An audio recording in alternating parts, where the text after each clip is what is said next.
Looking good, soldier.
How did you get in here?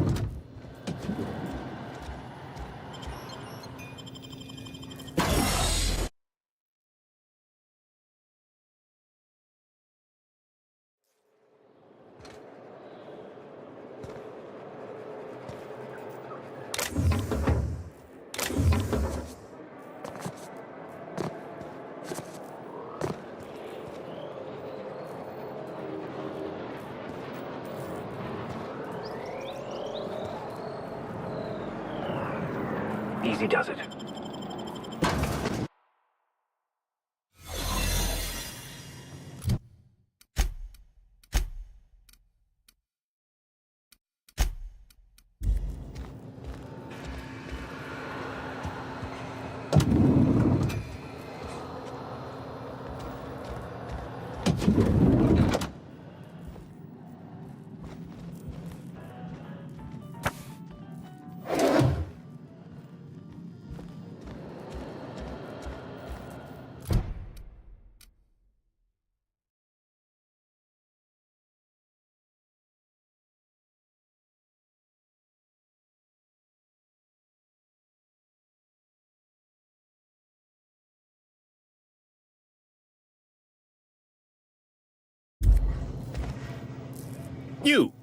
You're not one of my guards. What are you doing here? Minister Clark, what a remarkable honor it is to meet you. So, this is one of the guys who runs the colony, huh? Small room for a big shot. If this is about another Aetherwave clip or radio spot, you may kindly fuck off, as the parlance goes. I'm not doing any more.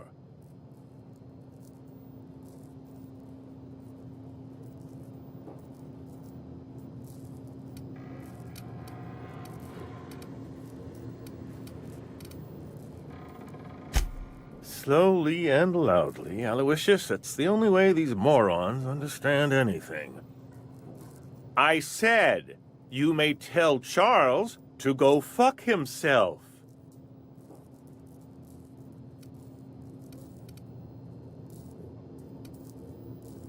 Then you're not part of Rockwell's PR team. That means you're a dissident? A real live dissident? But what are you doing here? And how did you get in?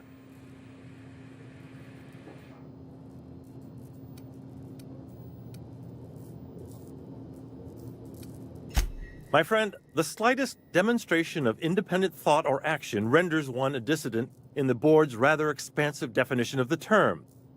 Which is why I'm dying to know what brought you here.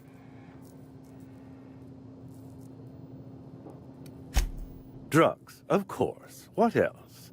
Why did I get my hopes up? Back to idiot speak. I don't have any drugs. You should try a vending machine or a purveyor of curative goods. I don't know if our chemicals are here, but this guy is definitely not. Will that be all, then?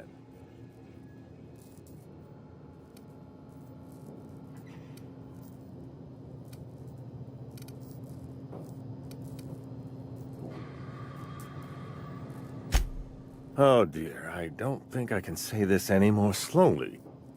Unless... Of course! It's Rockwell again, who else?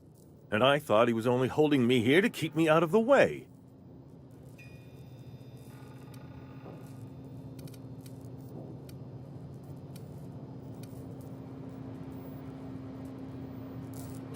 You are a quick study, indeed. I've long suspected Rockwell of transacting business in my name, but this proves it. Yeah, sure. It's always someone else who ordered the hookers and energizing ointment. Please, this is important. Whatever it is that brought you here, Rockwell's the one behind it.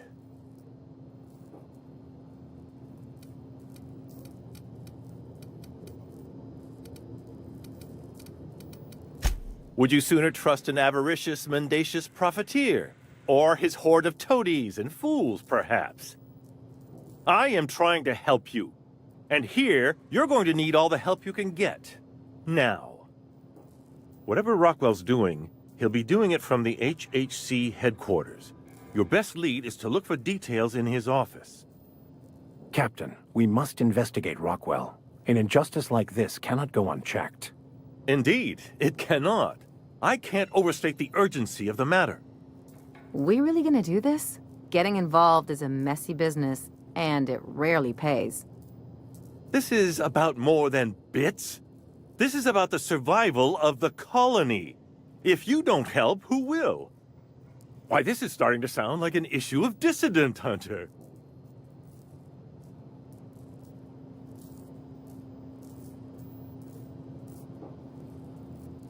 We're discussing industrial espionage, legal redress, the possible salvation of Halcyon.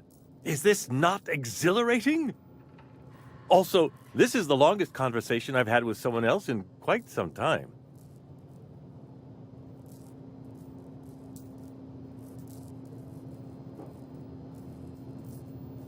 Via the Acropolis District, of course. That's where the most important corporate and government facilities are. But only board employees are allowed into the district. There's a heavily guarded checkpoint just down the street. There might be a route through the maintenance tunnels, but I'm afraid I don't know specifics. Most people avoid the area for obvious reasons.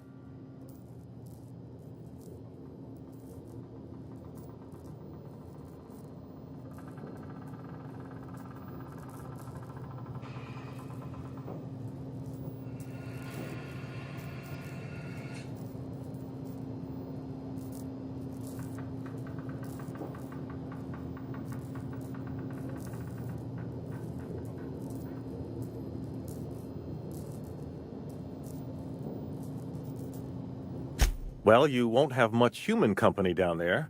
Plenty of sprats and automechanicals, though. When you reach the HHC building, this access card should get you up to the executive suites, where the chairman's office and what used to be my office are.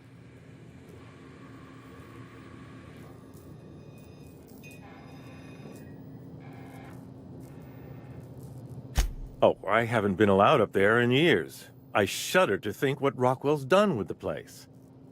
A gilded minibar, perhaps? A personal theater. The man has too much money and too little sense. The board's lackeys are none too bright. I simply claimed I'd lost it and hid it somewhere no one would think to look.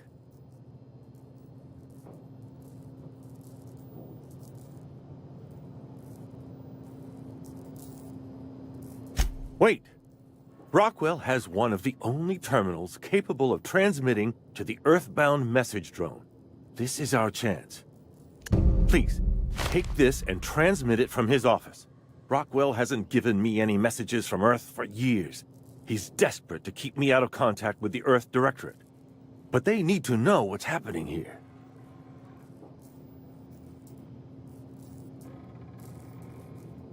What isn't on it is the real question. I've gathered meeting minutes, internal messages, sustainability reports, and more, all exposing the corruption and mismanagement plaguing Halcyon. Once the rest of the Earth Directorate sees it, they'll have to send help. You're awful trusting for a guy who's been locked in his own house for years. The Earth Directorate is our best hope. Even Rockwell's resources are no match. And it is hardly in their interest to let Halcyon crash. Depending on the nature of their response, months at least, perhaps years. Organizing and sending personnel all the way out here is no mean feat.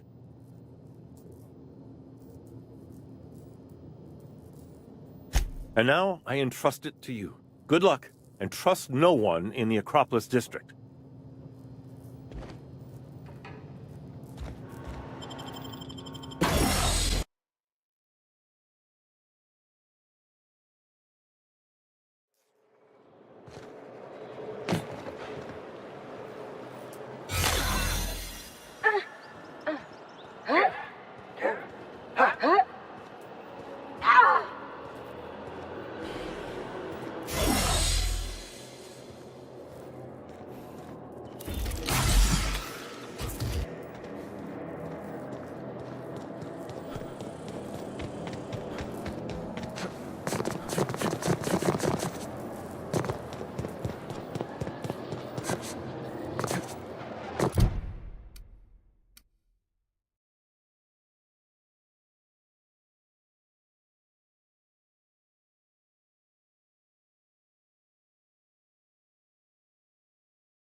Welcome to the official headquarters of the Halcyon Holdings Corporation Board.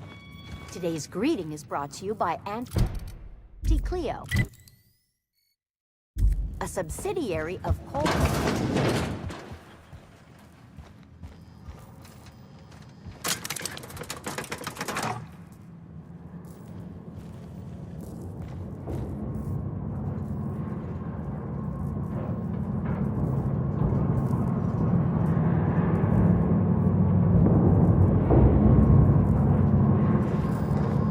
One of them MSI suits made it on Monarch. I can quit easy.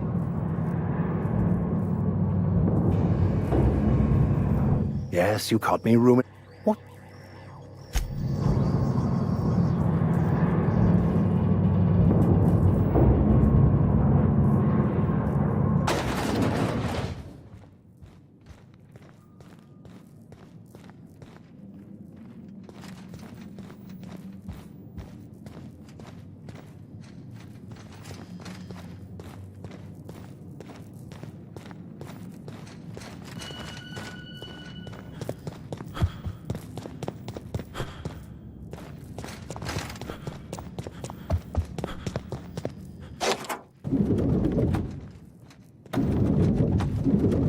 Excuse me, just a moment.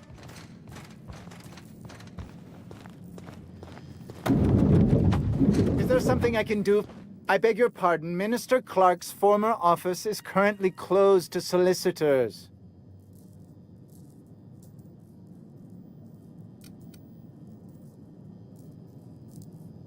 What?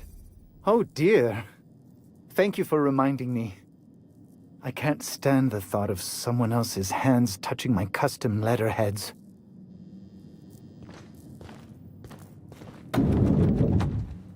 Okay.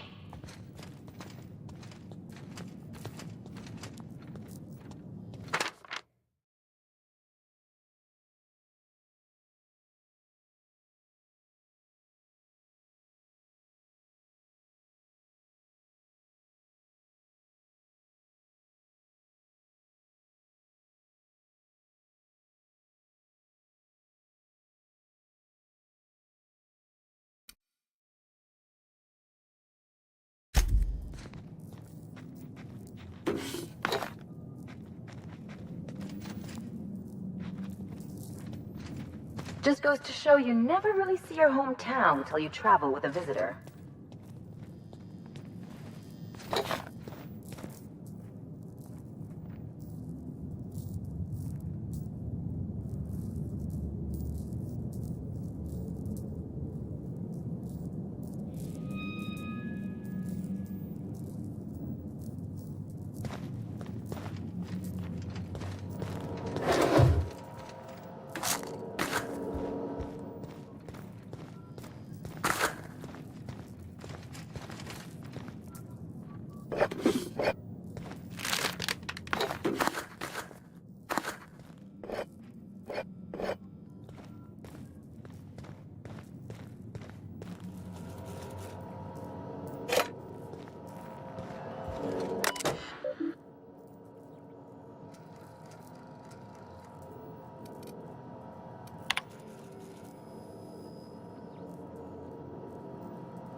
afternoon.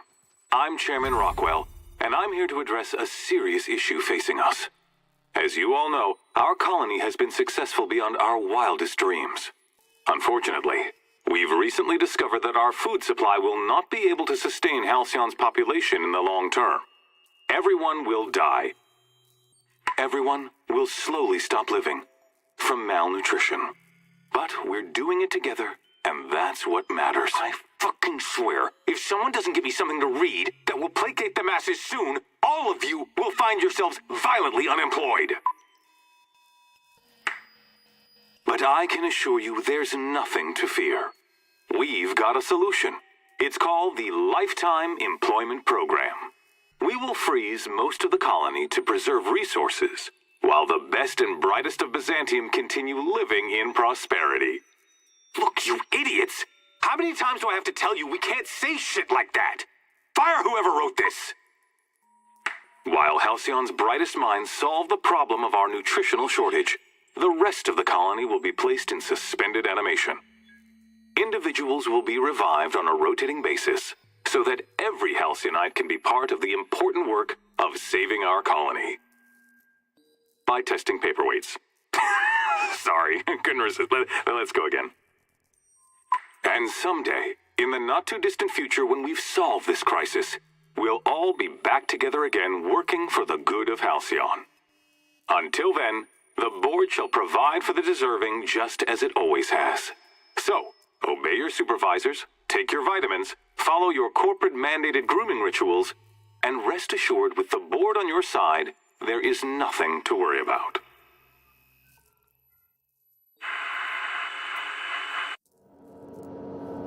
Well, that was quite distressing information.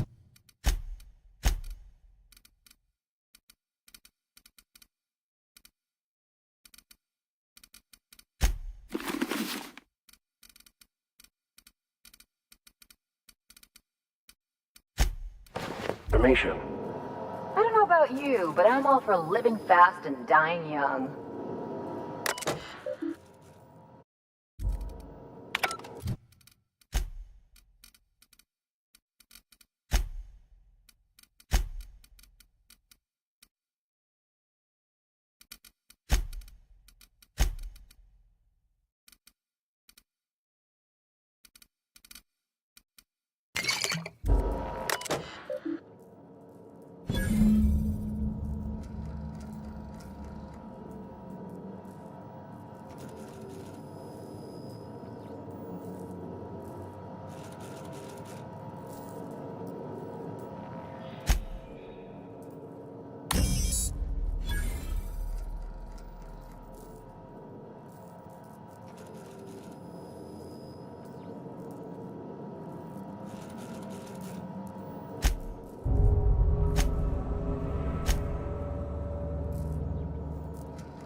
If you don't mind my saying, Captain, Minister Clark is lucky to have you on his side.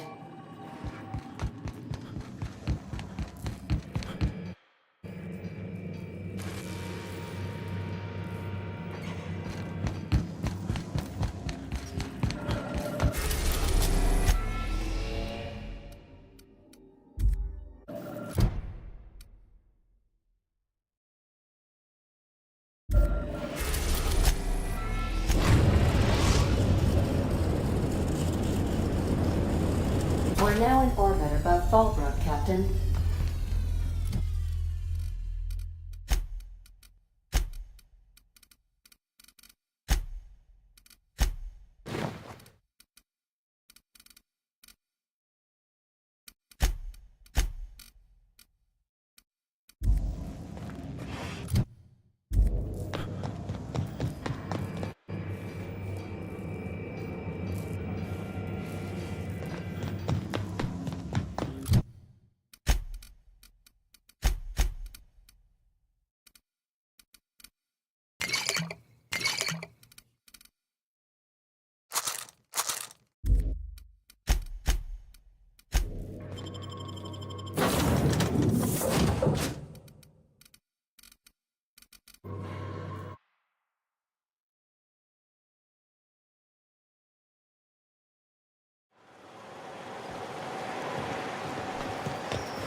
Can I help you? Don't think we've... No, wait!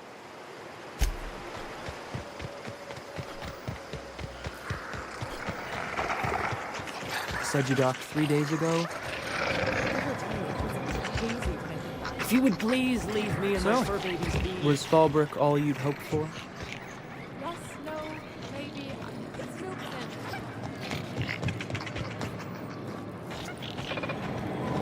This looks like a place. Ready to get my money or what? Welcome to the offices of the Greater Halcyon Insurance Group, Halcyon's premier provider of life and disaster-related insurance. I'm obligated to inform you that our coverage does not extend to incidents deemed to result from negligence, criminal activity, or dullness of mind.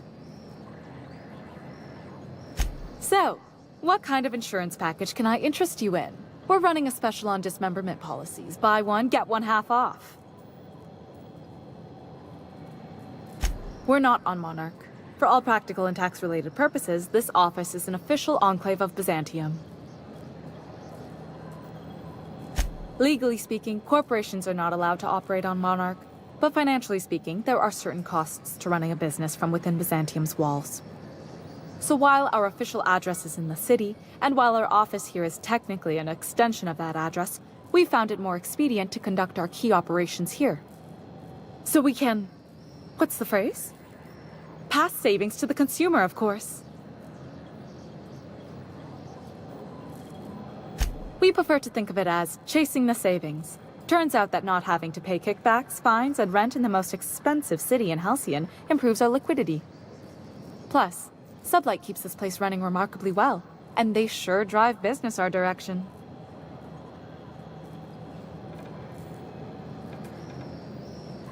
I remember that one.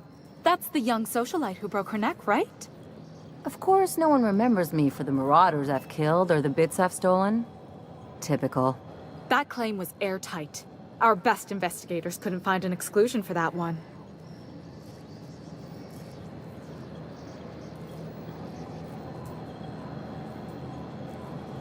Are you serious? Well, we interviewed the parents extensively. They had plenty of awkward childhood stories that illustrated their daughter's clumsiness and capriciousness. Hey, those are entirely made up. Furthermore, the claim spurred a whole line of fashion-related policies. It's become a very lucrative market. You can't, of course. Only Miss Fenhill can assign her beneficiaries. And she's dead.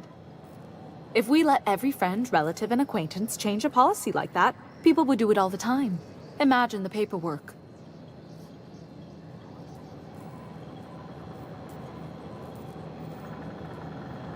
Of course she is. The paperwork says so. I like to think she's dead in spirit, but technically, legally, and regretfully, I'm still Marilyn Fenhill. That's impossible. By all accounts, she was an elegant and classy woman with impossibly fine bone structure. That couldn't possibly be you. That's gotta be the nicest thing anyone's said to me in a long while. Oh, you mean hypothetically? Well, hypothetically, you'd access the terminal in the back room that contains data on all our policies. And you'd, theoretically, add the beneficiary of your choice. But you wouldn't actually do that, of course. That would be fraud.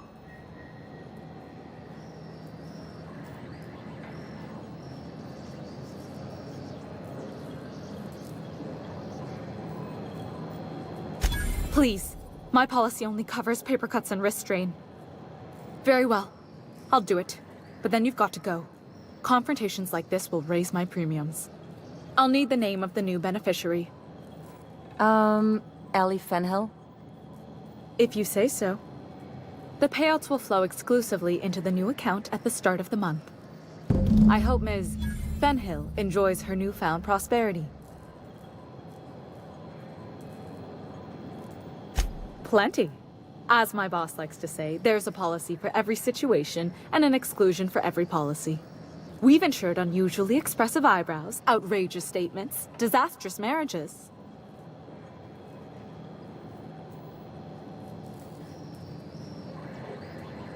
Usually character actors, or corporate execs with menacing stares. Speaking of actors, you're a dead ringer for the new Odeon Pictures star. You must get that all the time.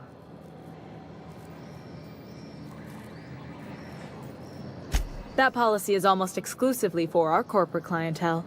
In the unlikely event they make a claim about a product that turns out to be less than accurate, they need some kind of protection against the damage to their sales and reputation. Those are mostly for top-rungers in Byzantium who have a lot of social and financial capital wrapped up in their marriage contracts. There's one for your beloved eloping with your sibling, your beloved eloping with their sibling, scandalous rumors forcing you apart, the revelation of a secret love child. We try to cover every possible hazard to domestic bliss.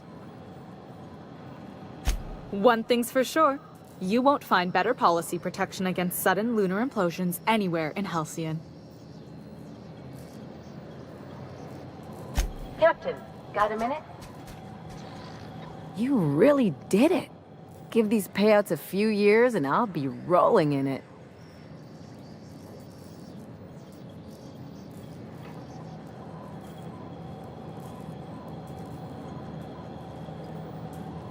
I've never been prouder to stand back and watch someone else work. I'm just glad my folks aren't gonna live off that awful story they made up. Maybe now they'll have to go back to real jobs.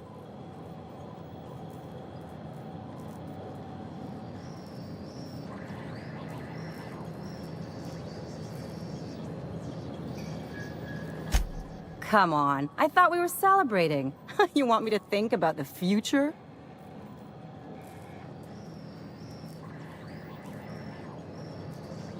If only you could have been my chief surgeon back in the day. Anyway, enough of that. You did a job for me, so here's your fee.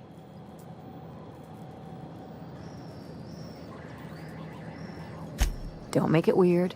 Even you've got to be in it for the money now and then. Why else would you go through all this trouble?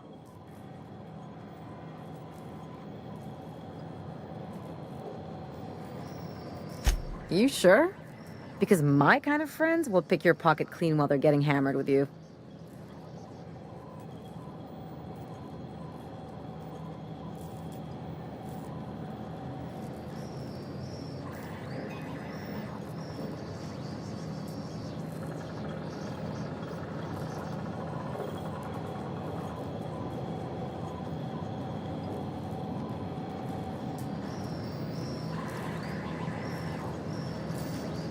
You don't have to get all mushy about it. Still, maybe you've got a point. Maybe it's good to watch someone's back now and then so that one day they watch yours. So, you just keep the money. One of us has to look out for your interests. Don't mention it. Really, this feels weird enough as it is. Something on your mind?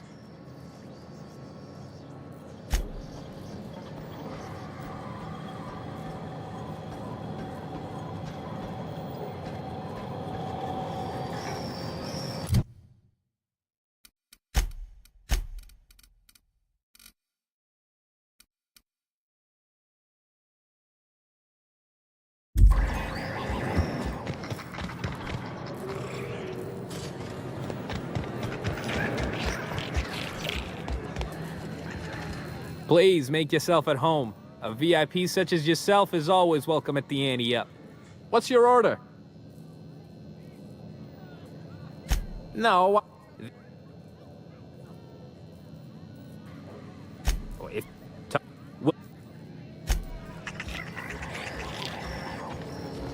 So tell me, do we drink to the damage you've done?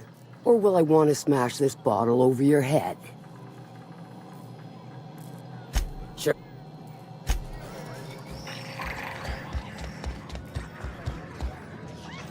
You look parched. Have a seat, stranger. So, what's your story?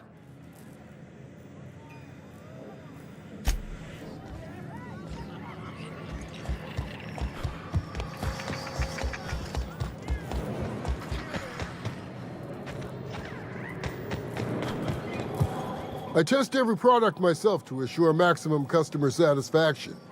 If you doubt it, I can show you my lower back rash. No rubbernecking. Make a No refunds, no. Few bloody.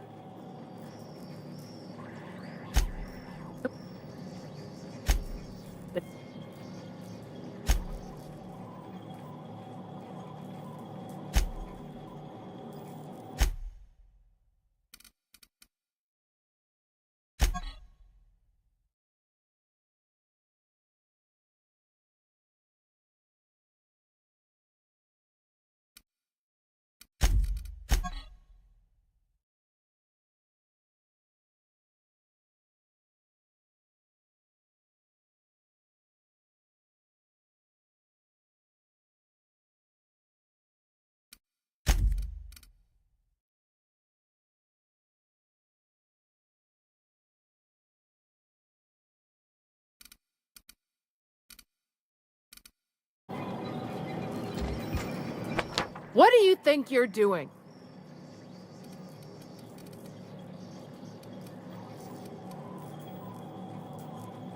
Just don't give me any trouble, all right?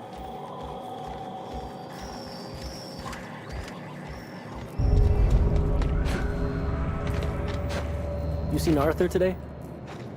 Nah, last time I saw him was... Don't suppose I could just ask you to scram.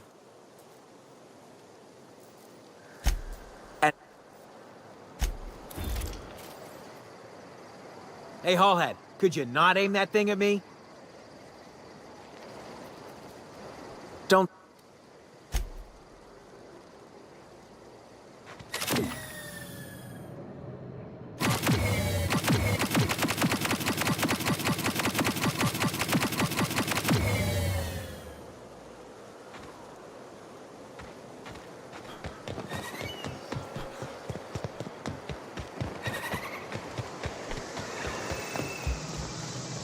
Okay, maybe my scheme wasn't so surefire due to a flaw in the delivery system. Don't fret.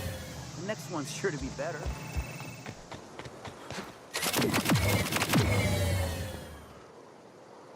Remember, Sublight is not responsible for any loss of property incurred while patrons are on Fallbrook property. I am here to anticipate and facilitate your needs, patron.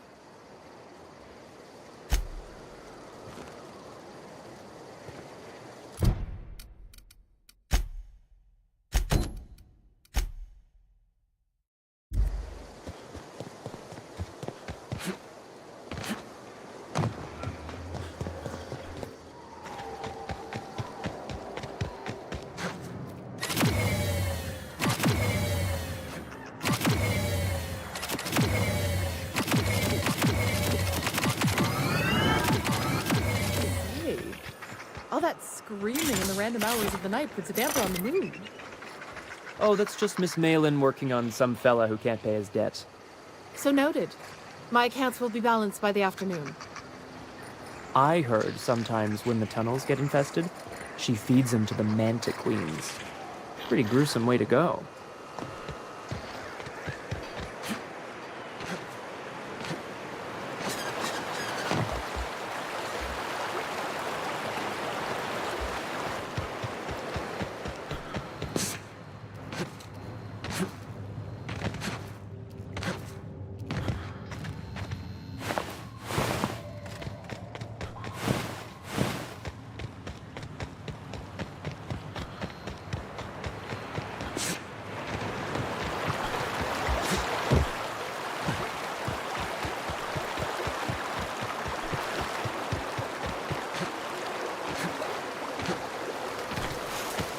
Mind your own business, friend. You put that thing away.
Hey, I just want to thank you for saving my life. Exaggeration? Has the vicar told you what he did to old Lem? He's still eating through a tube, last I heard. Look, what I may or may not have done to some degenerate during a prison brawl is old news. I'd rather not discuss it. Hey, I just want to thank you for saving my life.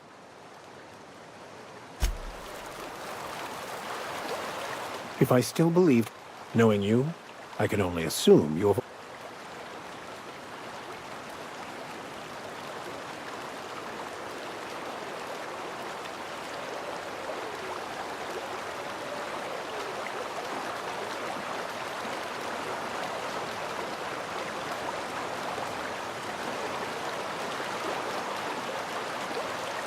Yes, of course. And when you do, you can count on me to back your play. Your ability to get out of tight situations virtually undetected hasn't failed us so far. Anything you'd like to discuss?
What's the hurry, right?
Well, it... Scared... Captain warned us. Mid-morning, I thought I'd try Fallbrook's self-guided wilderness hike. The one that leads up around the mountain. Safe enough, else they wouldn't advertise, right? Wrong. Scarcely made it back in one piece. Right then. Very well.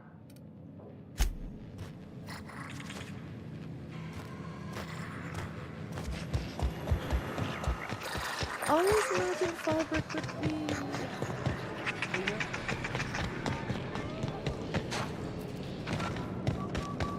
Hey, Cass. Knock, knock. Go away, White.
Folks are pissing in the alleyway.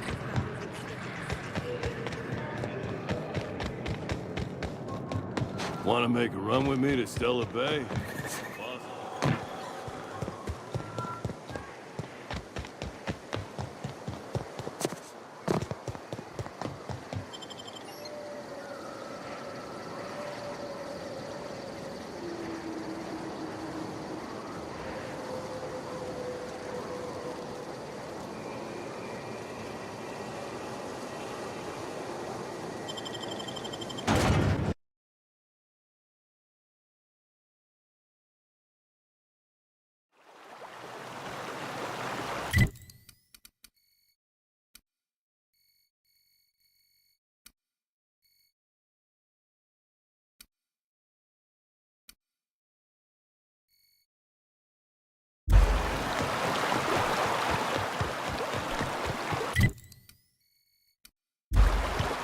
Byzantine life seems awful cushy.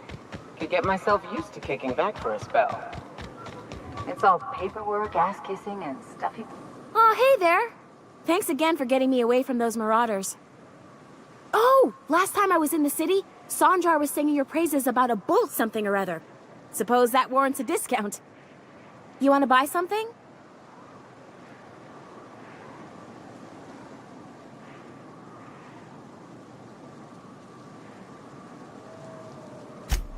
It's nothing out of the ordinary, really. I was on my way to Fallbrook and got jumped by insane, bloodthirsty cannibals. It happens. No, don't be absurd.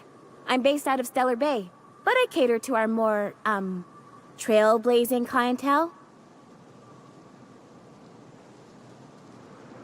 Hey, life's too short to be worried about danger this and careful that. I'd rather just do my job and try and enjoy it.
Nothing like a good tussle.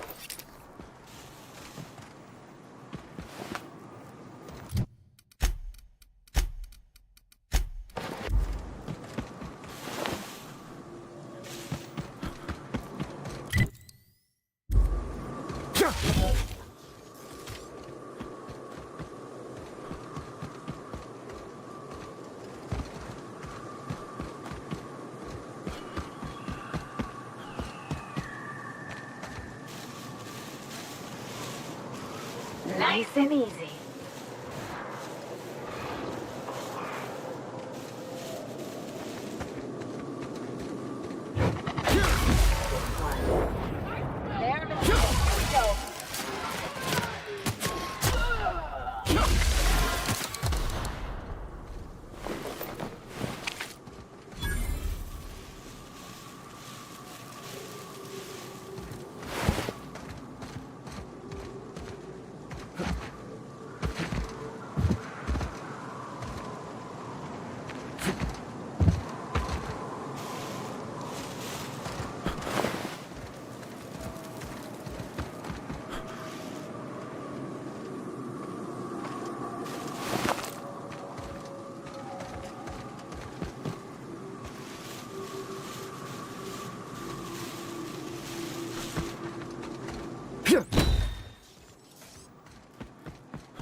I can take a hint.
Can't believe the boss man is dead.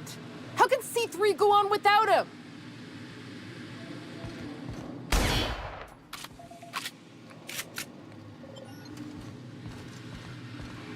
Sure am glad the station's under control again. Means we get paid!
I saw the boss man die in the skirmish, but my mind, I don't believe it.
You know, the more of those Spectrum bottles I drink, the less I'm able to differentiate their colors.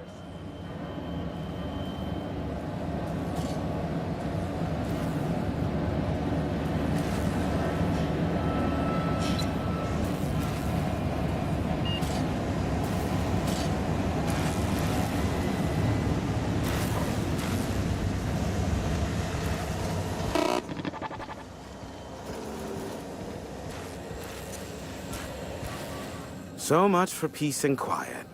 Would it kill the universe to cut me some slack? And I don't see an Insta-coffee in your hand. Yes, the one that crashed. I saw it on the security feed. A bit grainy, but an invigorating watch all the same. What about it?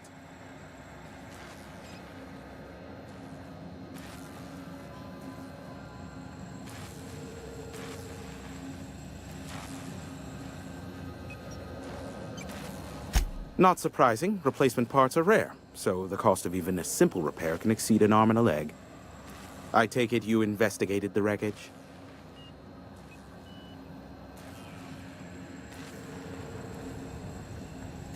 Don't guess the captain would have quite pegged the price of disrepair being the cost of their lives, but these things happen. A shame. I would have enjoyed investigating the mystery further. The board has a blockade of gunships that patrol Monarch. Not a ton, mind you, just enough to deter the masses. I am curious as to what downed it. A faulty part wouldn't be wholly unusual. The supply for new mechanicals is tight. Ugh, now I'll never sleep. Unsolved puzzles really torque my sprockets. If you find out what happened, sell me the info.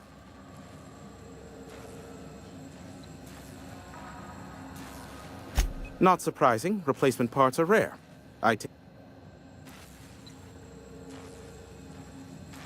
Laid it all out, eh? Well, can't refute facts in the face of solid evidence. A shame. I would have enjoyed investigating. Ha! Oh, that's a good one. You're not serious, are you? Yes, well, let's see how long that lasts. Is this bonding? I'm not. Next to... Most of it's underneath along my jaw, but yes, it seems to have faded with time. Moral of the story is, never run with scissors. I'm getting a headache behind my left temple. What could be causing it? The glare from the terminal screen? Or something else?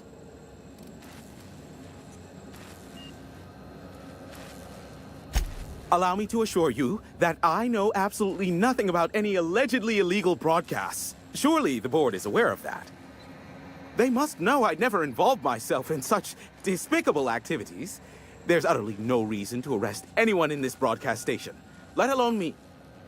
In fact, you're doing me a favor by helping me disable any alleged such broadcasts, if they exist. You could do me another favor by mentioning my loyalty to the board in your report. You've got a real creative definition of loyalty, and I mean that as a compliment. Hiram, you have to be the slimiest, most two-faced man I've ever called a friend. Oh, you called us friends. I'm not sure whether to be touched or insulted by that. Look, you never met a man more willing to work with the board than me. I know we can come to an agreement, please.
Yes, well, no need to go overboard. After the work I did for her in the past, I assure you, Sophia is well aware of the skill set I have to offer. I'm happy to help the board in any way I can, for so long as they consider me a friend.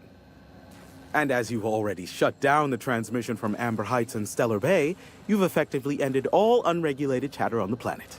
I suppose it won't kill me to work under Sophia. I am on familiar terms with her from let's call it a past contract job. As I am now inextricably in the board's service, I'd say we're done here. Unless, of course, you require anything further. Give my regards to Sophia, won't you?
Here they come!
Hey, sorry about your folks, Sally.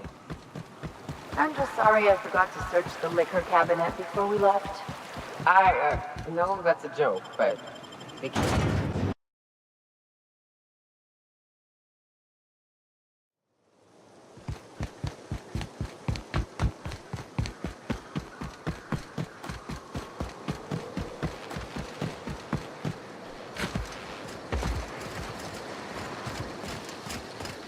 Oh, I beg your pardon. Can you not see I'm walking here?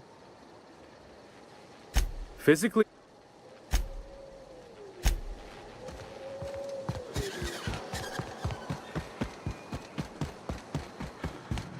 You seen Arthur today? Nah, last time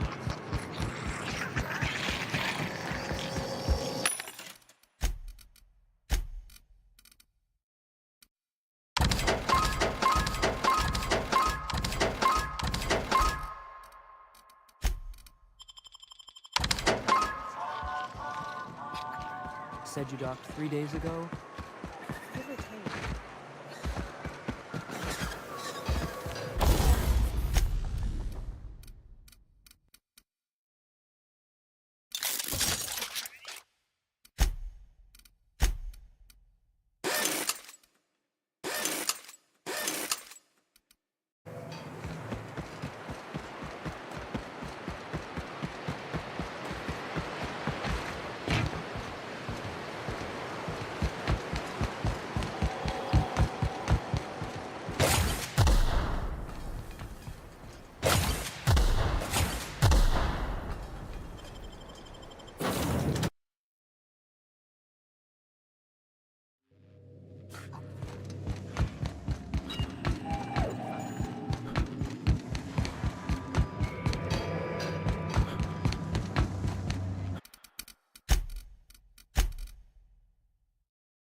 orbit above Byzantium, Captain.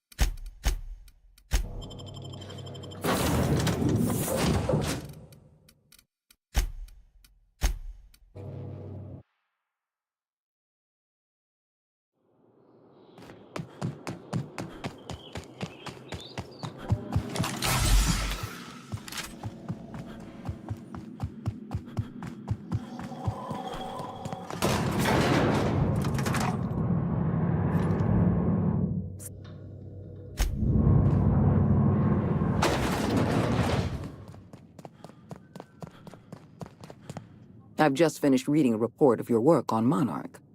The broadcasts have been silenced at last. Graham Bryant was a madman, a narcissist, and exceedingly dangerous. Colony is safer without him. And you brokered an alliance with the broker himself. Hiram Blythe is a valuable asset. Well done. Your work is exemplary. You've earned a place in the chairman's inner circle. Congratulations are in order.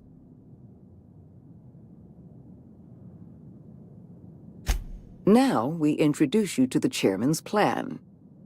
Turn your eyes to the screen. Good afternoon. I'm Chairman Rockwell, and I'm here to address a serious issue facing us. As you all know, our colony has been successful beyond our wildest dreams. Unfortunately, we've recently discovered that our food supply will not be able to sustain Halcyon's population in the long term. Everyone will die. Everyone will slowly stop living from malnutrition. But we're doing it together, and that's what matters. I fucking swear, if someone doesn't give me something to read that will placate the masses soon, all of you will find yourselves violently unemployed. But I can assure you there's nothing to fear. We've got a solution. It's called the Lifetime Employment Program. We will freeze most of the colony to preserve resources, while the best and brightest of Byzantium continue living in prosperity. Look, you idiots! How many times do I have to tell you we can't say shit like that? Fire whoever wrote this! While Halcyon's brightest minds solve the problem of our nutritional shortage, the rest of the colony will be placed in suspended animation. Individuals will be revived on a rotating basis, so that every Halcyonite can be part of the important work of saving our colony. By testing paperweights. Sorry, couldn't resist. Let's go again. And someday, in the not-too-distant future when we've solved this crisis, we'll all be back together again working for the good of Halcyon. Until then, the board shall provide for the deserving just as it always has. So, obey your supervisors, take your vitamins, follow your corporate-mandated grooming rituals, and rest assured with the board on your side, there is nothing to worry about.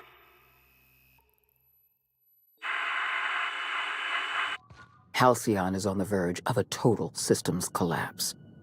The truth is ugly and difficult to accept, but we must accept the truth before we can move forward. Malnutrition is already a problem.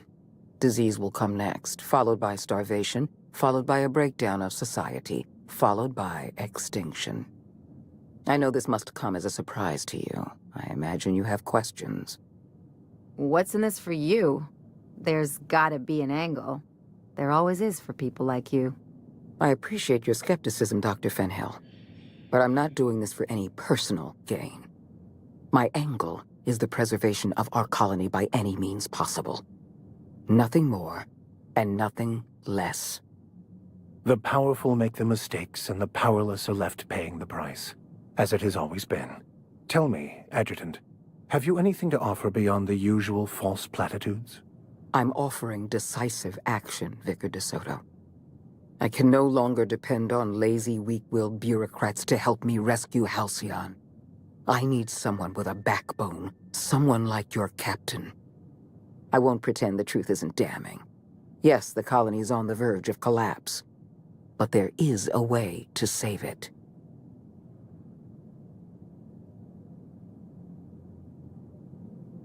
I'll answer however I can.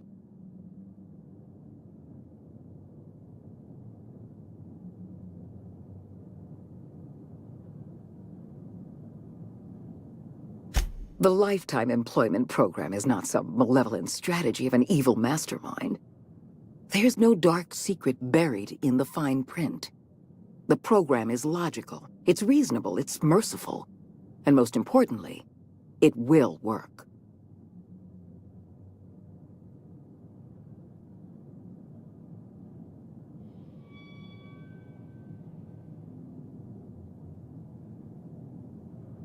Byzantium is the beating heart of our colony. And as long as Byzantium survives, Halcyon may one day recover from the collapse. We must protect this city at any cost. Help me execute the Lifetime Employment Program, and you will have earned a place of honor in Byzantium. You will live in comfort and want for nothing.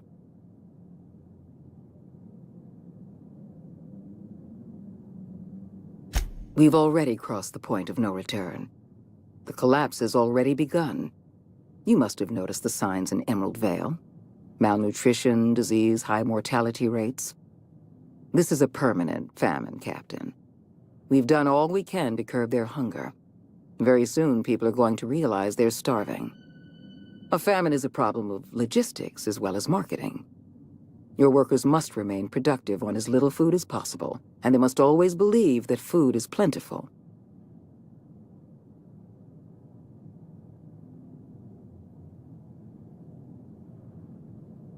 I'm sure you remember Dr. Anton Crane.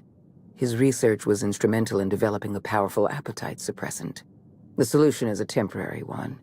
Before long, our workers are going to feel the effects of starvation. The Lifetime Employment Program is our only viable option.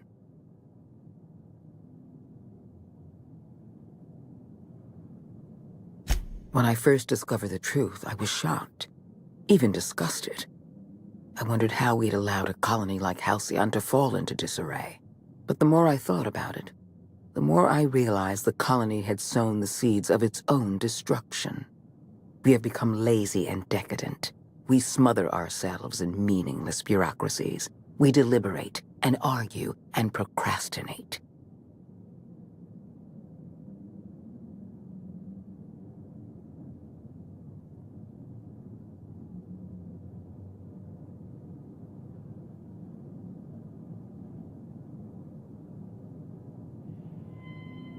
I've served the board long enough to understand its weaknesses. Running a colony requires swift and decisive action. The board is slow, ponderous, and prone to squabbling. That's why I'm relying on you. You deliver results without the paperwork. When you turned Phineas Wells over to me, I knew I could rely on you. You've demonstrated your ability to place duty above sentiment. And you deliver results. That quality alone is enough to separate you from the board's army of indecisive bureaucrats.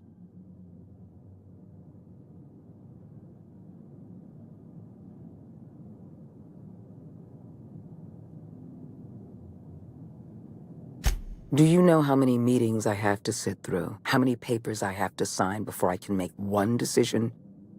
I'm only trying to rescue Halcyon from extinction. I can't save this colony alone. I need someone capable of working outside the system. Someone who can get things done. We need to talk about Emerald Vale. I will be frank. Edgewater was a lost cause. I never expected the settlement to survive another year. But then, you came along. I don't know how you managed to convince a faction of disloyal workers to return to their posts. In fact, Edgewater is more productive than ever before. Every worker in Edgewater will be expedited into our Lifetime Employment Program. Well done, Captain. That town owes you an enormous debt.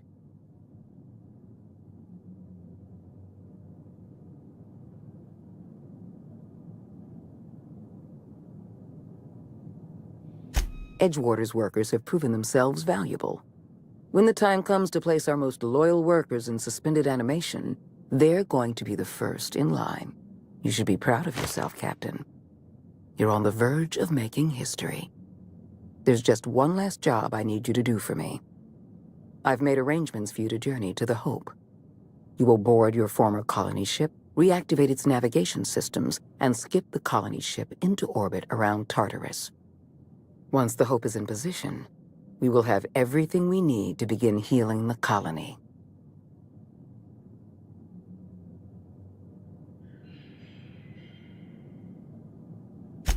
Technology, Captain. The same technology that allowed you and your fellow colonists to make the journey from Earth to Halcyon. Under the Lifetime Employment Program, every suitable worker in Halcyon will be placed in suspended animation. The Hope is the perfect storage facility for the colony's workers. I won't lie to you. We're going to have to dispose of some of the Hope's settlers in order to make room for Halcyon's rotating workforce. But try to understand, many of your fellow settlers are beyond saving. They've been frozen for far too long, and the revival process would be lethal. Convenience. The Hope is a massive ship and we'll need to make use of it. Our facilities in Tartarus will benefit from having the ship within orbit.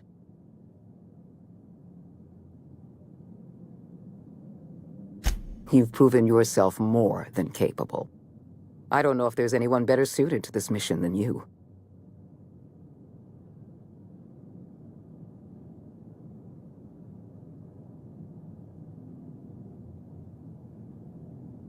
Give yourself some credit, Captain. You've come this far without dying in some senseless accident. Clearly, the Architect has a plan for you. The Hope has been out of commission for years. You'll need to connect your own ship to the Hope's auxiliary power supply. Then make your way to the Hope's bridge. Your ship's computer will activate the Hope's skip drive and bring you into orbit around Tartarus. I have the highest faith in your abilities, Captain. You and I are going to save Halcyon together. So, sneak onto a lost colony ship and skip it across the system? What could go wrong?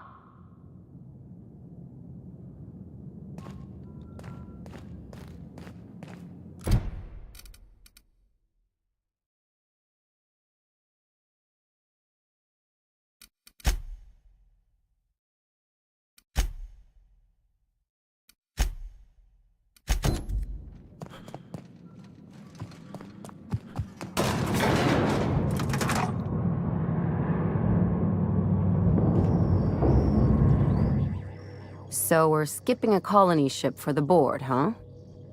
Tartarus is a hell of a place to wake up, Captain. Not like there's a long list of contenders. At least Tartarus has working plumbing and functional air recyclers, so I hear.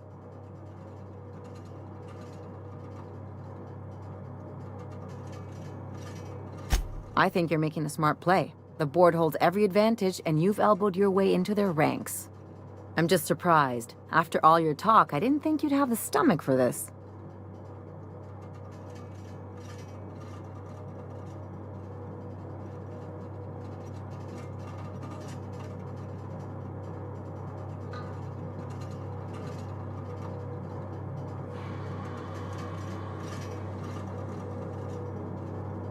I can take a hint. Where do you think this is headed for everyone else, though? You think the board's gonna pull Halcyon out of its tailspin?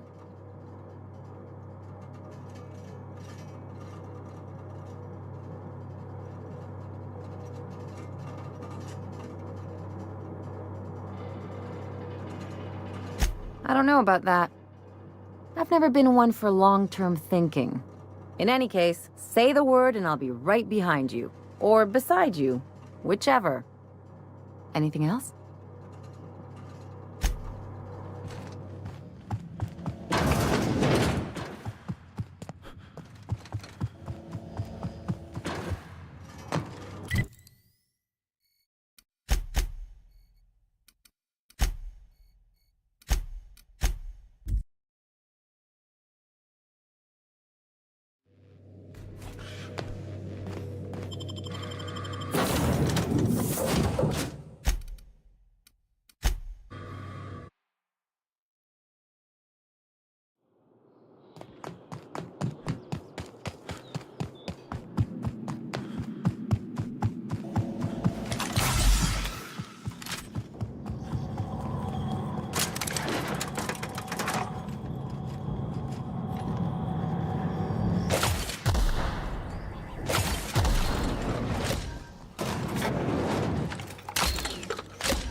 can pass. Go on through.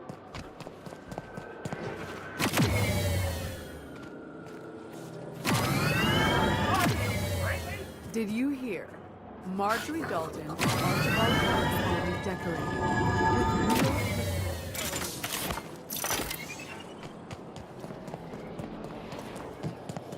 Miss Ellie, Dr. Van Hill, I notice your pistol's been making a funny noise. What are you talking about? I oil it every night. Well, look here. Your slide's not recoiling fully. You might be due for a new spring. I could take a look, maybe fix it for you. Sure. I'm short on bits at the moment, but I'll pay you back. Oh, no. I mean, it don't cost nothing. I got a spare spring in my pocket here, even. Everything's got a price. You, with the hips. Over here. Don't speak. Hold that posture for a moment while I admire you.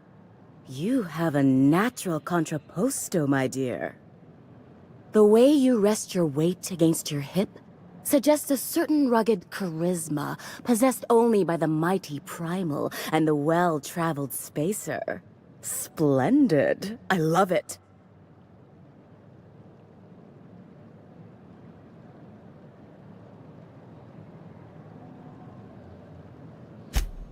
Ah, Celeste, you've done it again. I knew from the moment I laid eyes on you that I'd found my muse. I'm Celeste Jolicoeur, and you, my dear, are exactly what Byzantium needs.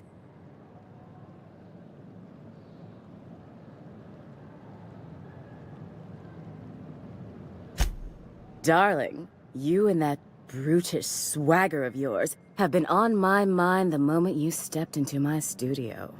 I'm working on a new line of clothing that will shock this city to its core, and I'd like your help.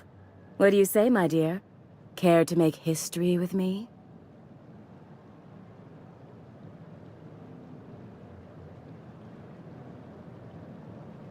Marvelous! You and I are gonna wake this city up like a cold splash of wine to the face. What I need is a survey of the outside world.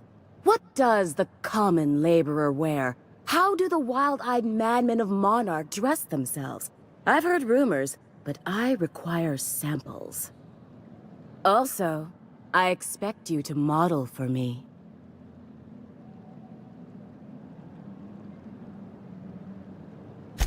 My dear, fashion is a performance art. An outfit without a body is like an instrument without a player. I'll need you to model for me the following: the apparel of an iconoclast, the armor of a marauder, and a full ensemble of spacer gear, helmet included. And when I say spacer gear, I mean an outfit worn by real spacers. None of that garbage spacer's choice pedals. No tall shoes, though. I mean it. You have the bearing and demeanor of a born model. You're going to absolutely murder this job.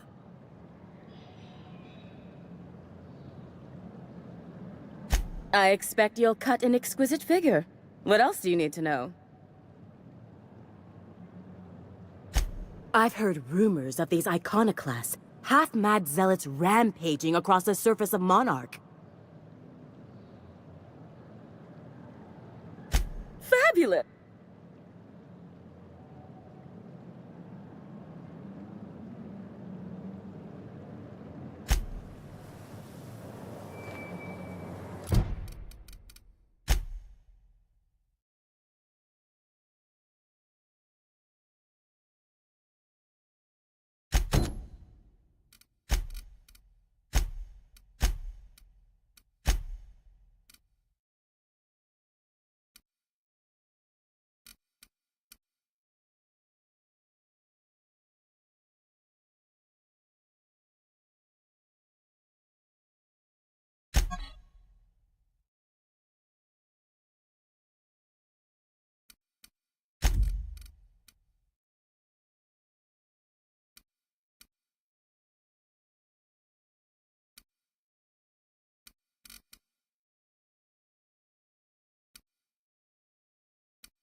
I can't wait to see those outfits.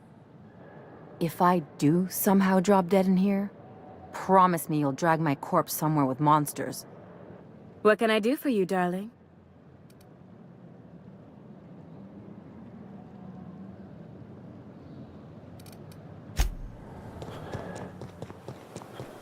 Remember that stranger I saw?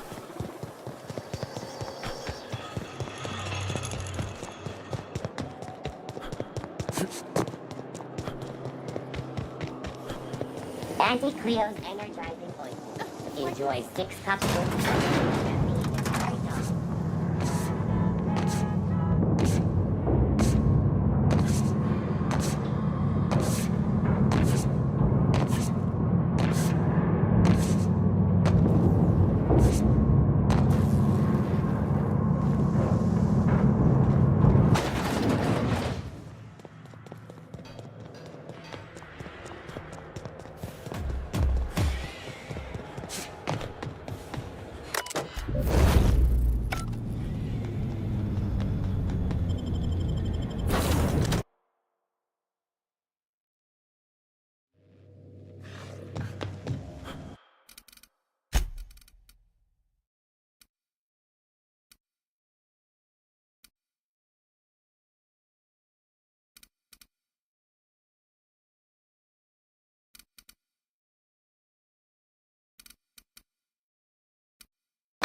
Captain Hawthorne never worked to support the board before, at least not officially. I suppose we are turning over a new leaf?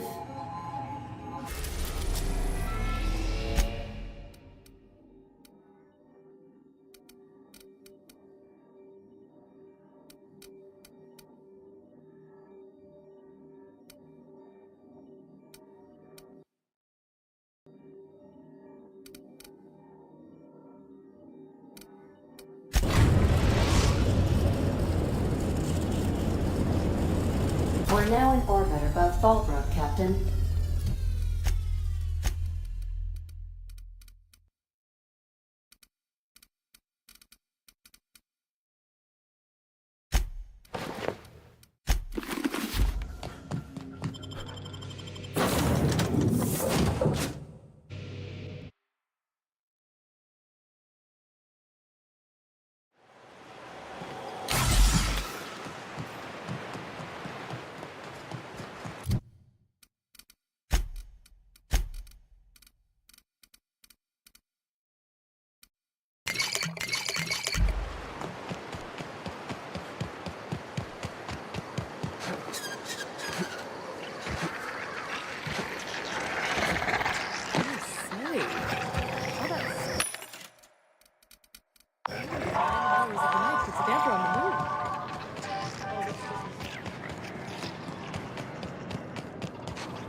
Hey, Cass.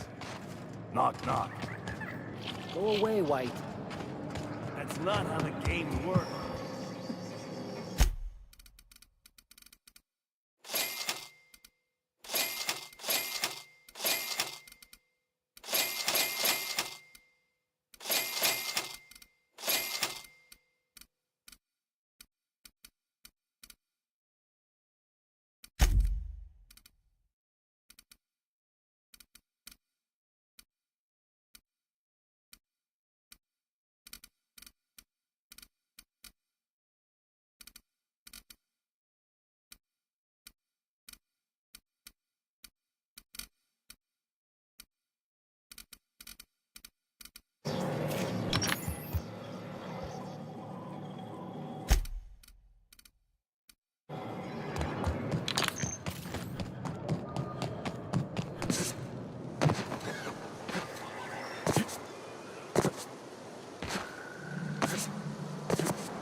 You take real good care of your pistol, Dr. Fenhill. I oughta. It's kept me alive this long. I mean, you treat it nice. Makes me happy to see. Hello. You want...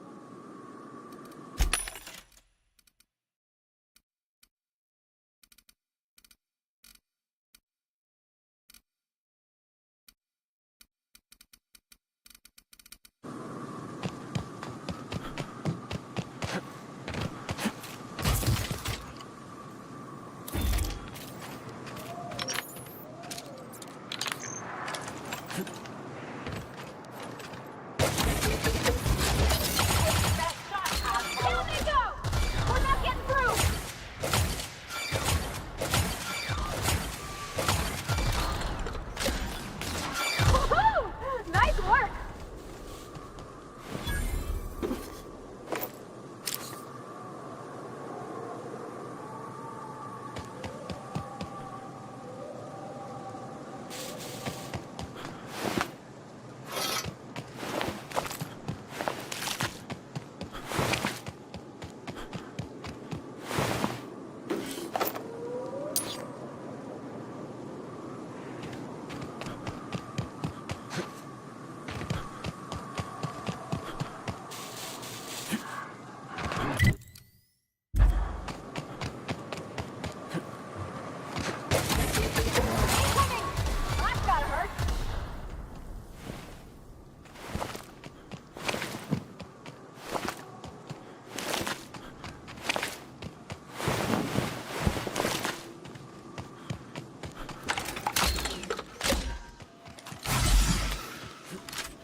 Hey, over here.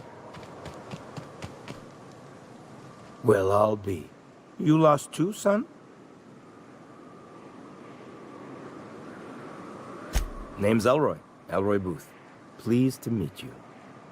I've been out and about, making deliveries for the Fallbrook folks, and I seem to have gotten myself turned around. Oh, sure. I'll get on out of here soon after you do. If it's all the same to you, I'll wait till you're nice and out of sight before heading back. Can't be too careful after all. You go on. I'll see you out in the wilderness. You go on. I'll see you out in the wilderness.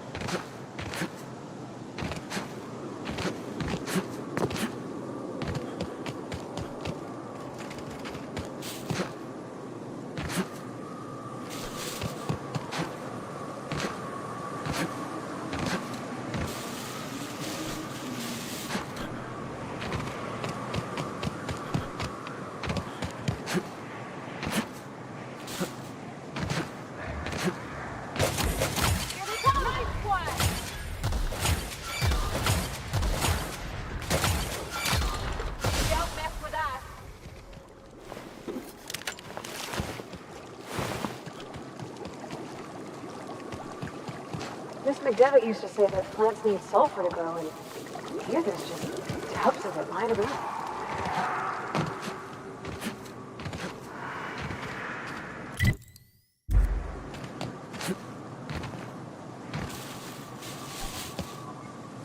Welcome back. Care to purchase a thing or two?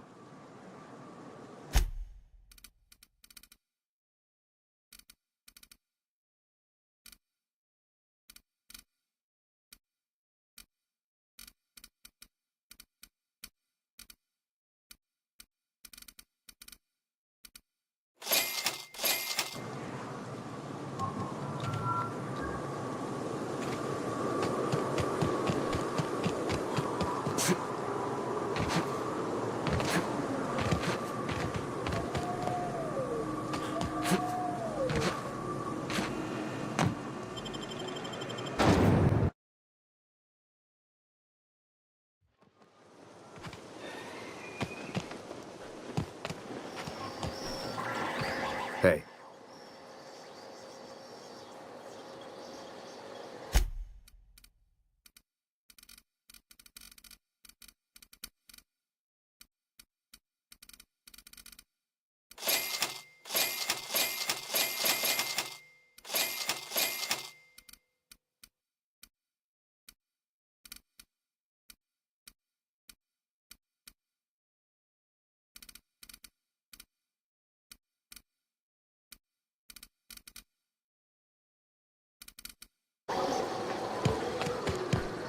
Seems like a nice little town.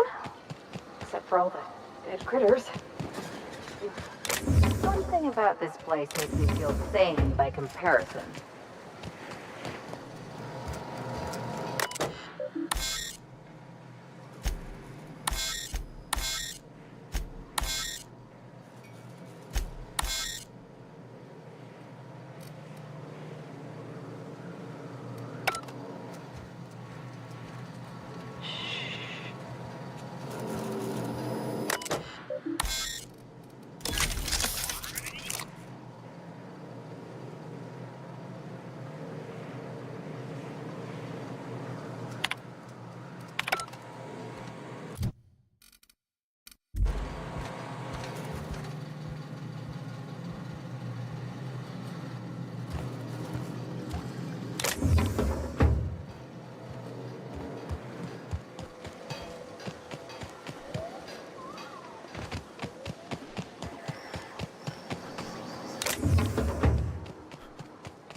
tells you how much of the job is waiting for action.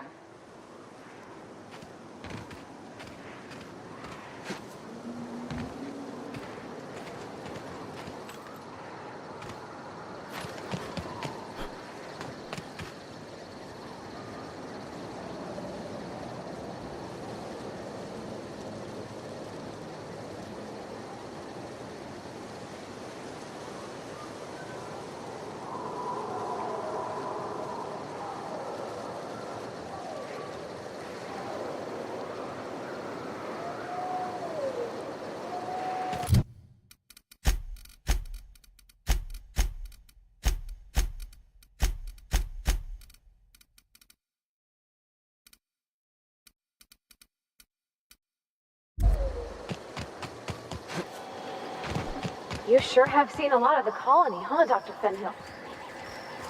Ellie. And sure, but most of it looks the same from inside a ship. Sorry, Dr. Ellie.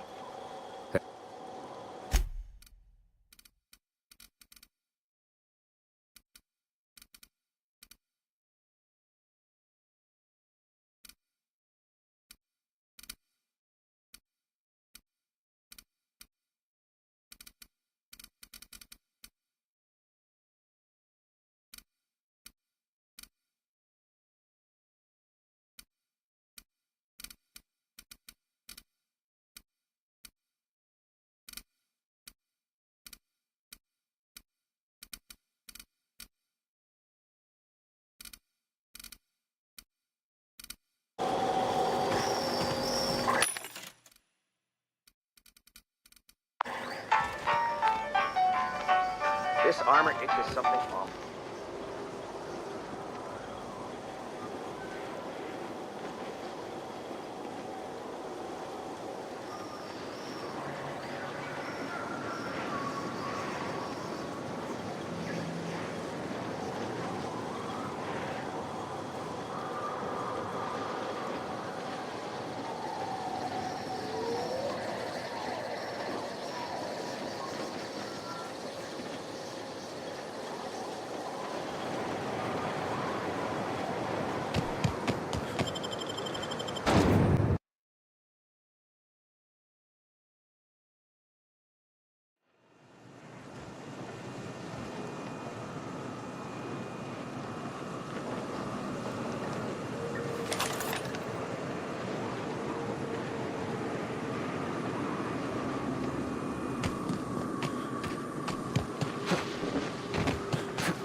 Welcome.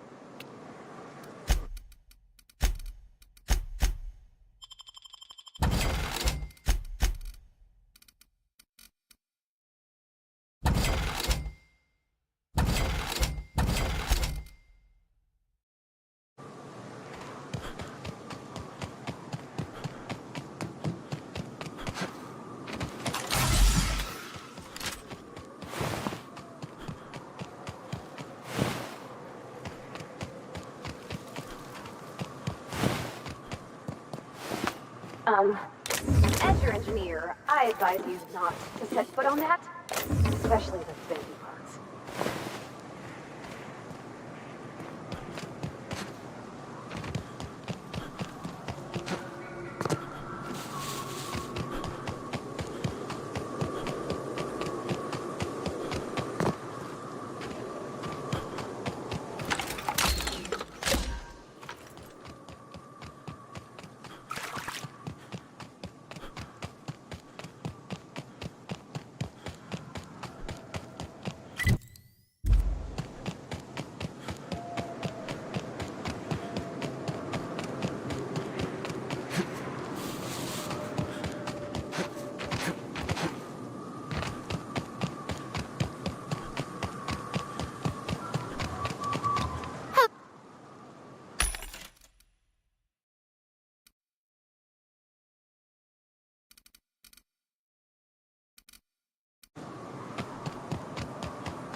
The nice thing about traveling with the captain, we meet all sorts of new people.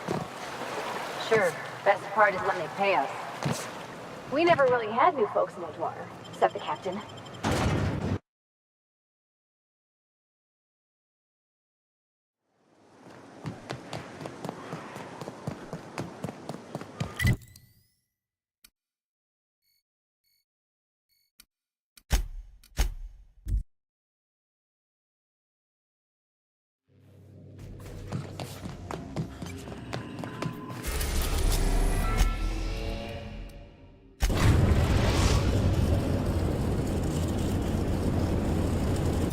In orbit above Gordon.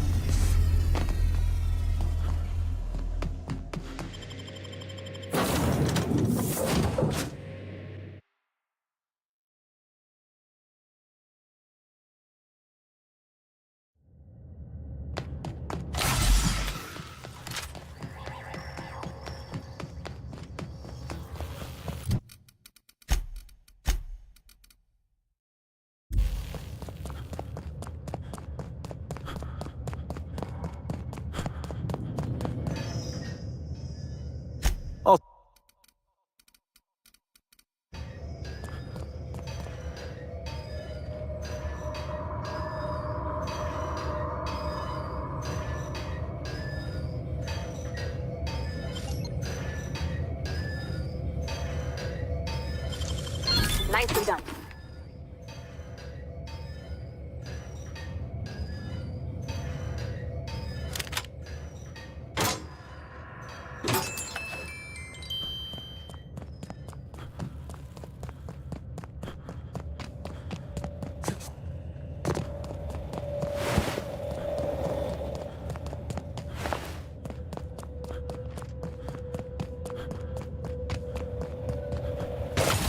Got the drop on us.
We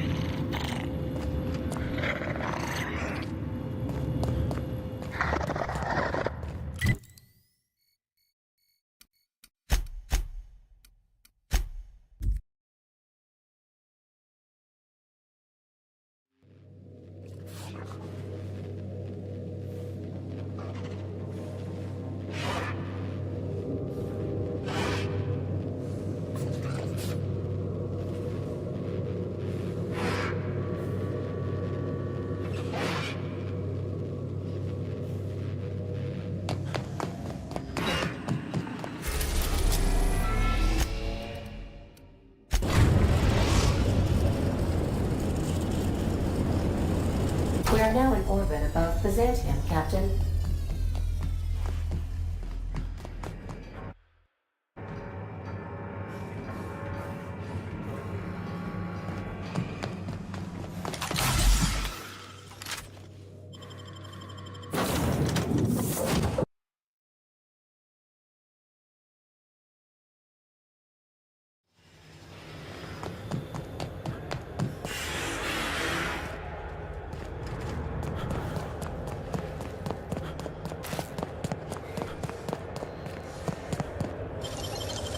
Great work.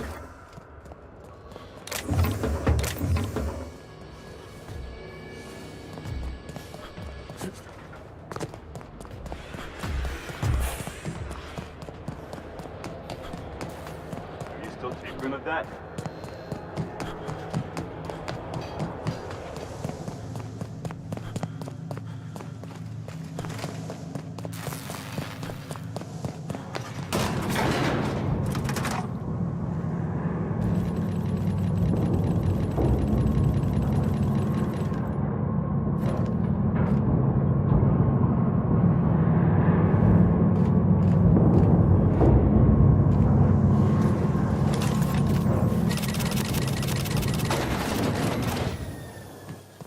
If I spit...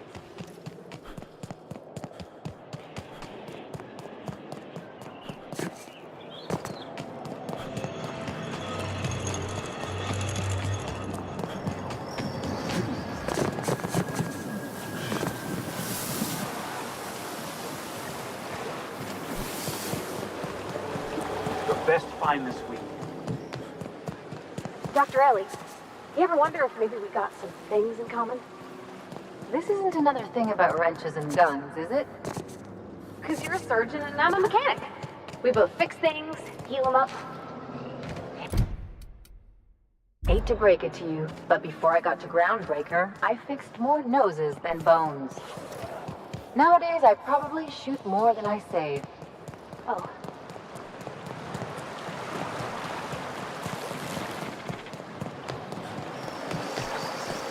What's gotten into Blockmine? I've always loved...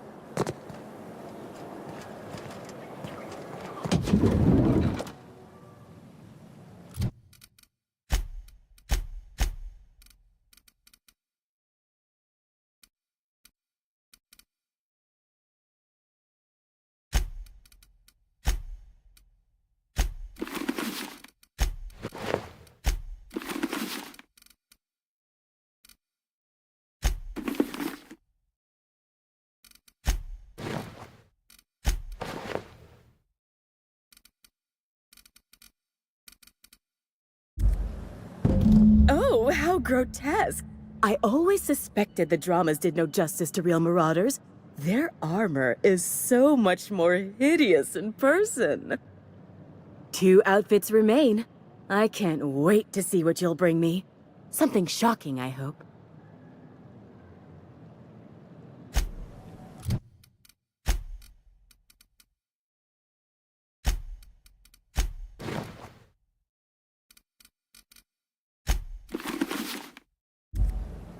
Goodness. Look at those atrocious contours. The sheer brutality of its design offends the senses and shocks the mind into a state of palpable excitement. I adore it! 1 outfit left. Do hurry, my dear. The bird of inspiration is about to take flight.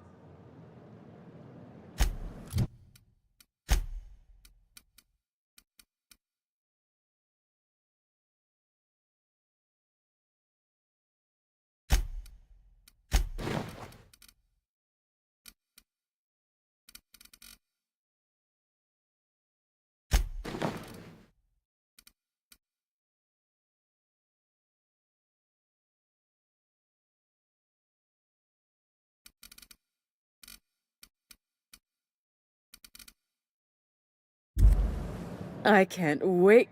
What can...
I can't... What...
Destination reached. The Groundbreaker.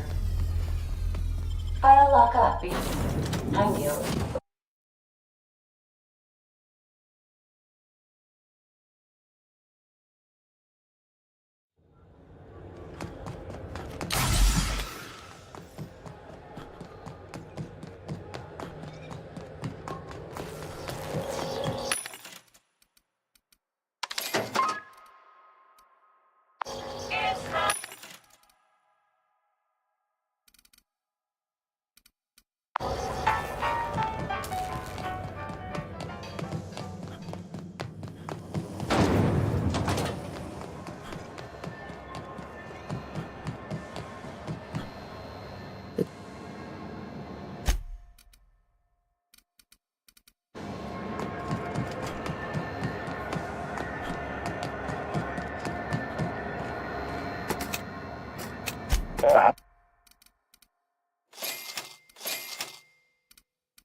CNP pancake mix.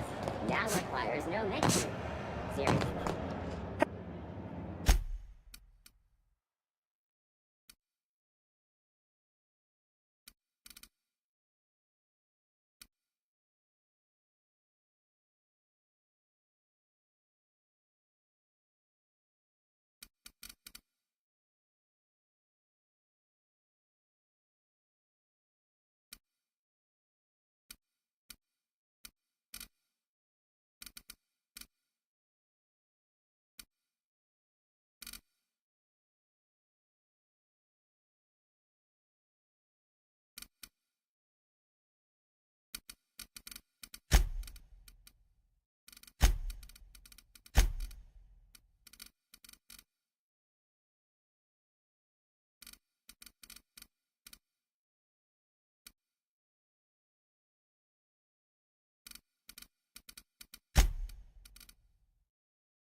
Itching to whack someone over the head? We can help with that. Everything I said.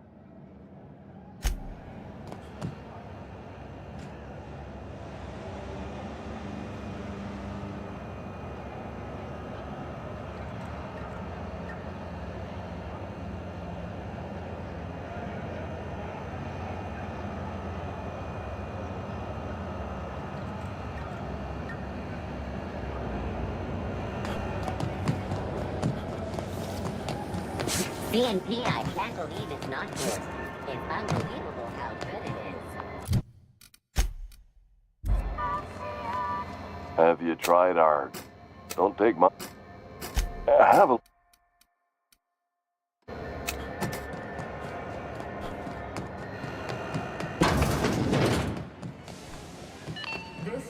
Well,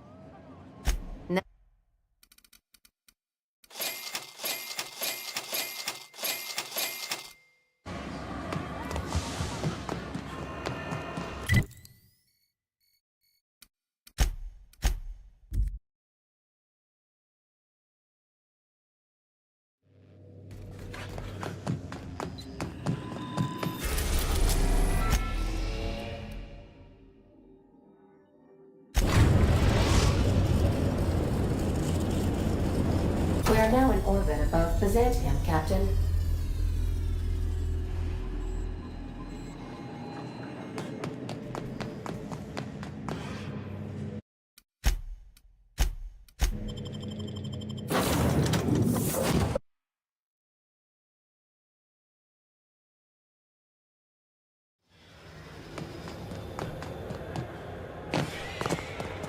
What is it?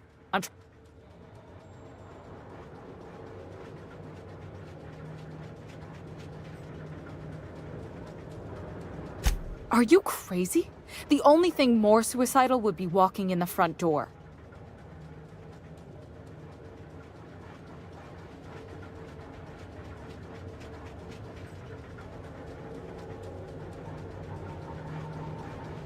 Hey, it's your neck. I can get you packed away, but it won't be a pleasant journey. Get ready to take a deep breath and hold it.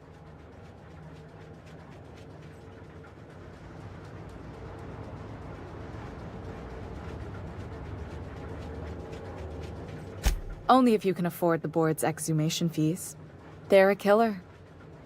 Just kidding. Relax, you won't be the strangest thing I've ever shipped to the Ministry. Follow me, and play it cool. I am 100% not okay with this, Captain.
No one tells you how much of the job is waiting for action.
I love Byzantium.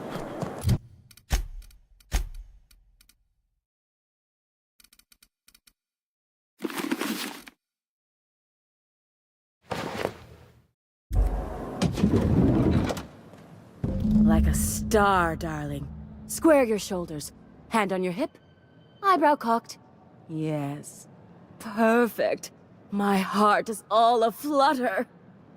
Yes, that's it. I have it. I know exactly what we're doing. Brace yourself, my dear. We're going to call this style Barbarian Chic. The saucy confidence of a spacer. The raw contempt of an iconoclast. The brutish musk of a marauder. And the pièce de résistance. Monster leather. 1 part Mantiqueen chitin, 3 parts hide from a raptidon's flank, and let's say, 8 strips of primal leather. No, make that 10.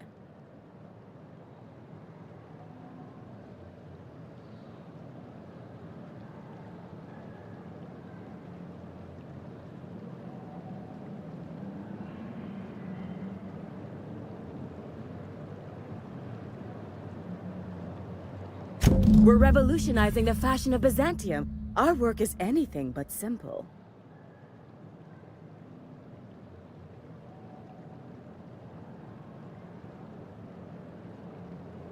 I love the way you just smolder with contempt.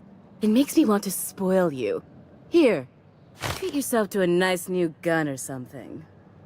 Get this done for me, and I'll have you strutting about in a Jolicoeur original. You will be the envy of Byzantium.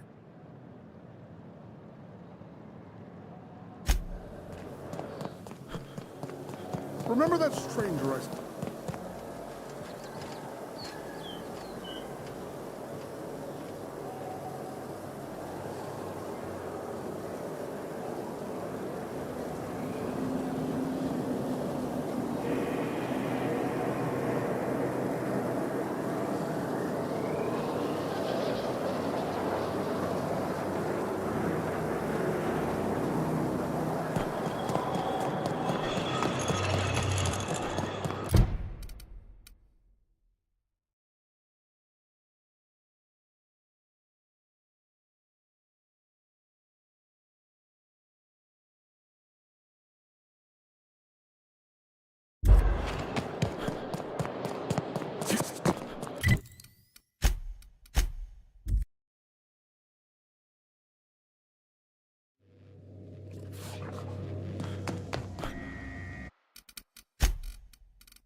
We're in orbit over Cascadia, Captain.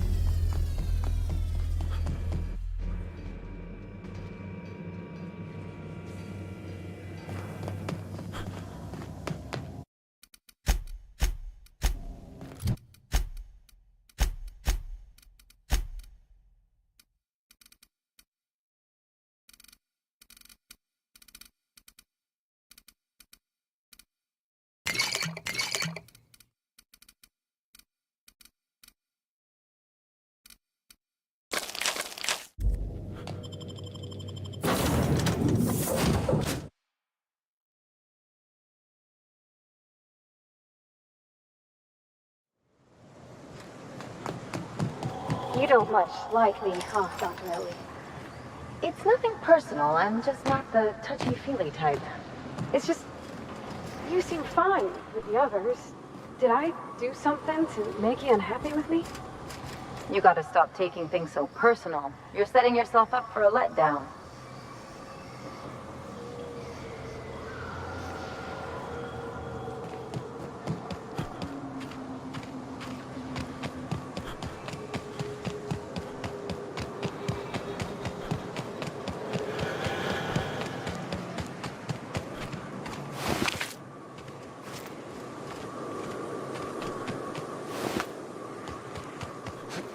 I hope Edgewater don't end up like this. You take us to the nicest places, Captain. You sure we ought to go this way, Captain?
We are now in orbit above Edgewater, Captain.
No one tells you how much of the job is waiting for action.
We are now in orbit above Byzantium, Captain.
I can take a hint.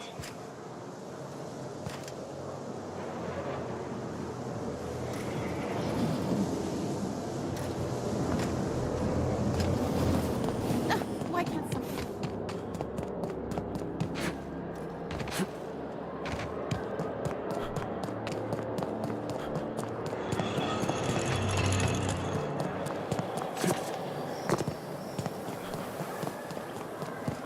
I've always loved.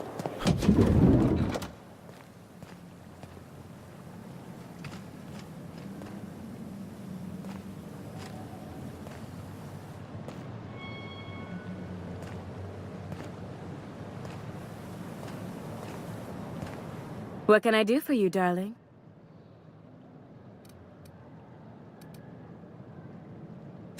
I've been thinking of a name for this new outfit. Chimera. Crafted from the hides of 3 species of monster. While you were gone, I put in an order for one of my bespoke lapels. Solid gold, diamond encrusted. If it doesn't have one of my lapels, it's not a Jolicoeur original. Those slackwits at HPS are holding my parcel while they wait for a signature. Bureaucracy is so utterly insufferable. be a dear and retrieve it for me? Understatement of the year, darling. Believe me, I'm every bit as frustrated as you are.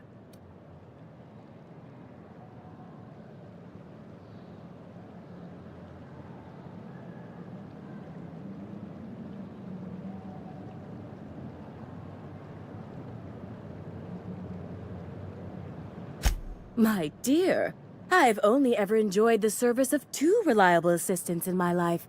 The first is my muse, which is currently occupied. The second is you.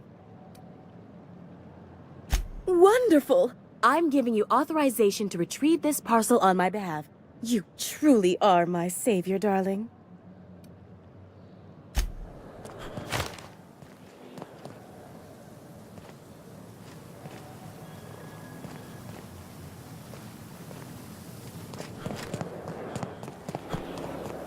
I love Byzantium. Is Medfield still busy?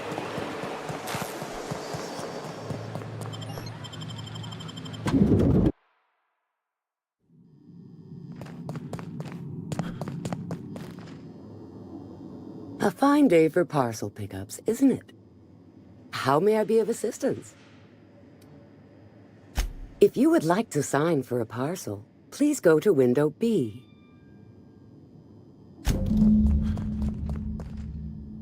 Welcome to Halcyon Parcel. How may I be? Let me just look that up for you. It appears that a parcel for Ms. Jolicoeur, Celeste is currently out for delivery.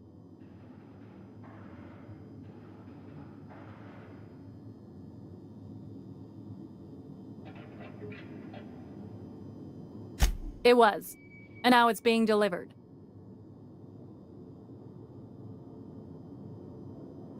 Let me see here. A parcel for Jolicoeur, Celeste is being delivered to 316 Rockwell in the Byzantium Estates. Thank you for allowing HPS to be your only option today.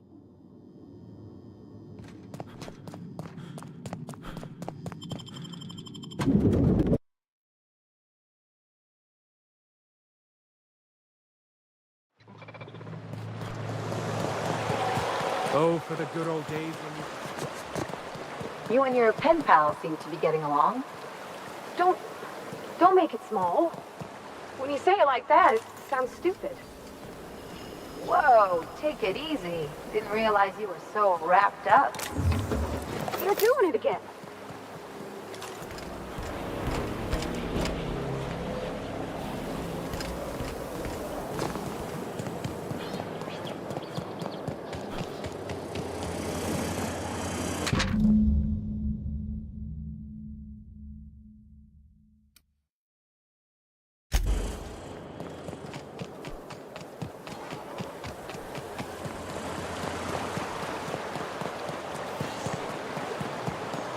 out with it! Precious contraption does nothing in this...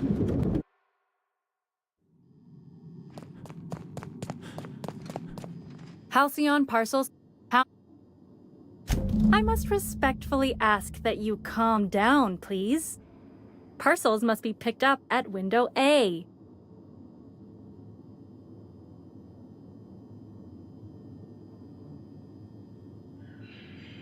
If you would like to lodge a complaint about the... If you would like to request... I see you're familiar with our company policy.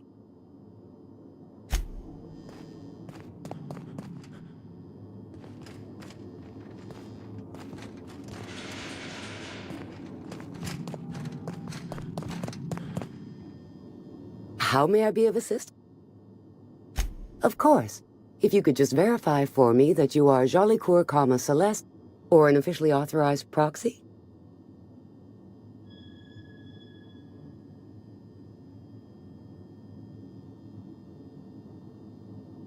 Yes, I can see by your eccentric mode of dress that you must be one of Ms. Jolicoeur's associates. Everything seems to be in order. Here you are, one parcel. I hope this has been a pleasant and satisfying transaction. Halcyon Parcel Service thanks you for your patronage.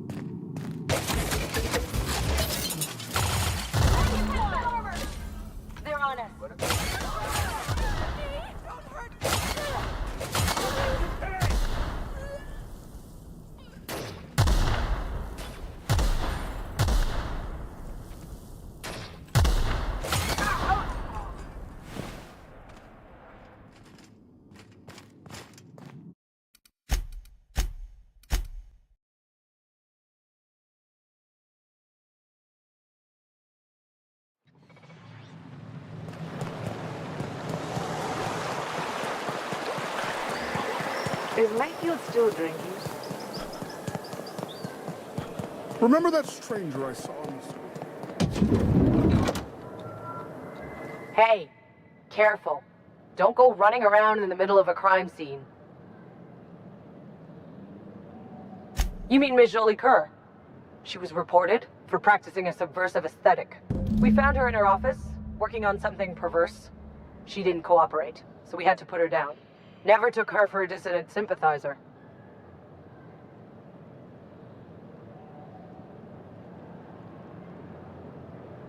Byzantium security regrets any disruption to regular flow of commerce. However, cultural and moral hygiene must always be maintained. Byzantium cultural standards are enforced by Universal Defense Logistics. Universal Defense Logistics, your first and last line of defense in the war against sedition.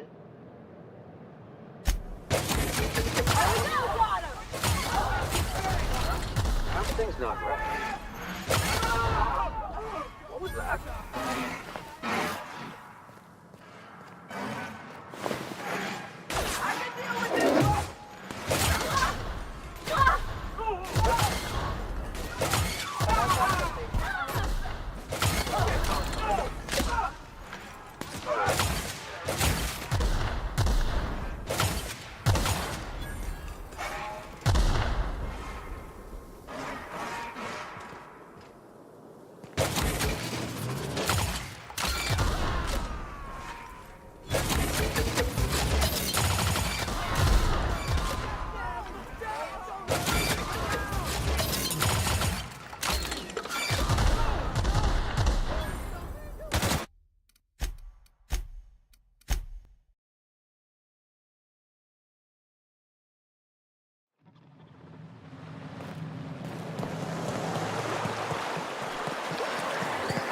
Is Mayfield still drinking? Remember that stranger I saw on the square? Hey!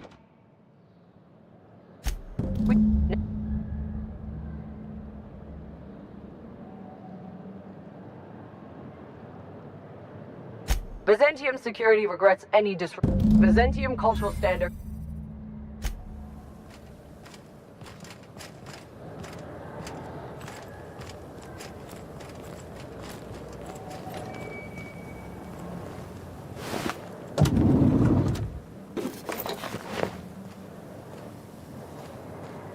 What do you think you're doing?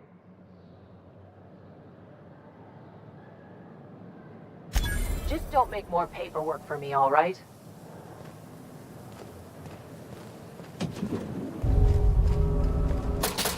Their mistake. Something's not right. That's...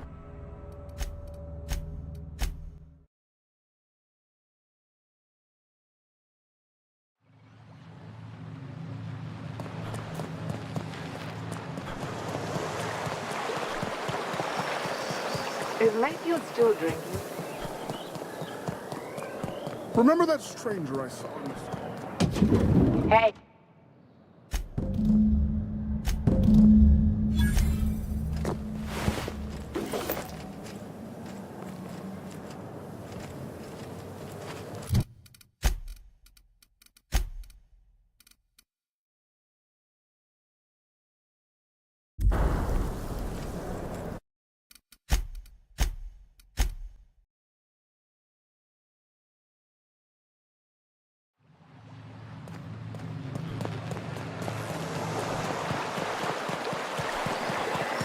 What's gotten into Bachmine?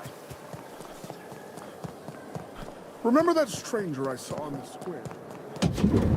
Hey!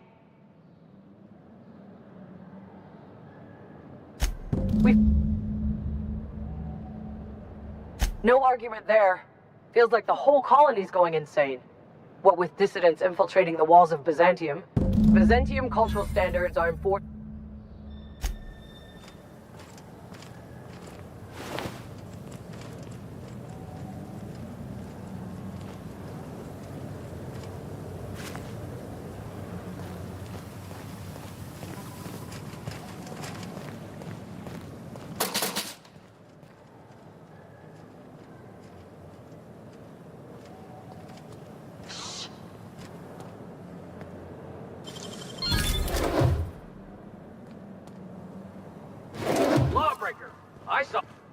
you think you're doing? I don't have time for this. Move along.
I'll sue everything.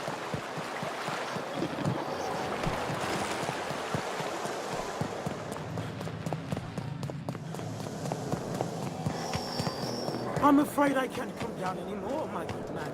I have...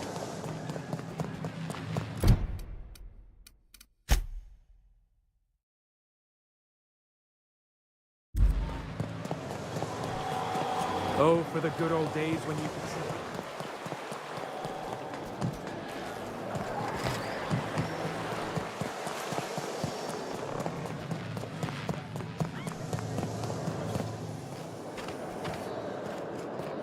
Rizzo Spectrum Vodka. Aftertaste the rainbow.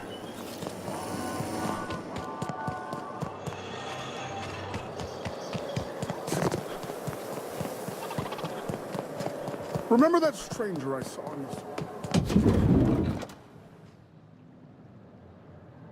You don't gotta be so forward about my reasons, Captain. Let me get a good look at you. Turn around, please, darling. My word. Such muscular shoulders. You're a vision, dear. I am no such thing, ma'am. Nonsense. You're absolutely lovely. Chin up now. I have just the thing for you. Let me do a back-of-the-envelope calculation. Materials, labor, licensing and copyright. There.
Love? That's the ultimate luxury, darling. Love. Oh, gracious me. I don't get why that's funny, ma'am. Oh, my cherub. Who woos for love anymore? That's so... precious. All right, Captain. Here is the absolute best I can do for you.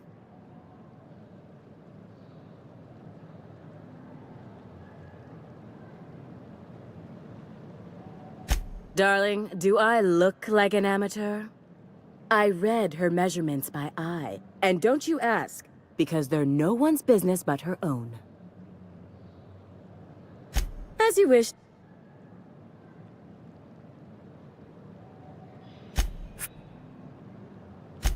Out? Yes, and... Hey.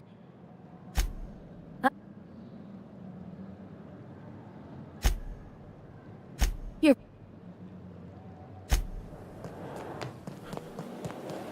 I've always loved.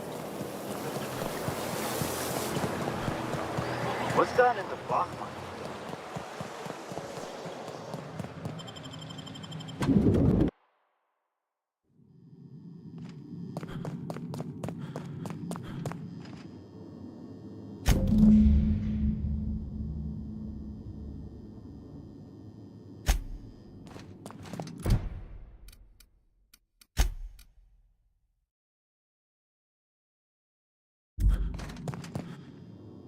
How?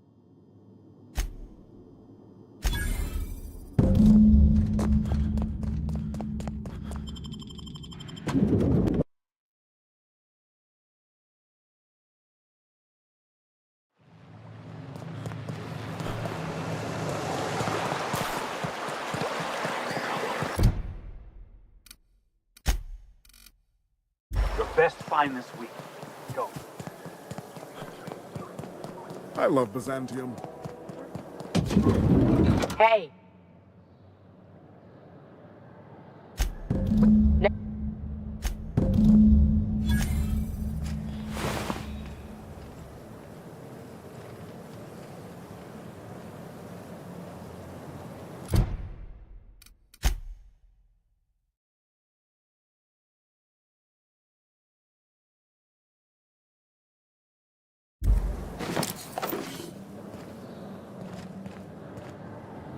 I can take a hint.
Lawbreaker!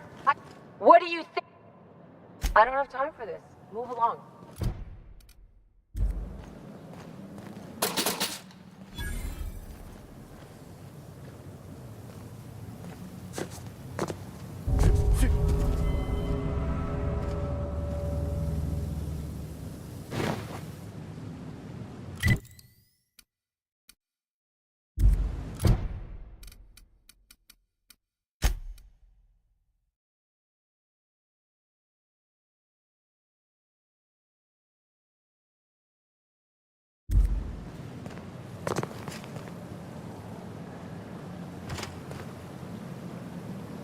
Oh, can you believe this outfit? It's so handsome, I'm almost afraid to touch it.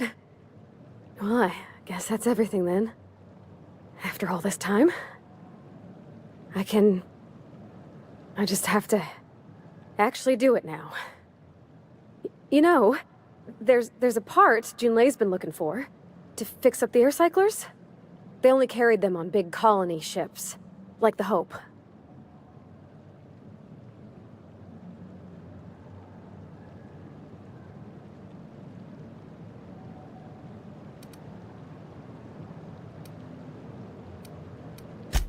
I know.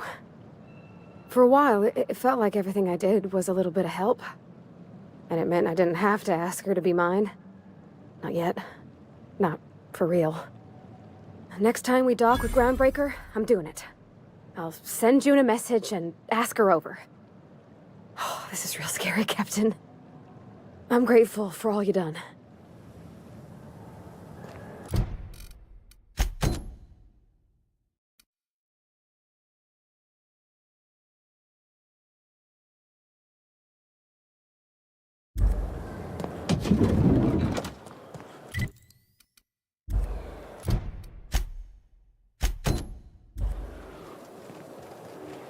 Remember that stranger I saw in the square?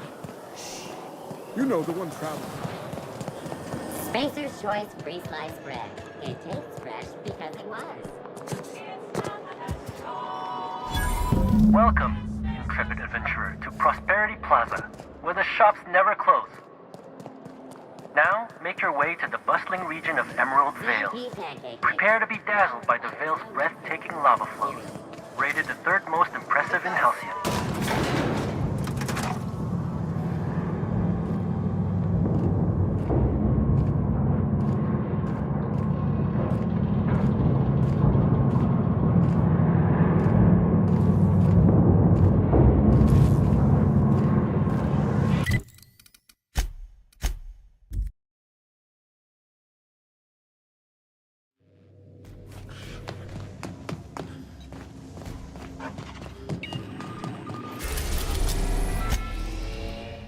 We are now in orbit above Edgewater, Captain.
We hope you've enjoyed your trek across the breathtaking landscape of Emerald Vale, Terra 2's most fertile settlement and future breadbasket of Halcyon.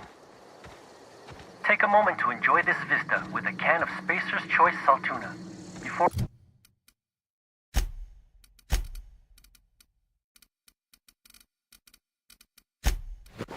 you make your way to Mighty Scylla, Halcyon's biggest asteroid.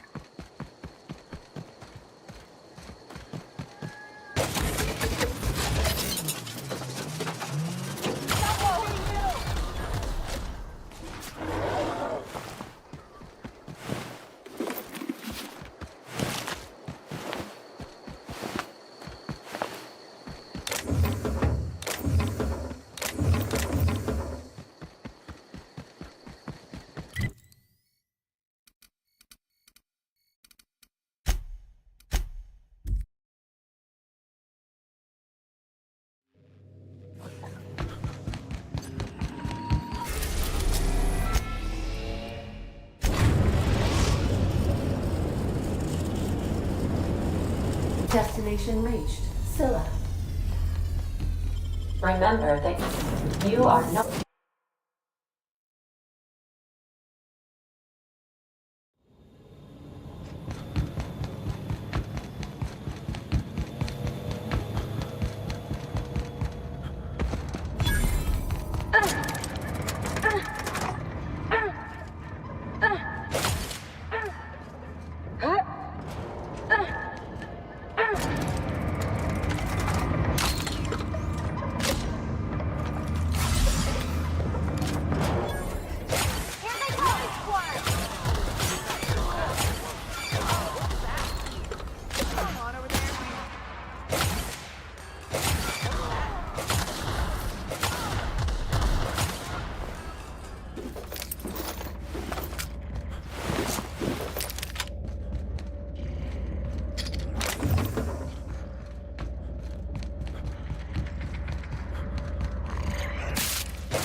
Process security. Make him ready.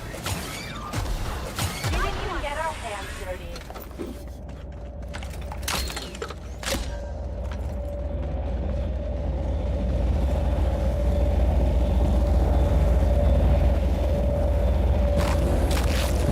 Scylla is our colony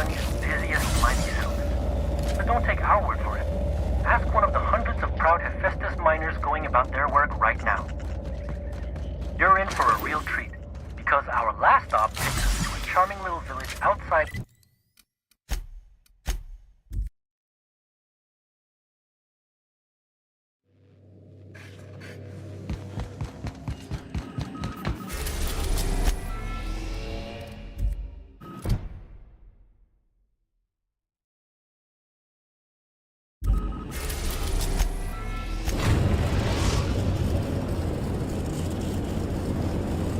We're in orbit over Cascadia, Captain.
We're now in orbit above Stellar Bay, Captain.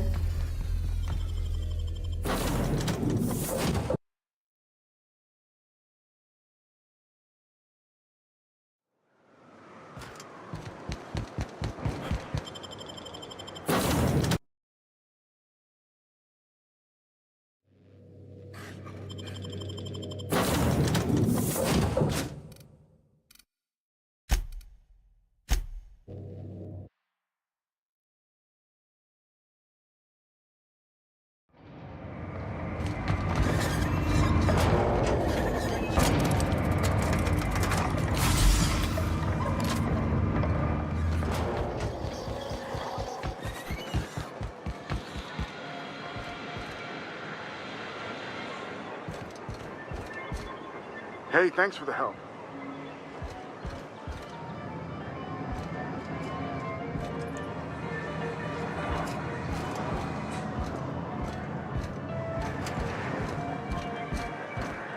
In case I did not...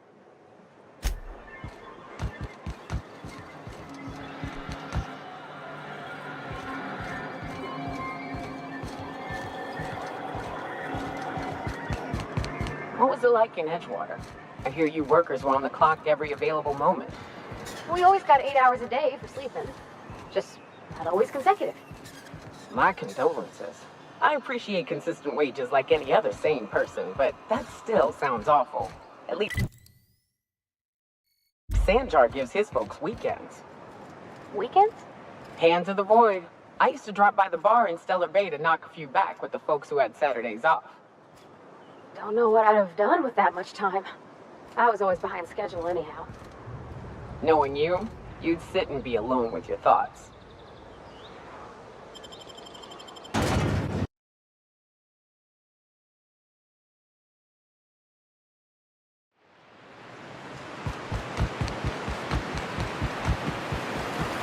What do you think of the unreliable Parvati?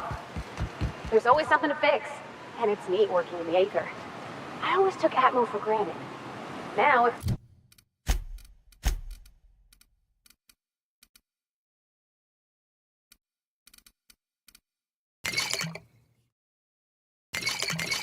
I drill through the hull, we all suffocate.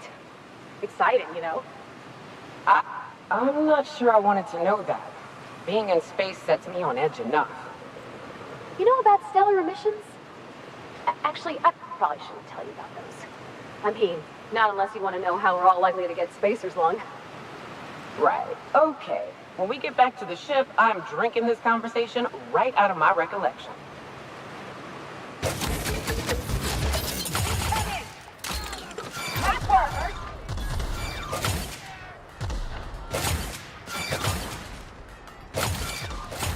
Don't mess it up. Here we go.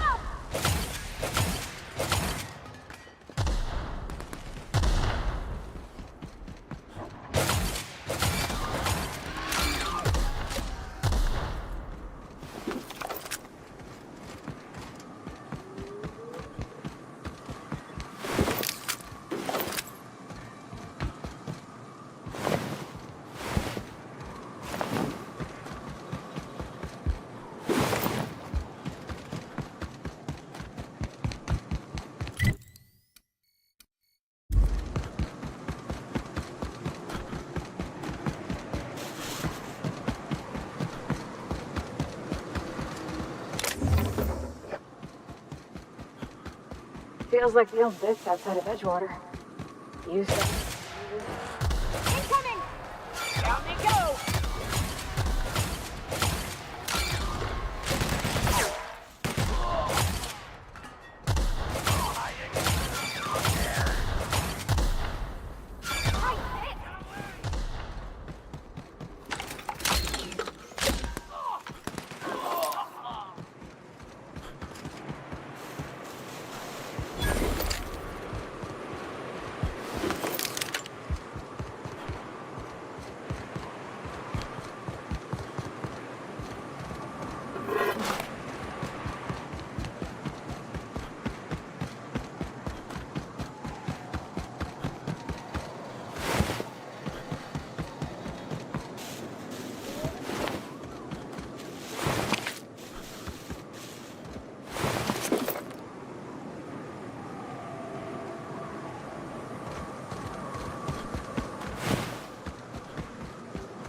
Hello again. You want to buy something?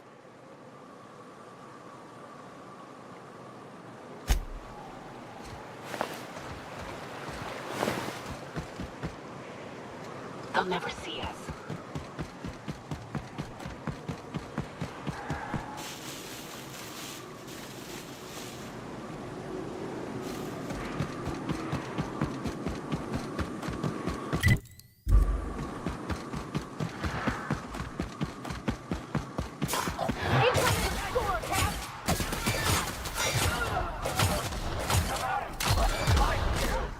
That's the last of them!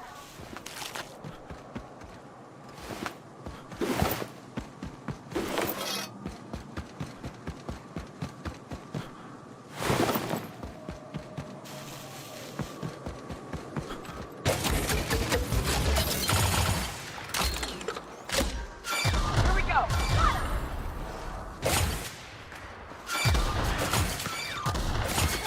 We're pretty good at this!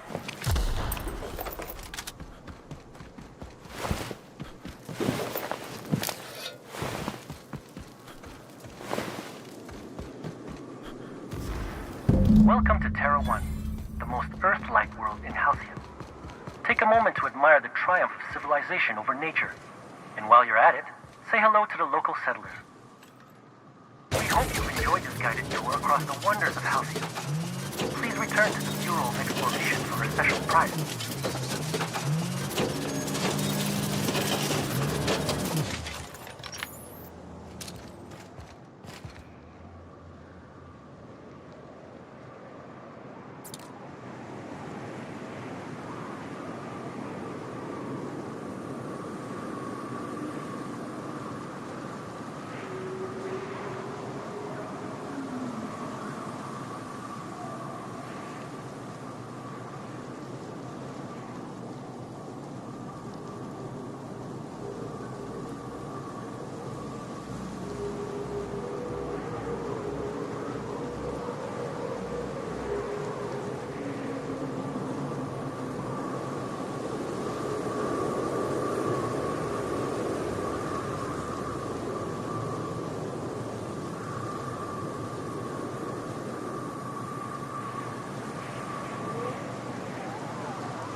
to take a breather, ain't it?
Smells like wrapped in here. Oh, it does work. I bought some musk from Sebastian. Come to share a secret with Auntie Abigail? Trust me, this... Come to share a secret with Auntie Abigail?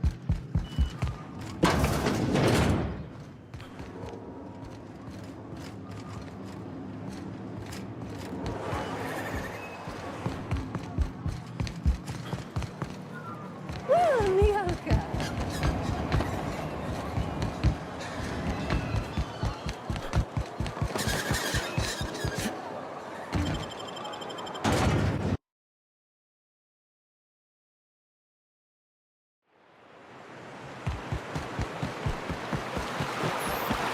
You ever been off Monarch, Mioka?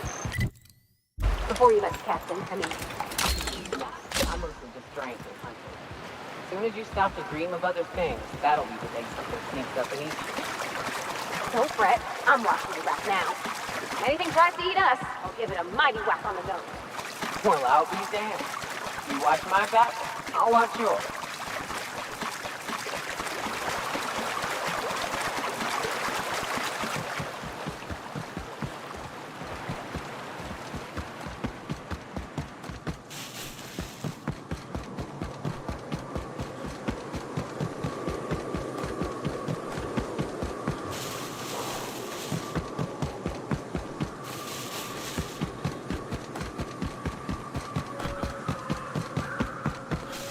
Look out,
I am so sick of sulfur.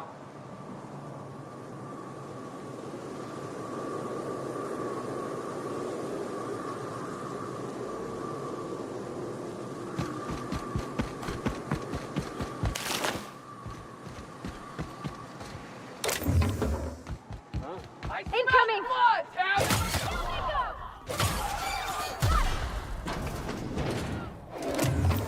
Who goes? Smell something. Don't mess with it.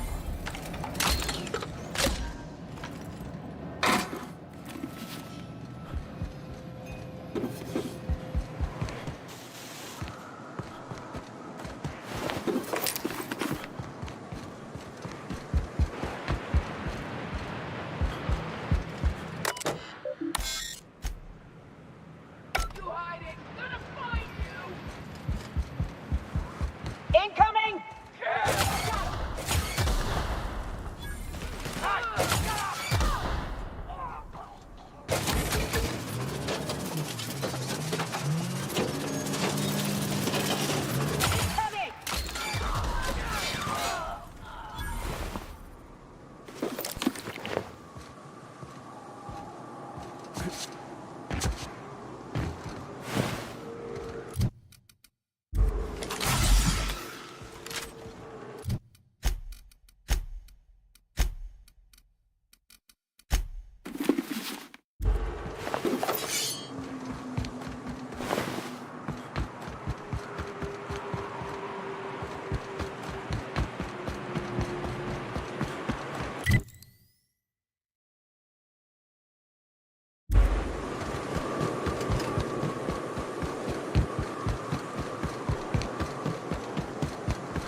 Here they come!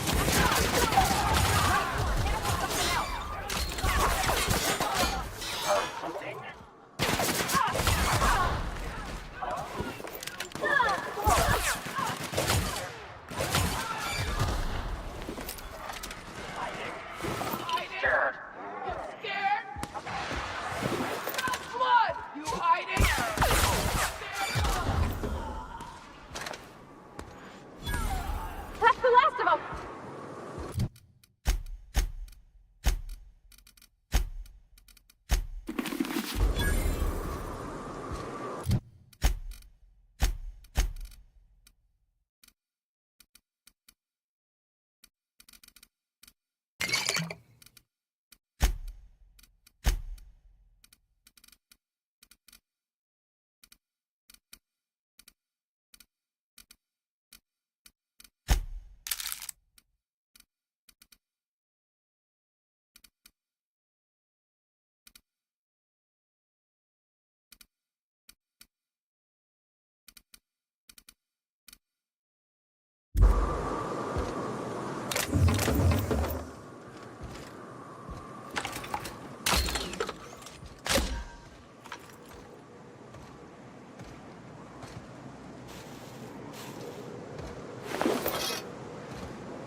sooner we put these adult psychopaths in the ground, the better.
are now in orbit above Byzantium, Captain.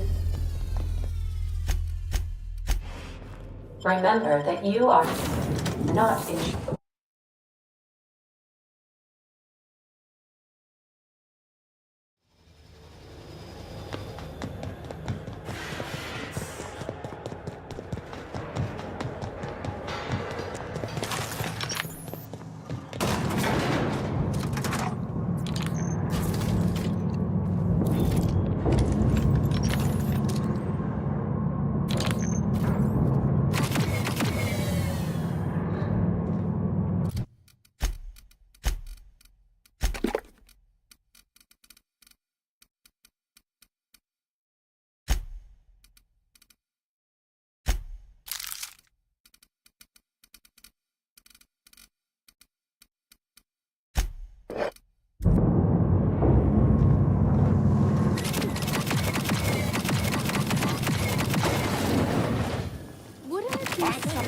Antibiotics. Take comfort in knowing that anything antibiotics cannot stop will promptly kill you. I know what I tell you what.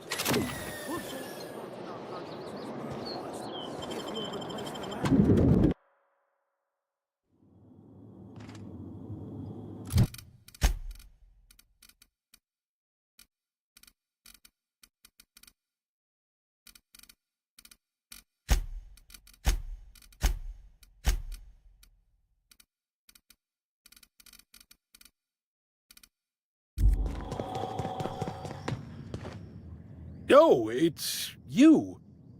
I suppose you're here to collect your prize, hmm? I really do have the worst luck. When I gave you this job, I never expected you'd be so damned competent.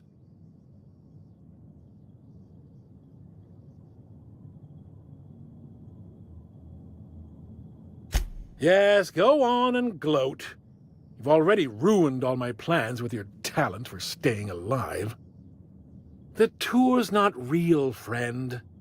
Board shut it down years ago due to unacceptably high rates of fatalities. So I greased a few palms and got the tour up and running again. I outfitted every beacon with a recording device. Live footage of dim-witted mercenaries dying in gruesome ways across Halcyon. Oh, imagine the ratings.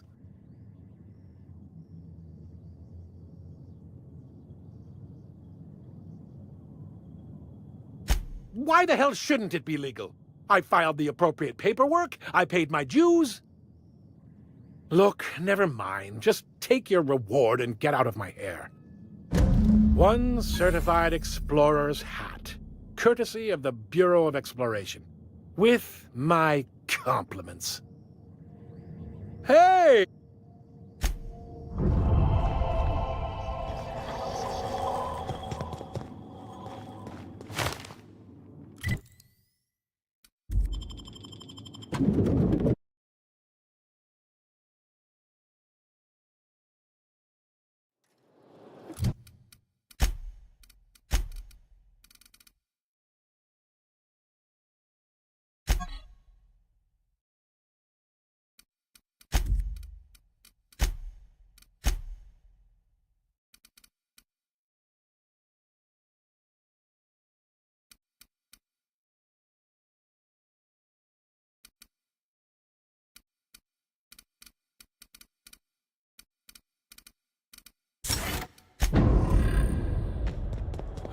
You, sir, are a fabulous negotiator. Oh, don't get me started, my dear fellow. You are most certainly the master of this art.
gosh, Felix, you got to do this. Yes. Big Virginia Yang girl detective. Mr. Bertie Holcomb, that tall baller. That's the episode with Ruth Bellamy, right? Been meaning to catch that. Hey, we need to talk.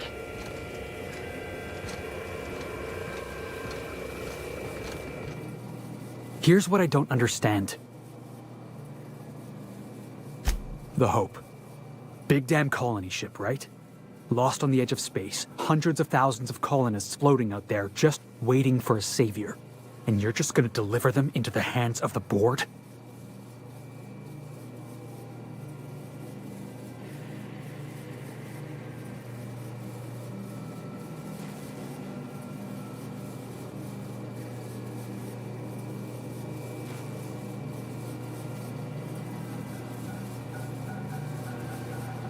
Come on, boss. Nothing good ever came out of thinking things through. It's just wrong. The board's already got a stranglehold on the entire colony. You're about to give them another ship full of slaves.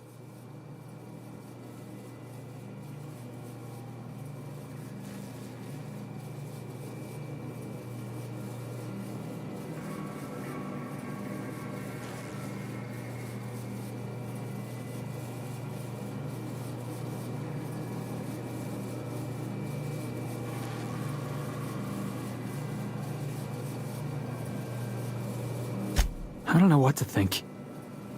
It's not that I don't trust you. I don't trust the board. And right now, it's like the board's inside your head.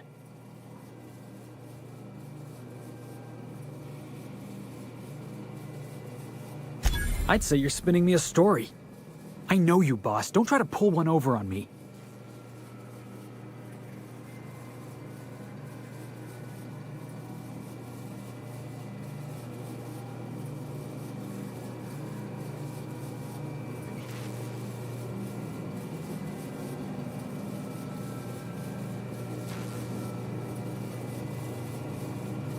Never heard Tartarus described as a safe location before.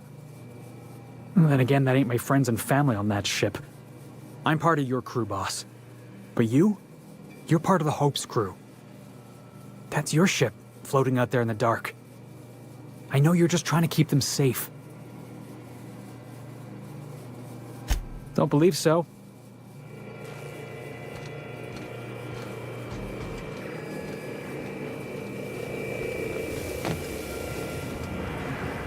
Hey, Cap.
Getting some R&R?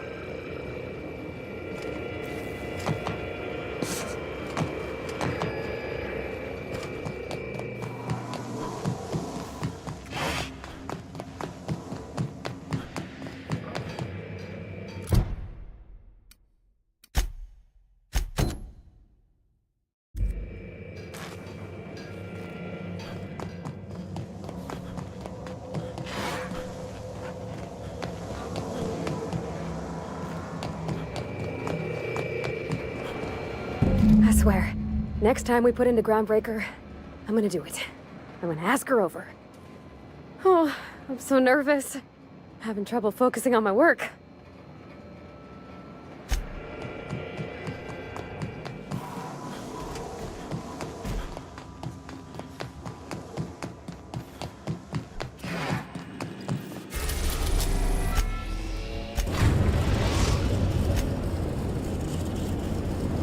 We've arrived at the Groundbreaker.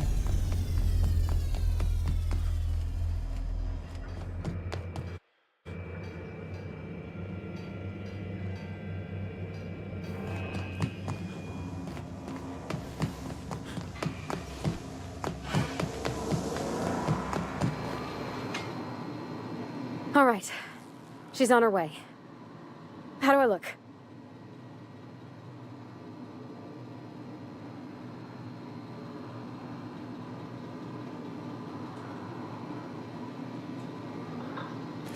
Oh, my hands have finally stopped shaking. All right, all right. Deep breath. Here I go.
Anyhow, so I told him, Dad, I'm a big girl now. I ain't need your help. I can do it on my lonesome. What did he say to that? Have at it then. And he handed me his favorite wrench, the one he used for the canner. He's probably half as tall as I was. He didn't scold you for talking back to him? Nah, he was never like that. I always thought it was funny when I get indignant about something. Then he'd watch me do whatever it was, make sure I didn't get hurt, but he'd never interfere.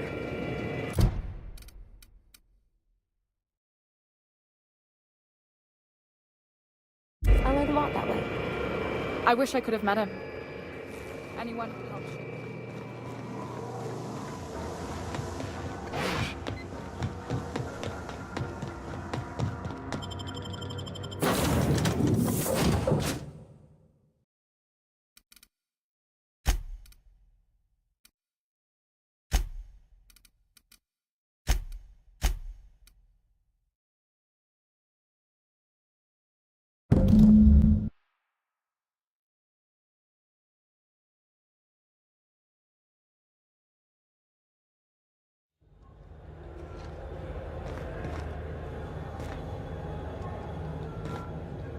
Somehow, I always find my way back to the Groundbreaker.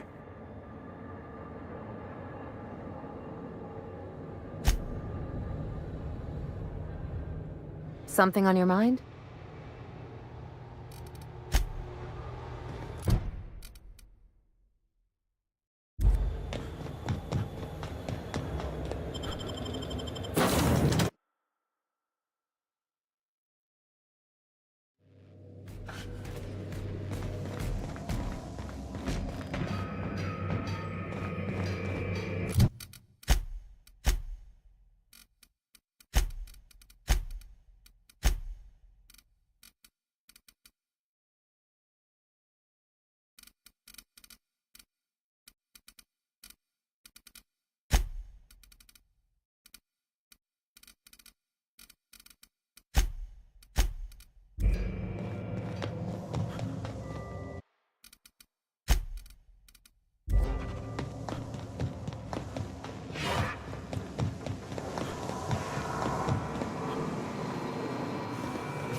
Hey, Max. Yes. You really think we all have a purpose? That everything happens for a reason? I used to think that. Not anymore. Then, wait, why do you sound so calm? Aren't you getting annoyed? Not in the least. But I do apologize, Dr. Fisher. It sounds like I have annoyed you. Fine, be that way.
Anyhow, so I told him, Dad, I'm a big girl now. I ain't need your help.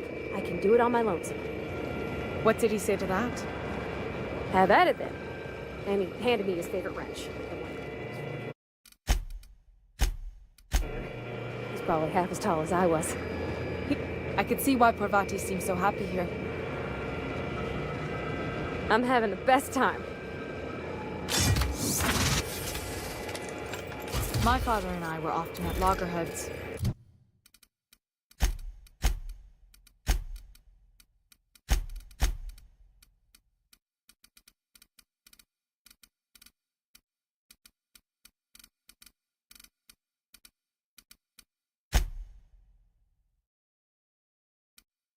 He had notions of how the station should be run, and I had others. He was fond of saying, "You think Groundbreaker pays for it?" We gotta talk about what you did to Junlei. I don't got words. She was the one good thing in my life, and now I'm leaving. I don't know what I'm gonna do, but I can't look at you. You make me sick.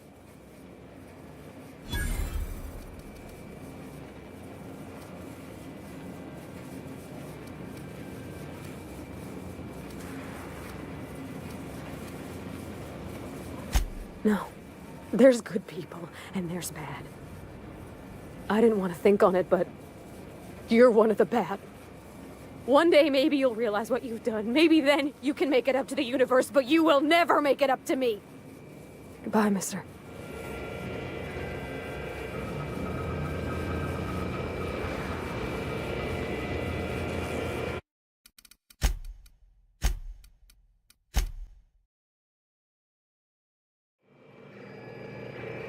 My father and I were often at loggerheads. He had notions of how the station should be run, and I had others. Captain, no spine.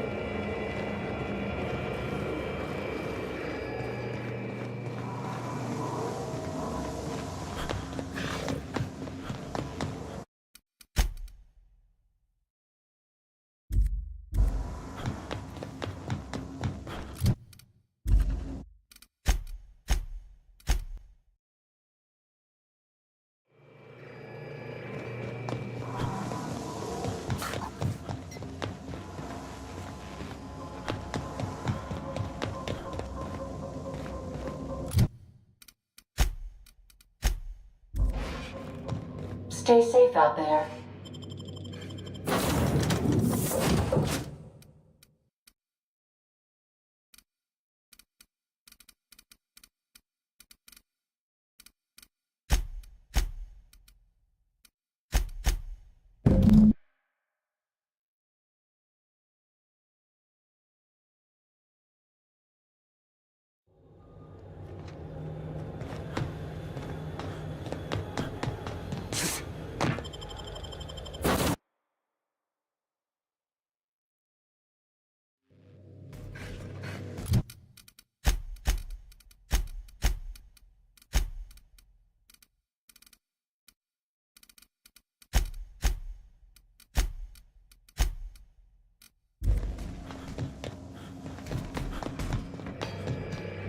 Okay, Captain, she's gone.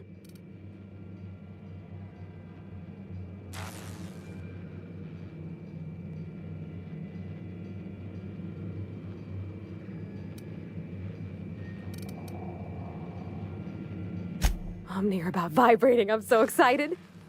So she got here, and, well, she sneezed. She said, "Wow, new soap?" And I was like, "Yeah, rose-ish." Turns out it tickled her nose. Oops. And then she just sort of touched my arm real gentle-like and called the cut of my outfit elegant. I couldn't hear the rest on account of my heart was beating so hard. Then I led her into the kitchen. I think she about cried when she saw the spread.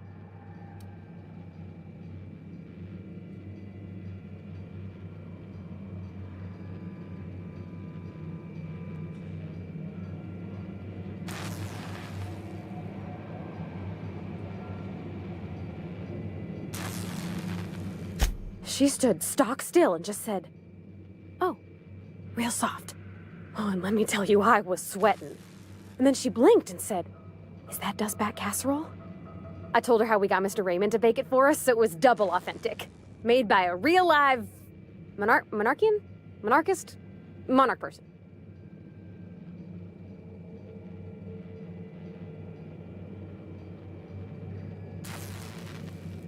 Well, we talked a bunch over dinner about the things we learned just through messages, stuff we repaired, how I taught her to salvage and she taught me to build.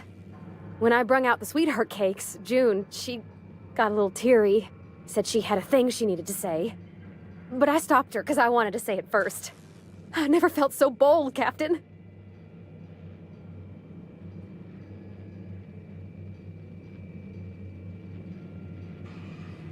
One of us has got to be. We're both... June's so reserved and I'm so shy. I worried if I never said anything, nothing would ever get said, you know? I told her about how she made me feel. Bold like I acted. Strong. Smarter and kinder than I am on my lonesome. I listed all the things I liked about her. And then she pulled out a paper and read a speech. She talked about the things she admired about me, like my cleverness and my humor, and how it made her want to be more open.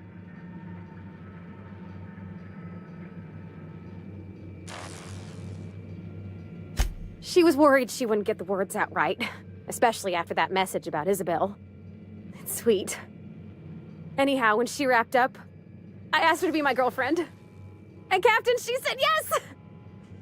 And then she sneezed again, on account of the flowery soap. It's all on your account, you know? Imagine if you'd never taken me out of Edgewater. I'd have never met Junlei at all. I don't know nothing about the Vicar's capital P plan, but you've sure changed my life. So, if you don't mind, I'm just gonna head to my cabin and happy scream into my pillow for like an hour.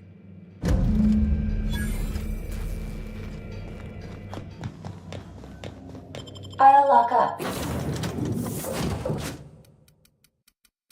Behind you.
If this is something Tobias could handle, see yourself out the door.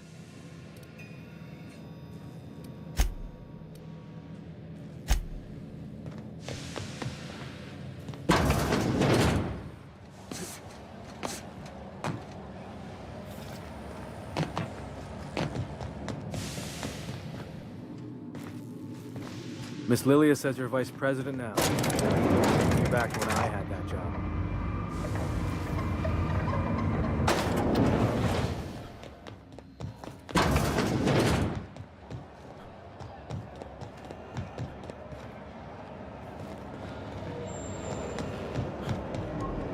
If it's not a life or death problem.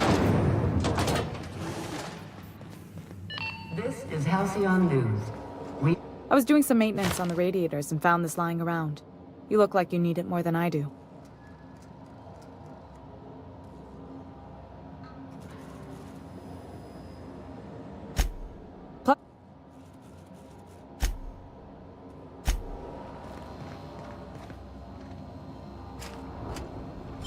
Staying out of sight. It's all on the wrist.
Have you seen this man? Reward officer. How do you do?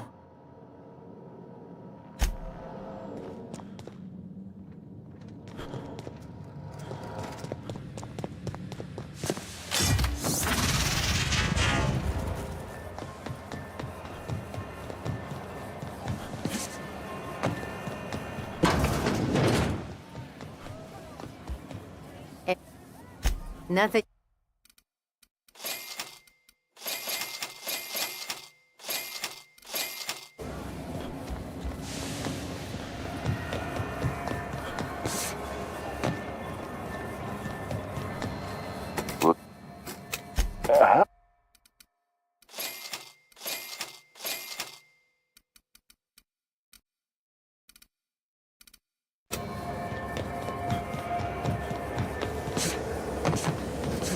Rizzo's lemon.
We are now in orbit above Byzantium, Captain.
Please avoid damaging yourself or others while you are out.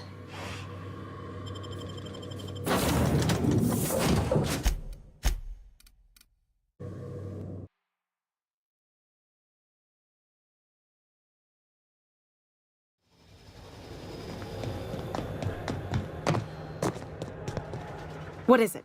I'm trying to keep a low profile. Are you crazy? The only thing more suicidal would be walking in the front door. Hey, it's your neck. I can get you packed away, but it won't be a pleasant journey. Get ready to take a deep breath and hold it. Only if you can afford the board's exhumation fees. They're a killer.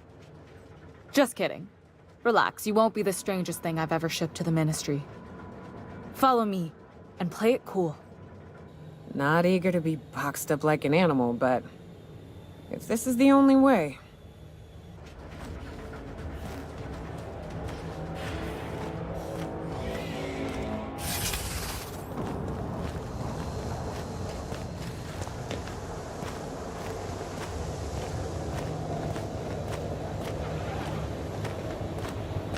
Like a raft among the rocks.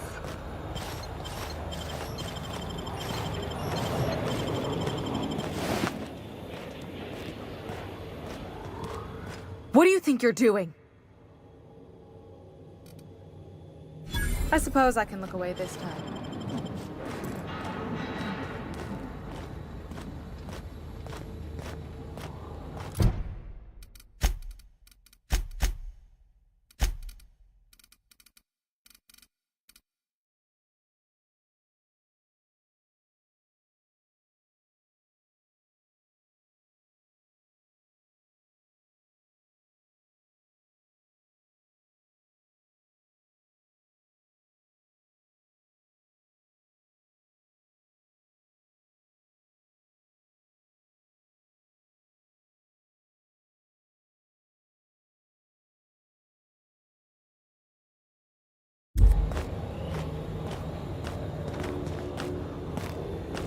Here we are.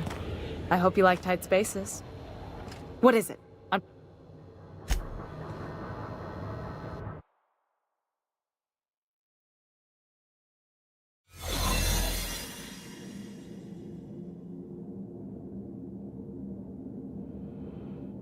Gotta admit, that was cozier than I expected.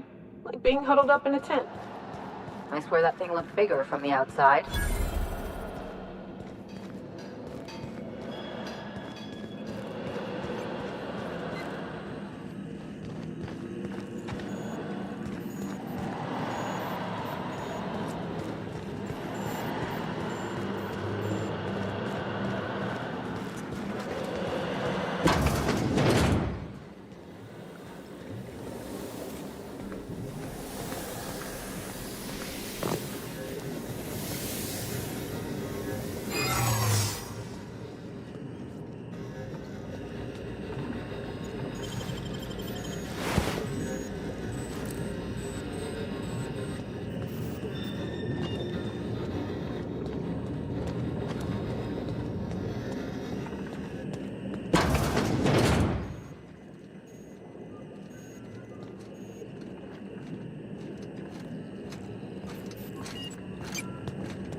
Something on your mind?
I think I'm gonna start taking my lunches out in the city.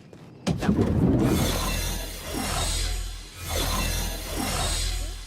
one who's been hounded? They're all pretty unpleasant.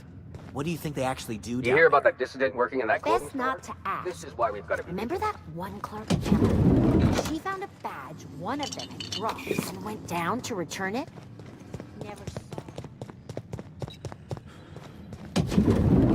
Hey, did Tillman get transferred or something? That's right. You weren't here when it happened. Some UDL officers took him into custody. Oh, law, what did they take him for? UDL's been questioning anybody with possible connections to Phineas Wells. And, well, Tillman designed all those wanted posters. So UDL's interrogating Tillman? Ugh, that's disgusting. Can't believe I had lunch with the guy.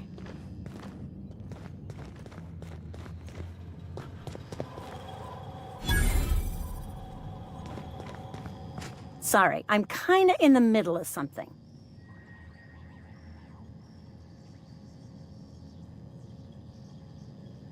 Oh. Oh. You know, I always have time for sprout mitochondria, as well as charming men who can appreciate the finer points of cell biology.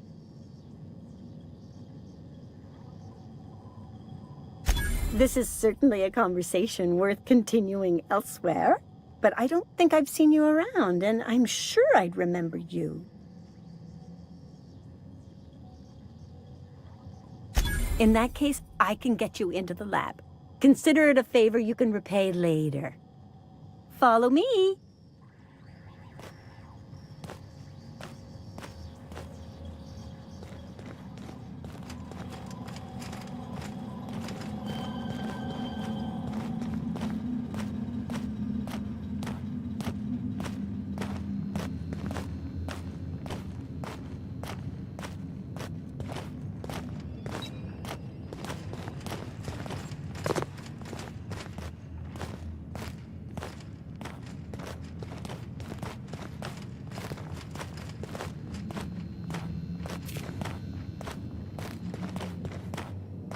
Hold, I need a favor. Think you could let my friend through just this once? After all, you still owe me. Fine. But I don't want to hear anything about the catch-up packet incident ever again. And he's on his own if he runs into the guards downstairs. You're the best, Holt. Don't worry, I haven't forgotten you. We'll continue this later.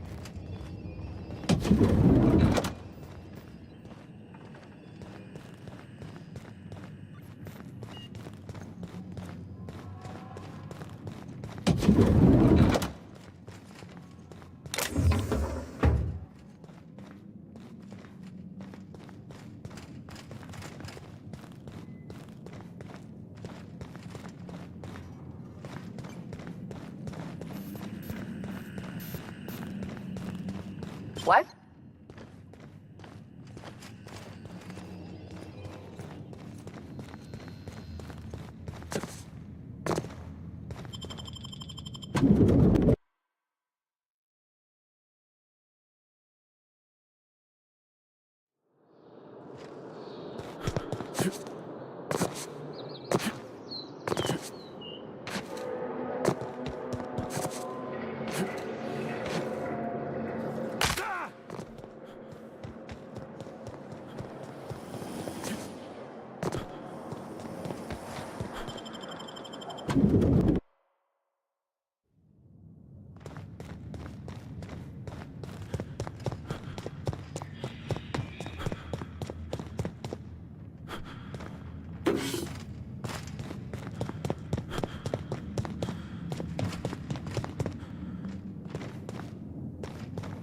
Let's just put this unpleasantness behind us.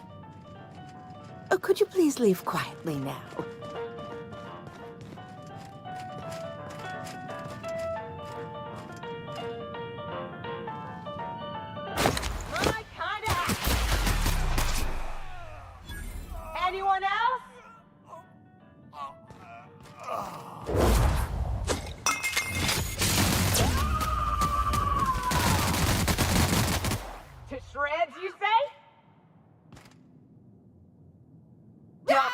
What in the void did you do?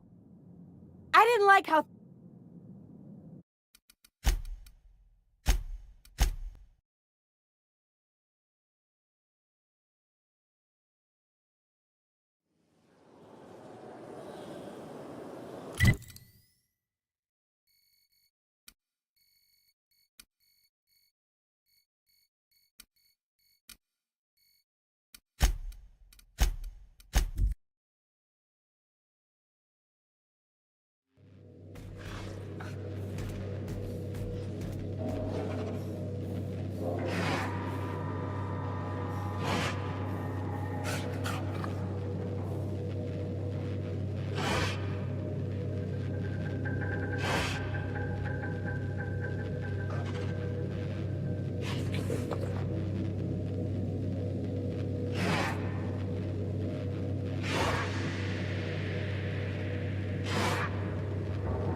Now arriving at Phineas's top secret orbital lab.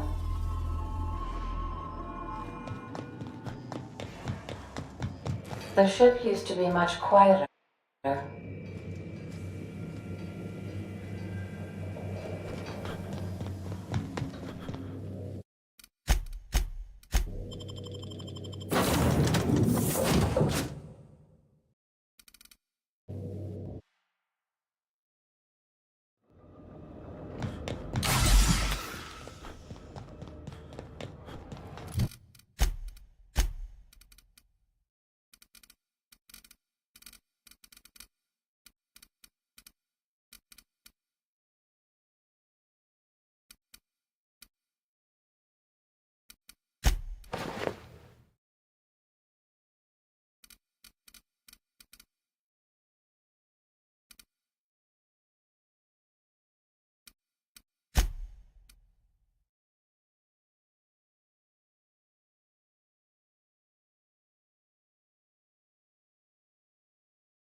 Myself busy in your absence, optimized my formula. I'm now confident I can revive the remaining colonists. All I need now is the dimethyl sulfoxide. I'll take as much as you can give me.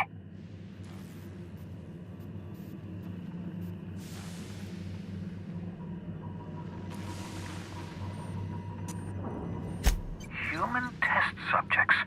Oh, that's grotesque. That's unthinkable. That's exactly what I'd expect out of the board.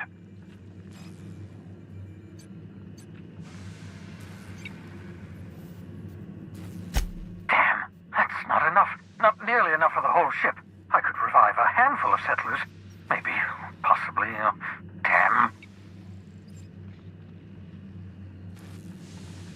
I know! I've suspected as much for years. Of course, I don't expect the board to do a thing about it. They've been driving our colony to the brink of destruction for decades. The board's mismanagement put our colony on the road to collapse. If we don't put a stop to them, thousands of colonists are going to die.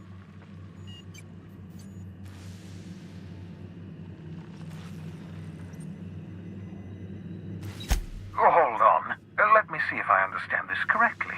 You're saying that Halcyon's on the brink of total collapse? And the chairman's plan to save all of us is to save himself? I always knew Halcyon was heading toward a systems collapse, but I never imagined we were already there. The board made this crisis, and now they want to solve it by freezing the rest of us? That's not a plan. That's a goddamn escape clause. Do you realize what this means for the Hope? For your fellow colonists? The board's going to kill them all. Toss them out into space, just to make room in their hibernation chambers.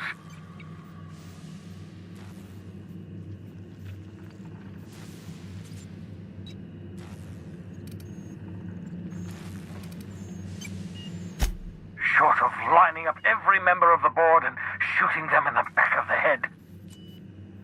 Do you know what's waiting for us on the Hope? Scientists, engineers, artists, the brightest minds Earth ever sent us, uncorrupted by the board. The board's going to dispose of them all and transform the Hope into a prison for the rest of us. They're likely on their way to the Hope as we speak. We need to get to those colonists before the board. I have enough chemicals to start reviving a few of them, but no easy way to get them off the Hope.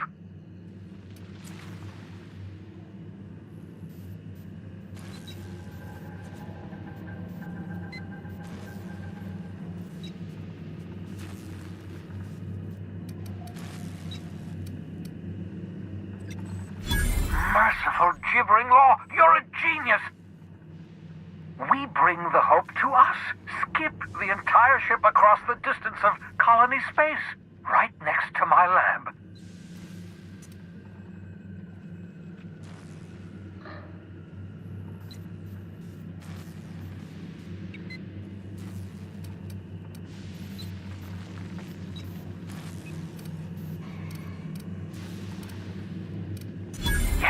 Yes, exactly. You're a step ahead of me, but I perceive the shape of your plan. If we link up the Hope to the Unreliable, then use your navigational computer to calculate a reasonably safe vector, we can skip the entire colony ship into the rings of Terra 2. I've got a healthy disregard for personal safety, but this sounds crazy, even to me. Your instincts are correct. By any reasonable definition of sanity, this plan is crazy. Isn't it wonderful? You'll need to switch on the Hope's auxiliary power using the Unreliable.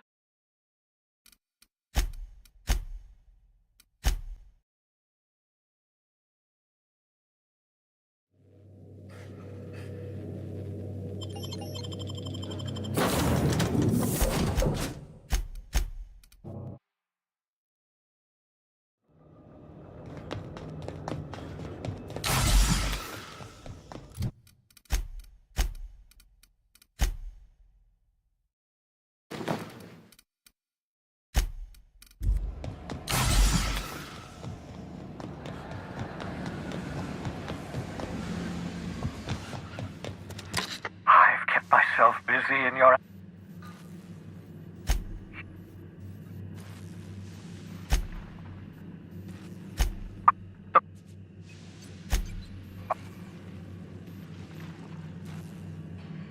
Short of lining up every member of the board and shooting them in the back of the head. Do you know what's waiting for us on the Hope? Scientists, engineers, artists, the brightest minds Earth ever sent us, uncorrupted by the board.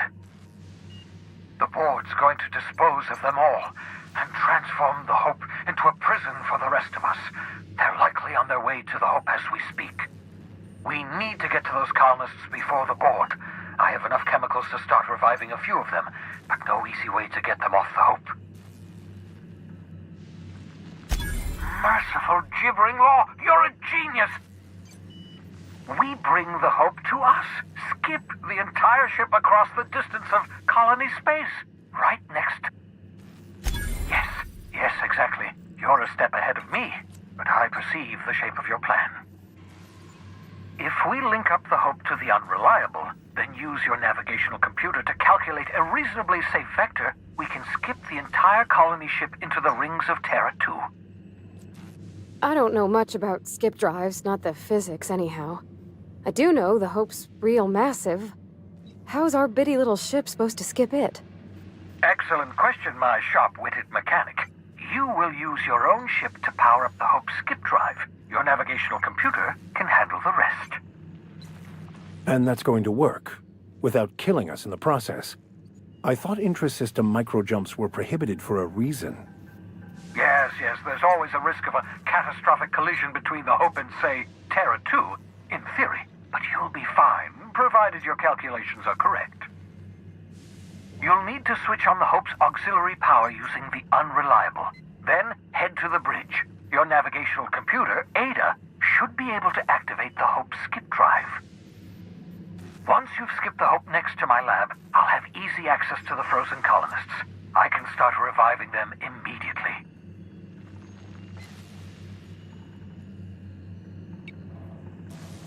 Certain.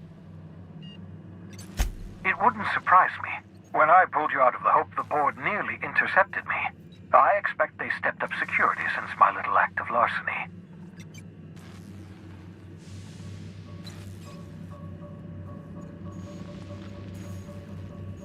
Skip drives were never designed to be used within a system, but I skipped my ship across Halcyon when I rescued you, and that turned out fine, mostly.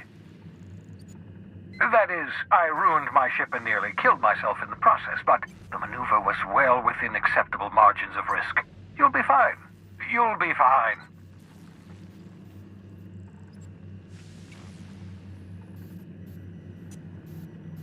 Unlikely. The Hope is as massive as the Groundbreaker, but compared to the rings of Terra 2, positively minuscule. The board might notice, possibly, depending on the position of their heads relative to the depth of their collective posteriors.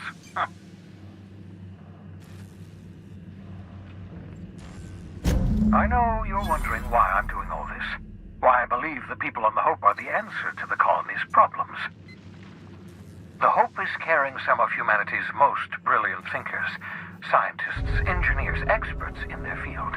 If we work together, we can still find a way to save Halcyon. The board would have us believe Halcyon is beyond saving. I choose to believe otherwise. If there's even the slightest chance we can save Halcyon from oblivion, then we have to take it.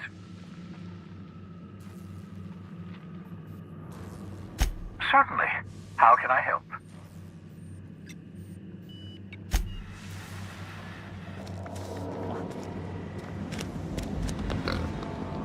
That'd be for me.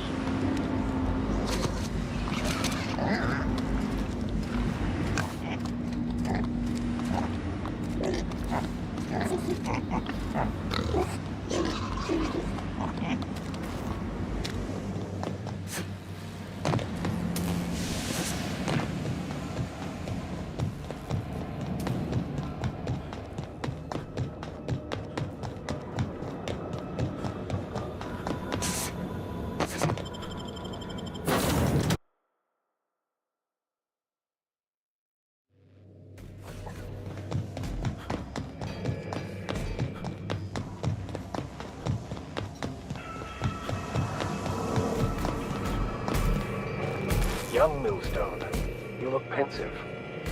I don't know what that means, but I've been thinking. It ain't easy carrying a torch for the Rangers.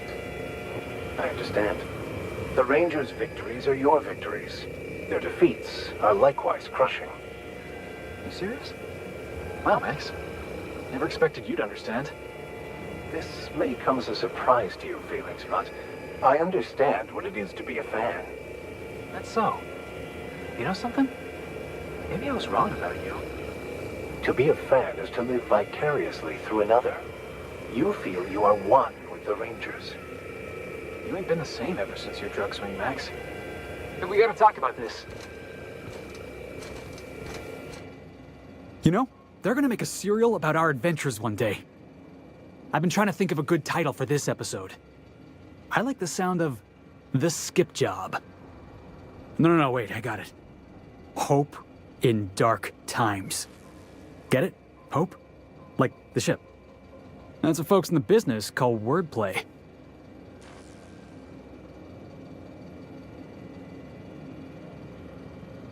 Yeah, I've been thinking about that.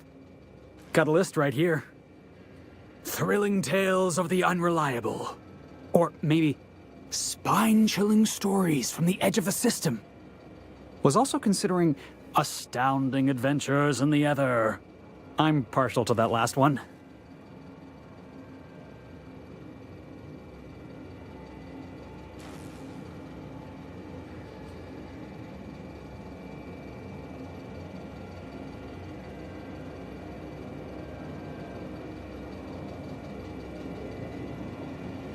Not bad.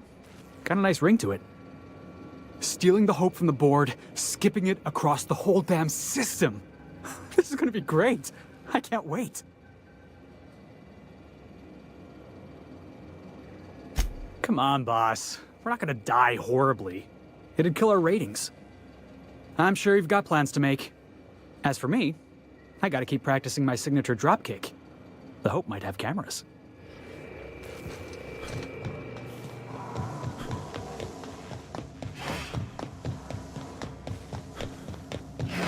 Captain, I hope Dr. Wells has not dragged you into one of his irrational schemes again. My diagnosis of his mental stability is not flattering.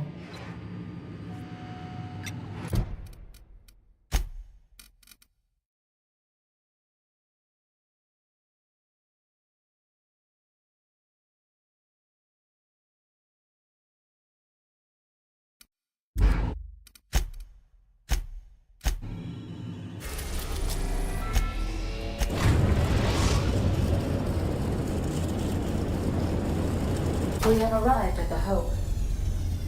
I need you to reroute power from our ship to the Hope's auxiliary generator. You'll have to connect me to the Hope's comm system so I can convince her central computer to enable the skip drive.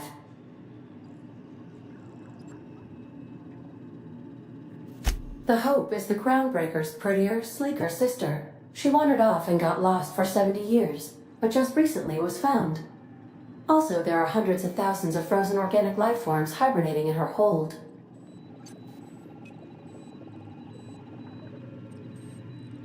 If your calculations are even slightly off, you could crash the entire colony ship into Terra 2.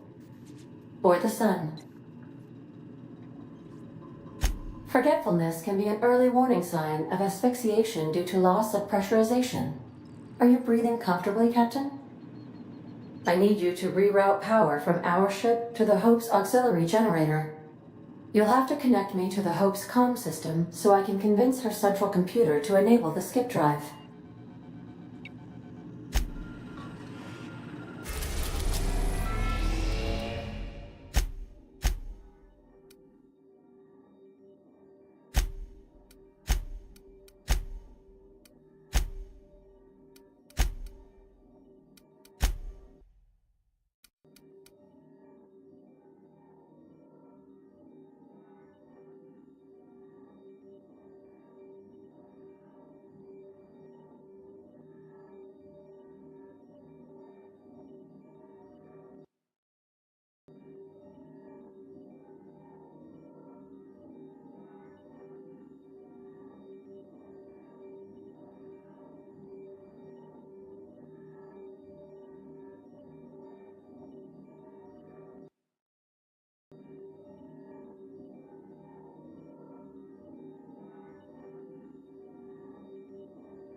hear about Edgewater? Glad you know we still have the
That ought to do her, Captain.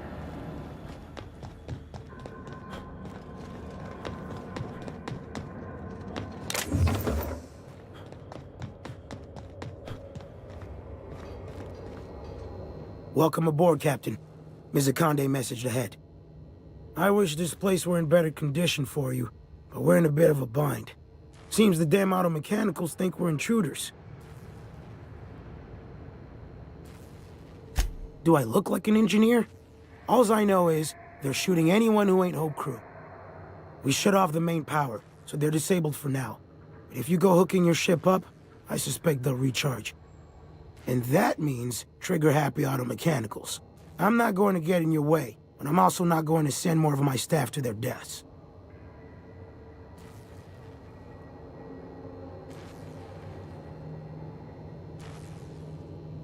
We tried that. Didn't work. Something about our faces not matching up. We stored what cards we could find in the badge station to my right, but it's locked off. Can't just hand over whole property. Sorry.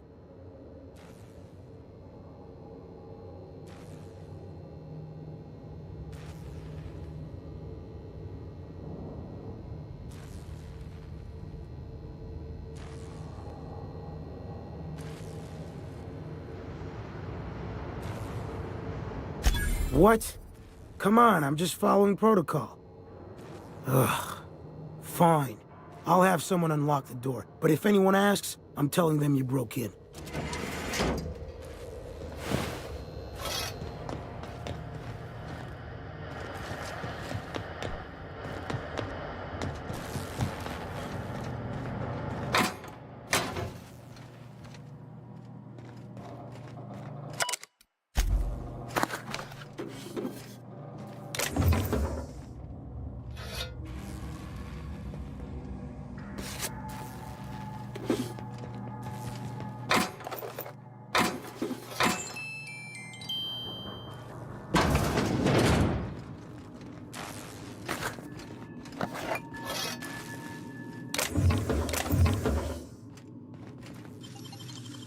Nice hands, Cap.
Does it?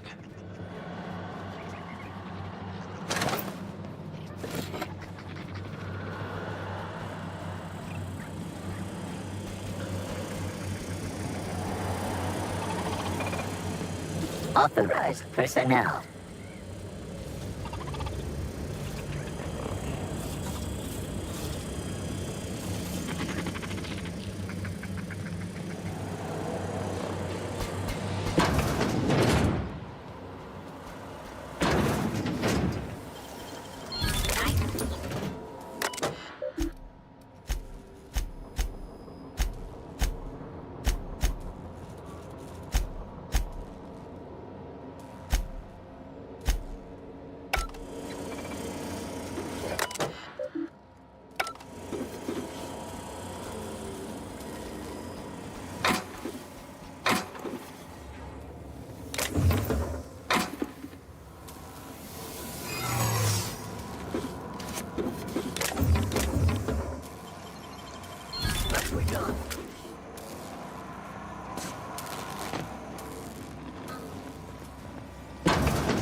Unexpected.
All the trespassers discovered in error. Hope crew data not found. Identify yourself. Error. Hibernation pod access is illegal. State your employer.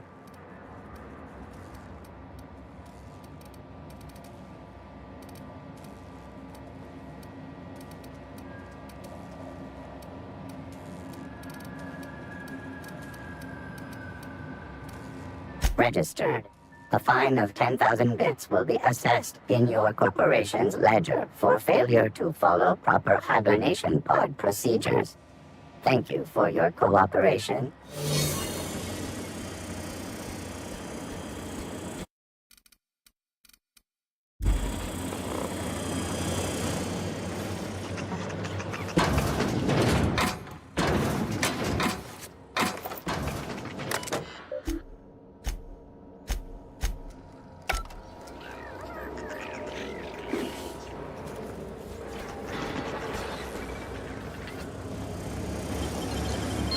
Impressive, as always. You're an artist, Captain.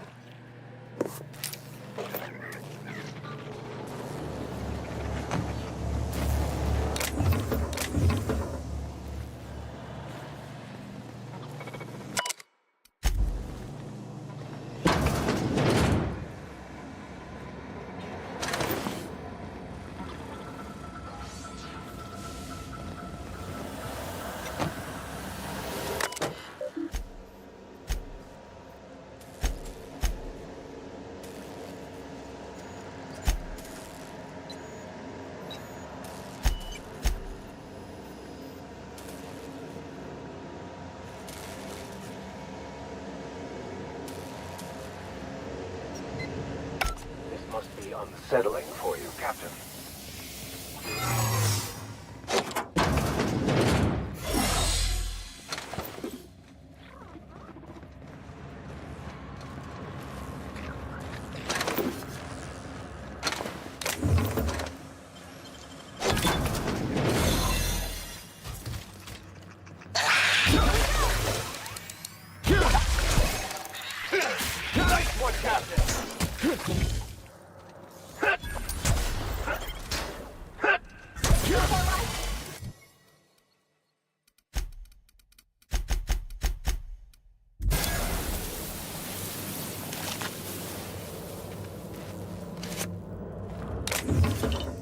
Should we assign Sam for a cleanup? Oh gosh. I'm gonna be sick.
Greetings. Authorized personnel.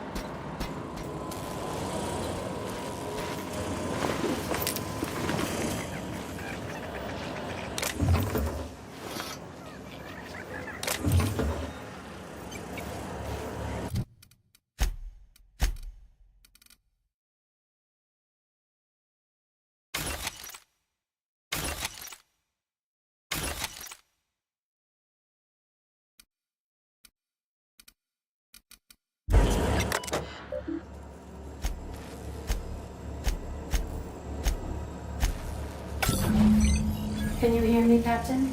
I have successfully integrated myself into the Hope's comm systems, and am attempting to establish contact with the Hope's more primitive processor now.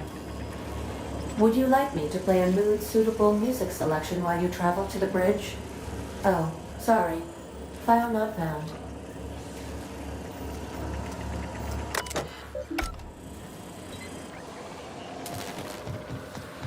I see you've located the stasis chambers. Which pod were you slumbering in for so long, Captain? The missing one, I take it?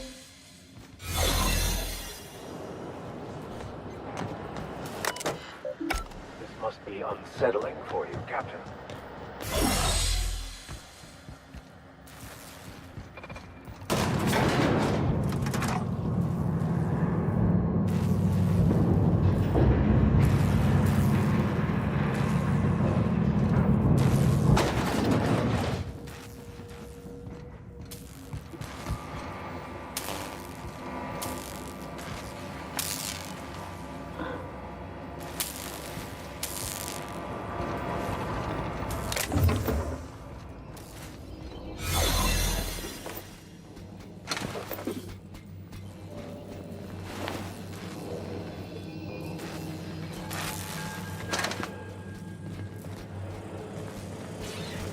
These were the private quarters of the Hope's former crew. Shall we hold a moment of silence for the dearly departed? No. That's odd, because my programming would indicate that when forced to confront the idea of self-death, organics prefer... Oh, I see. Yes, never mind. The weight of this is almost too much, isn't it?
Processing.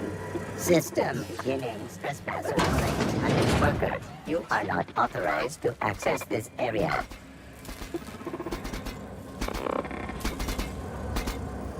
Error. Hope crew data not found. Identify yourself.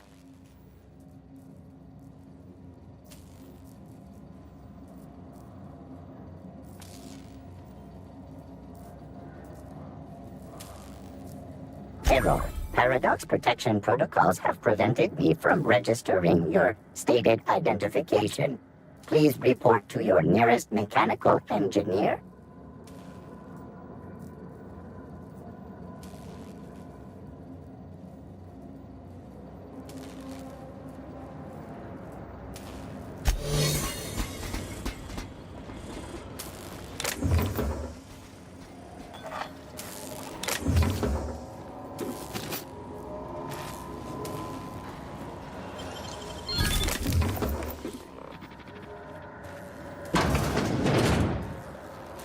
That's the Hope's computer up ahead.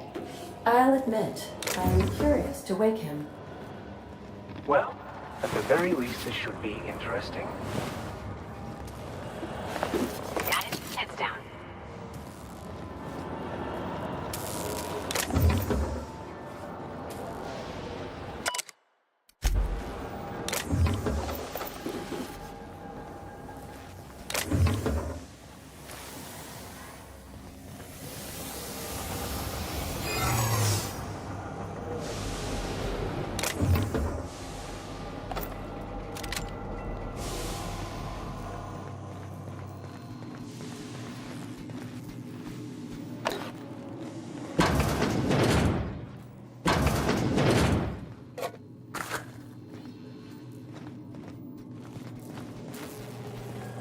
Unexpected. Investigating.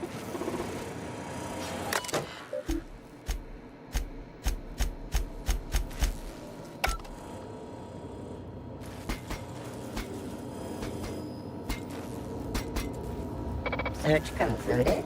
No dissidents found.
Greetings, Captain. I am speaking to you through the Hope's computer system. It's a rather cramped feeling, but it'll do.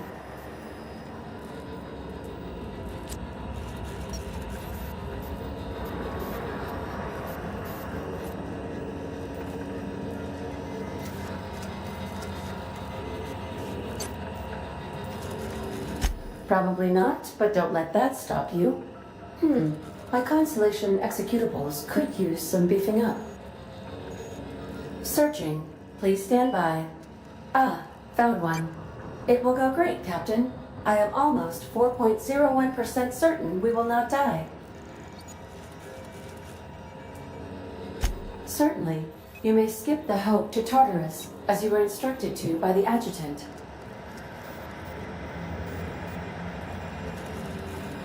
Doing so would bring the Hope within close proximity of Phineas Wells's orbital lab, allowing him to access the colonists frozen within. Your act would be immediately noticed across Terra 2, as the colony ship Hope abruptly enters into the planet's rings.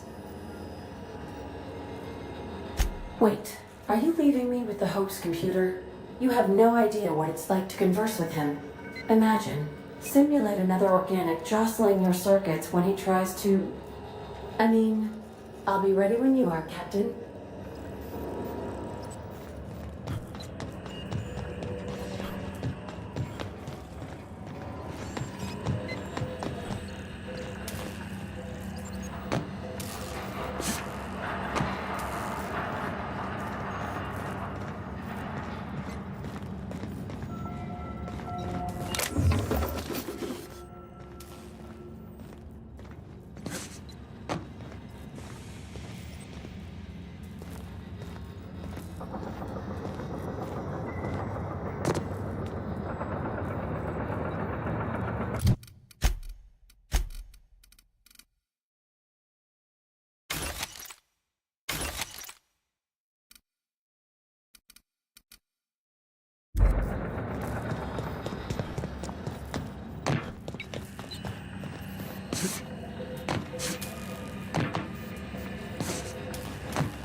Process worker records indicate you have already been identified as non-standard personnel.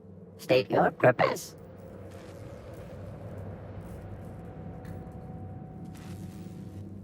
Error. Binary detected. Binary has been deprecated since the invention of Anti-Cleo's patented Tripanary language. Tripanary. More bits for your bits. We appreciate your cooperation. Have a pleasant day.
Welcome back, Captain.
Show me how to do that.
Your uniform has been rated 82% clean.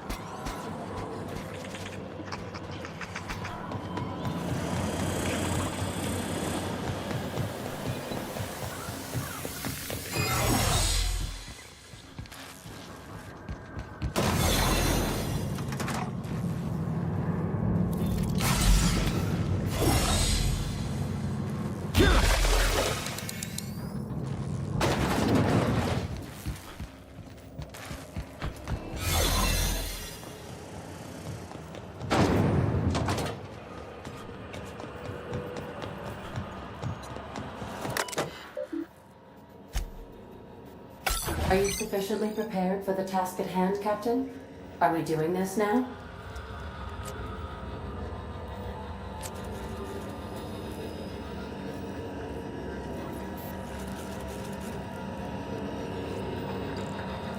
Are you sure? That is extremely dangerous. Skipping the Hope will void the warranty on the skip drive. And also potentially kill an entire planet. How is my humor now, Captain? Improved?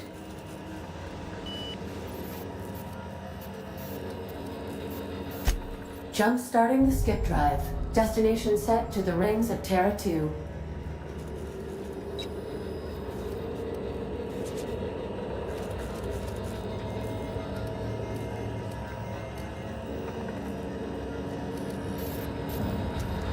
I wouldn't advise that, Captain.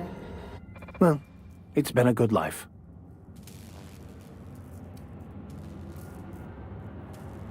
All right. It is in your hands now, Captain. I trust you, in so much as my presets allow. ADA, does your captain seriously intend to do a micro jump in system with engines that haven't been powered in 70 years? on a derelict ship. That is what my captain intends, yes. But that is a gross misuse of the skip drive. The Zero Point Drives Corp and I will not be held responsible for any damage incurred during transport, and this will cause extreme damage. Yes, I am aware of that. You should not be doing this.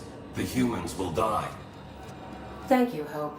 It looks like all systems are go. Captain, I would advise you to hold on to something. Now.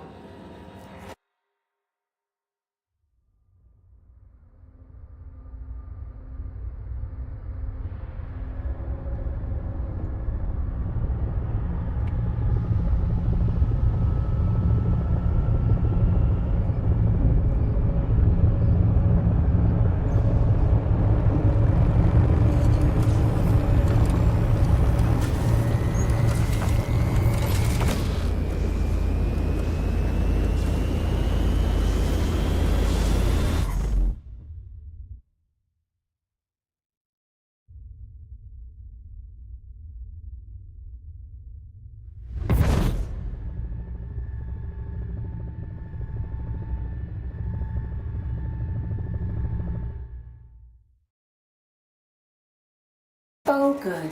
We are still alive and have successfully skipped into Terra 2's orbit. I reported as much to Phineas Wells, but he has not responded. Perhaps you should check in on him.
As always,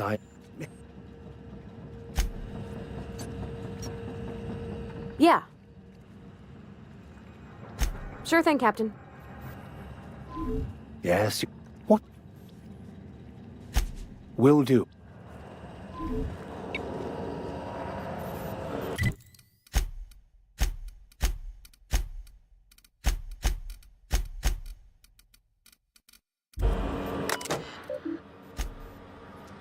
Are you sufficiently prepared for the task at hand, Captain?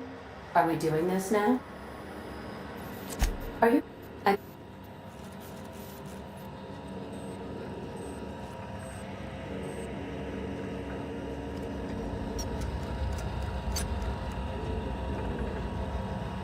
Jump starting? I wouldn't advise that, Captain.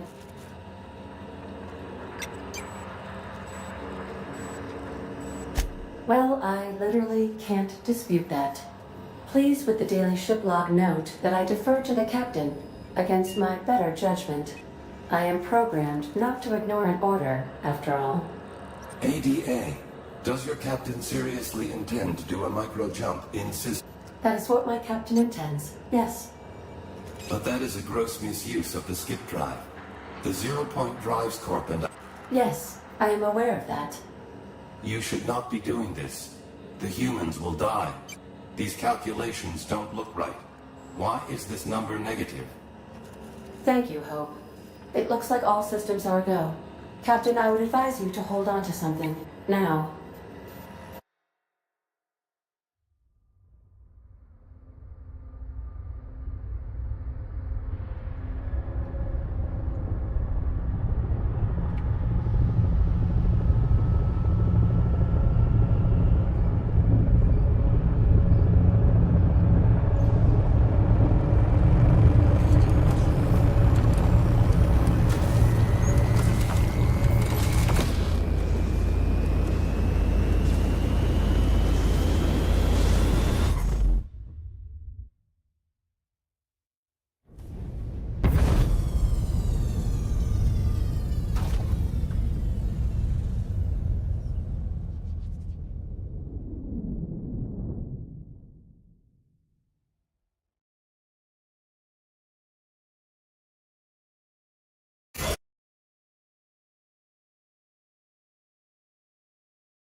Well, it's been a good life. Doing it. I mean, affirmative. Skipping the hope in 3, 2, 1. ADA. Does your That is what my captain intends. Yes. But that is a gross misuse of the skip. You should not. Thank you, Hope.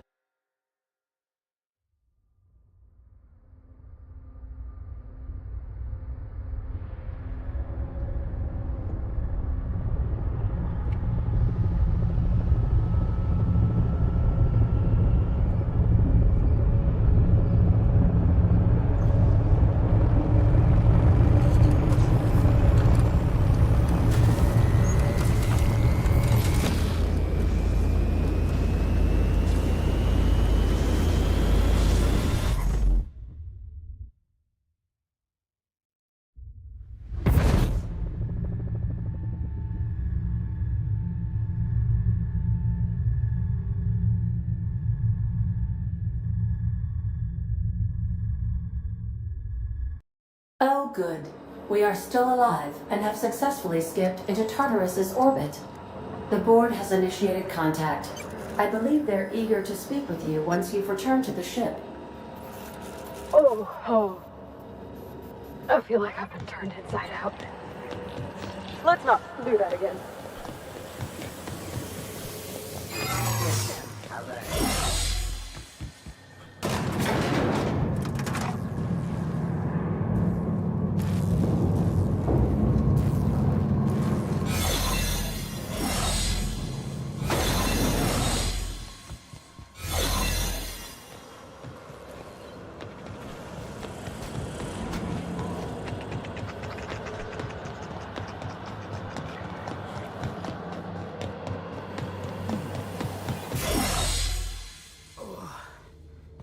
Felt anything like that. I'm gonna need a minute.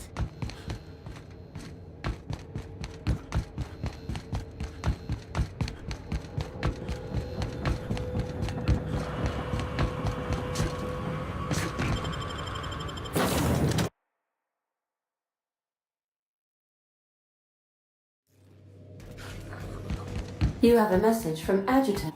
Captain, you have an incoming transmission from Tartarus. Attention, Captain of the Unreliable. This is Chairman Rockwell. I'm on Tartarus and, we need your help. Thanks to your intelligence, we successfully captured Phineas, but he's somehow turned the tables on us. That crackpot scientist has caused a riot among the prisoners and unpaid laborers. It's a law-damned bloodbath down here. As if that weren't enough, he's gone and taken Sophia hostage. I'm not gonna mince words. The situation is dire. I need your help.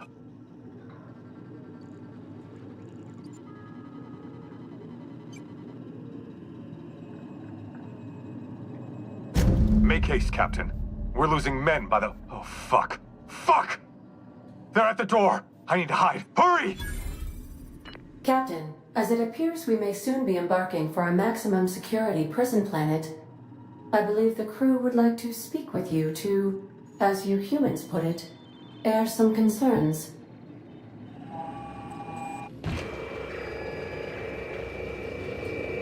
So long as I can recall, I've been eager to get back at the board for fucking my life up. Here we are about to go rescue them? They better shower us in riches and accolades. But what if it's a trick and she means to get rid of us for good? Captain, your service to the board has been invaluable. If you wish to claim your rightful place in Byzantium, you must help them crush the riots in the labyrinth.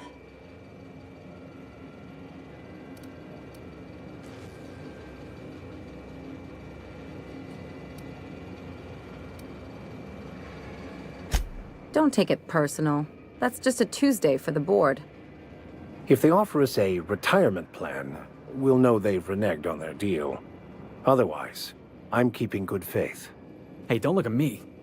You already know what I think about the board. It is too late to cancel that action. Whatever may await you, it's best not to dock at the prison until you're sure you've settled your affairs and closed out any unfinished business.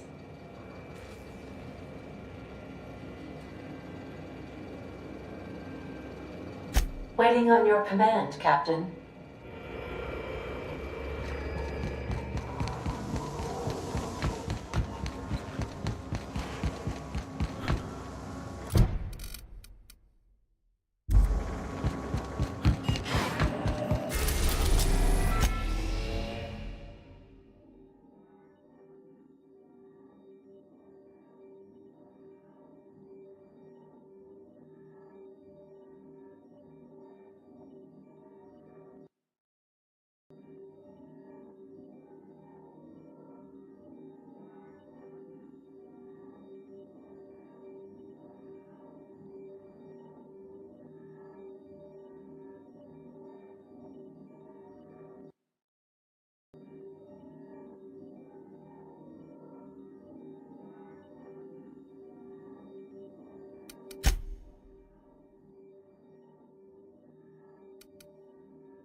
I am pleased to inform you that we have successfully landed on Tartarus.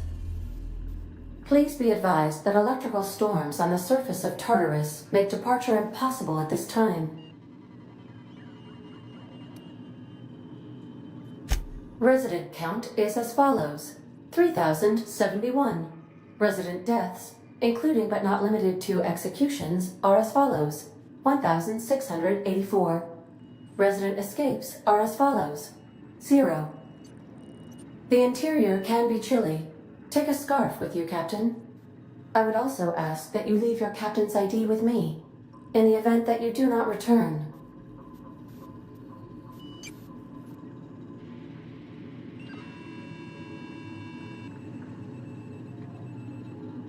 Understood. If you die or are incarcerated for life, I can generate a new ID for the next captain. I would prefer if you return, though. Oh, speak of the devil. Captain, I am receiving a transmission from the prison's docking authority now. You're the backup, right? From Akande? Thank the law you're here. These bloodthirsty sprat bags have no respect for the law. We're pinned down.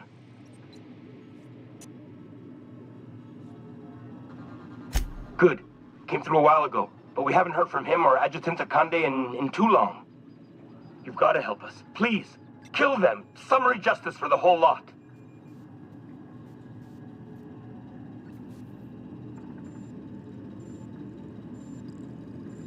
Their biometric ID?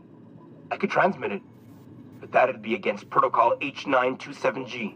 If anyone found out, I'd get thrown into a cell right alongside these damn prisoners. I'm never supposed to violate protocol. Never.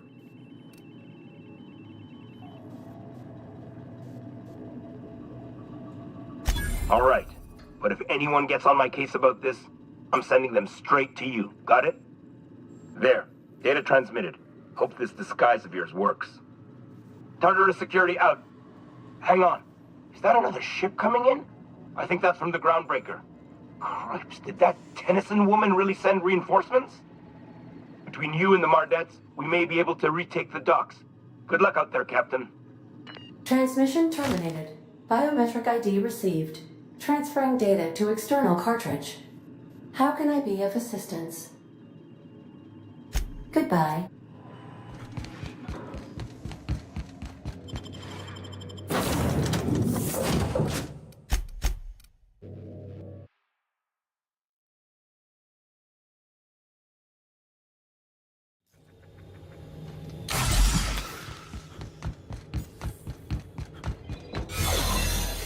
Right by us. What was that? What was that? Forward! The groundbreaker!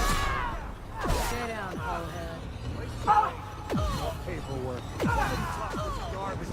I'm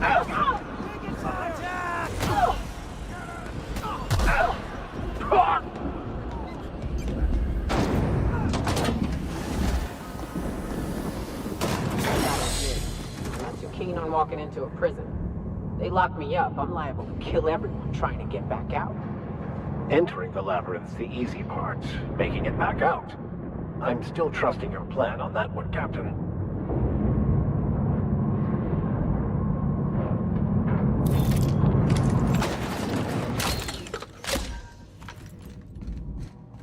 Whew. We have a lot of shooting to do, Captain.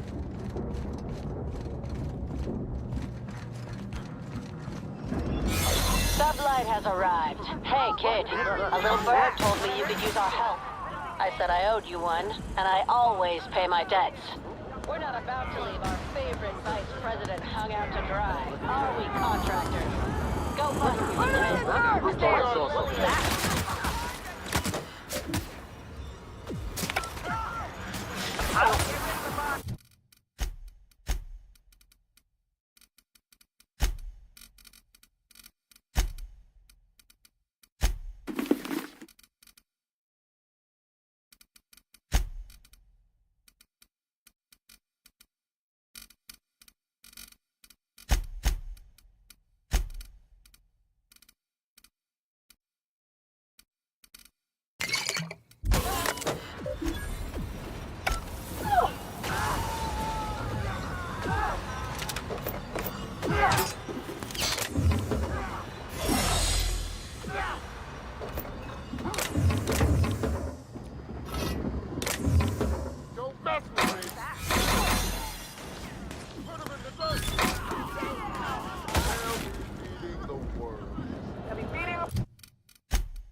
Get rid of the bodies.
Let's go, troops. Stellar Base counting on us.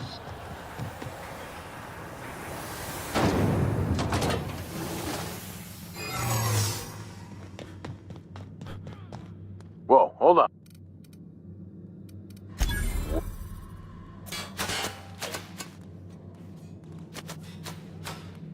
Damn.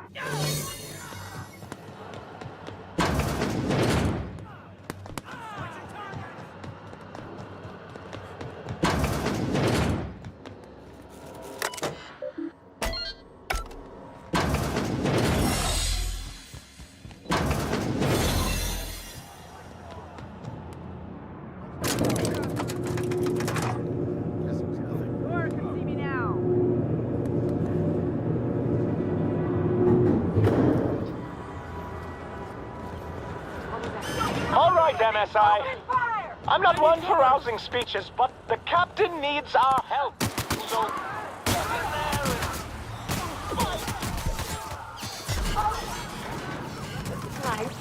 Calm before the storm and all that. Everything in my life has been leading up to this point. I am, I believe I'm ready for this.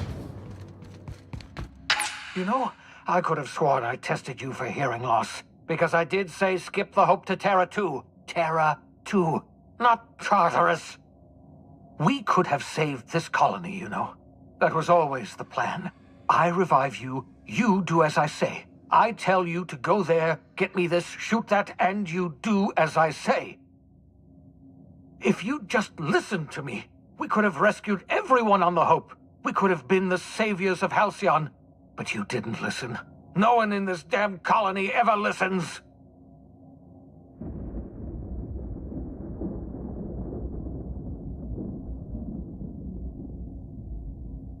Ha! No, of course not. You're the board's lackey now. And isn't that just paying dividends? Prowling around the system like some slippery thief, performing all manner of subterfuge on the board's behalf. What did they tempt you with, hmm? Power? Money? One of those fancy reclining chairs?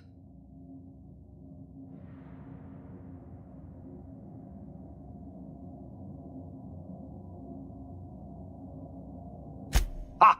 Typical! Yes, enjoy your power and your bits and your fancy chairs. You'll be in Byzantium kicking your feet up while the board herds everyone into hibernation chambers. This is how the board operates. It's not enough that they should win. They must see me fail. Well, I haven't failed, do you hear me? I still have one last gambit. I've got Adjutant Akande here with me, and I'm going to put a bullet through her eye.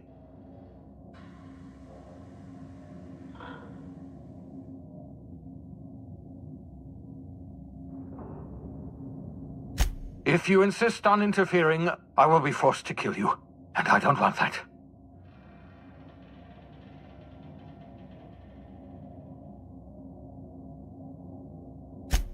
I can't imagine we've got anything left to say.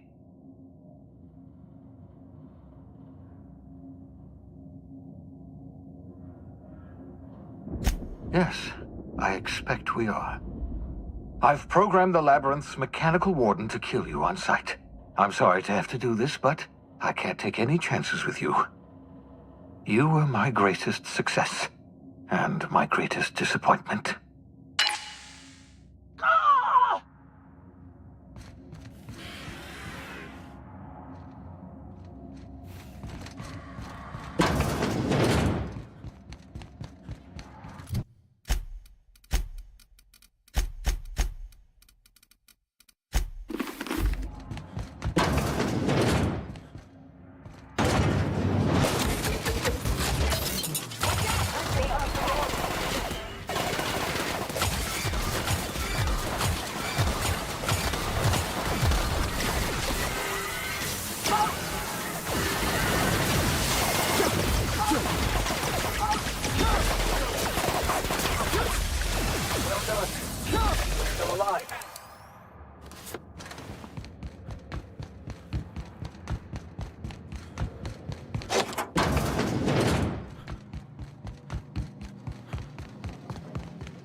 Thank the law you're here.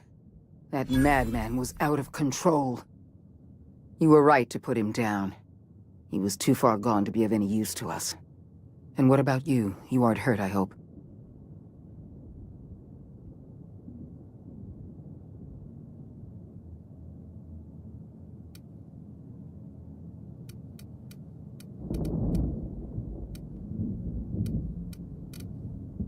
I'm not hurt. Well, except for my pride. I can't believe that lunatic got the better of me.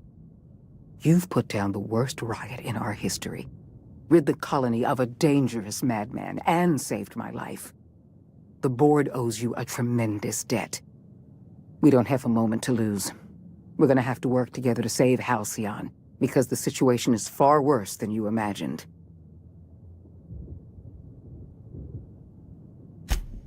Two years ago, the Earth Directorate's frigate disappeared en route to Earth. We don't know if they ever made it. We don't know if there's an Earth to go back to. So we've got to make do on our own. Seems to me that'll make us stronger in the end anyhow. We must find a way to carry on by ourselves. For better or worse. Halcyon is the only home we have left. Earth is only an idea to us. But that idea is the bedrock the colony is built upon. If people were to find out it's gone dark, the shock could be too much to bear. That's precisely why no one else must know the truth. We're going to have to keep this secret to ourselves. We're alone, Captain. That's all I know for certain. Whatever happens to this colony, we're going to have to deal with it on our own. Returning to Earth is not an option.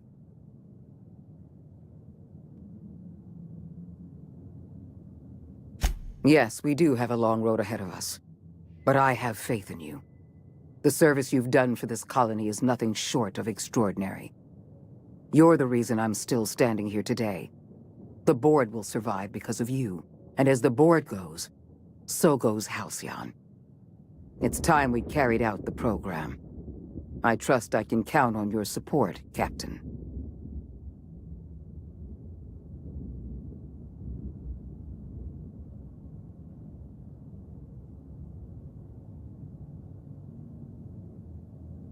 I'm pleased to hear that. The program is too important to hand over to the board's bureaucrats. That's why I'd like you to take the helm. I'll see to it that the Lifetime Employment Program operates under your supervision. We'll work together to save this colony. We're on our own now. Earth isn't coming to save us. So we're going to have to save ourselves.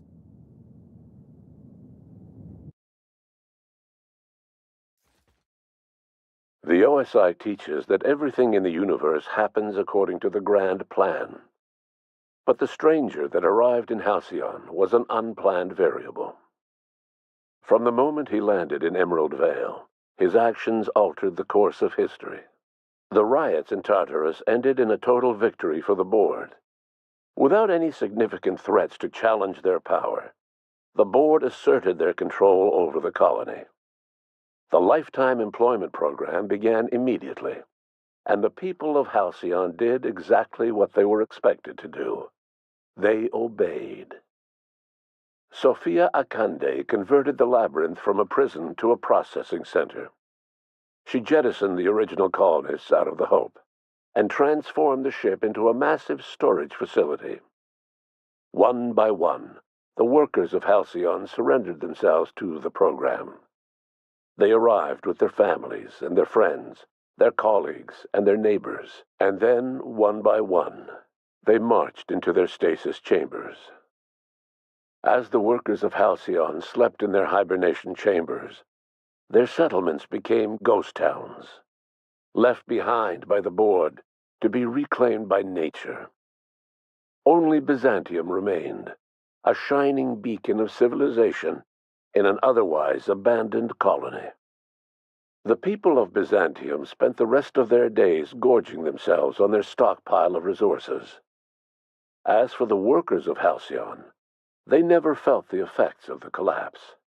They never felt anything at all.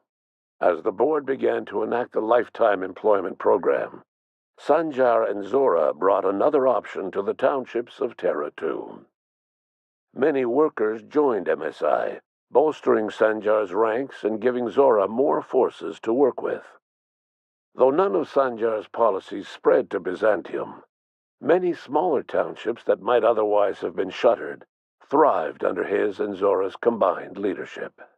Bolstered by her status as savior of humanity, Lilia Hagen ushered sublight salvage to a new golden age. Her company grew bolder and more transparent over time, muddying the line between lawful and criminal for the entire colony. The sublight family would thrive for years to come. Edgewater's cannery met its production quota for the first time in 3 years. As a result, the adjutant rewarded every worker in Edgewater with a place in the lifetime employment program. Reed Dobson was granted 25 years in suspended animation. However, a computing error adjusted his duration to 250 years. A trouble ticket to resolve this error remains open. While the groundbreaker remained mechanically stable, the changing times forced Junlei Tennyson to make some difficult calls on behalf of her community. The work of maintaining independence was an uphill climb, and she found herself caving to bad faith compromises with the Board. Time will tell if the groundbreaker can endure. As smaller settlements were swallowed up and their workers drafted into the lifetime employment program, Byzantium continued to thrive. While its citizens lived in decadence and extravagance, a small cadre of scientists worked to solve the nutrition crisis that threatened Halcyon. No one else much noticed the townships that disappeared from the map, or the luxuries that slowly lost their luster year by year. Even the Gorgon asteroid, though a distant enigma to most of Halcyon, felt the aftershocks of your actions. Olivia and Minnie Ambrose worked together to cure the marauders Adrena Time had created. Through their partnership as scientist and administrator, they discovered the harmony that had eluded them as mother and daughter. And through years of patience and effort, they discovered a means to wean Halcyon from the scourge of Adrena Time. Their work afforded them an enviable status among Byzantium's elite. It was a bittersweet reward, especially as the townships they had saved were rounded up as part of the lifetime employment program. In spite of everything, the Gorgon asteroid remained a sobering reminder of the potential for progress and disaster in humanity's most ambitious efforts. The truth about Rizzo's Spectrum Brown was buried in the abandoned ruins of their old distillery. The company designed a new drink using the rancid harvests from the old purpleberry orchards and a dangerous amount of brown food coloring. This second launch of Spectrum Brown was sold in Byzantium at an exorbitant price. It was incredibly popular. The death of her sister left Ruth Bellamy disillusioned. She eventually lost interest in Byzantine culture and spent more and more time alone with her memories of Belinda.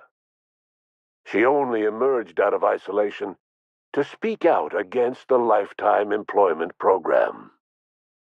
Her opinions earned the contempt of the elite. She was last seen departing from Byzantium in a private craft. No one has heard from her since.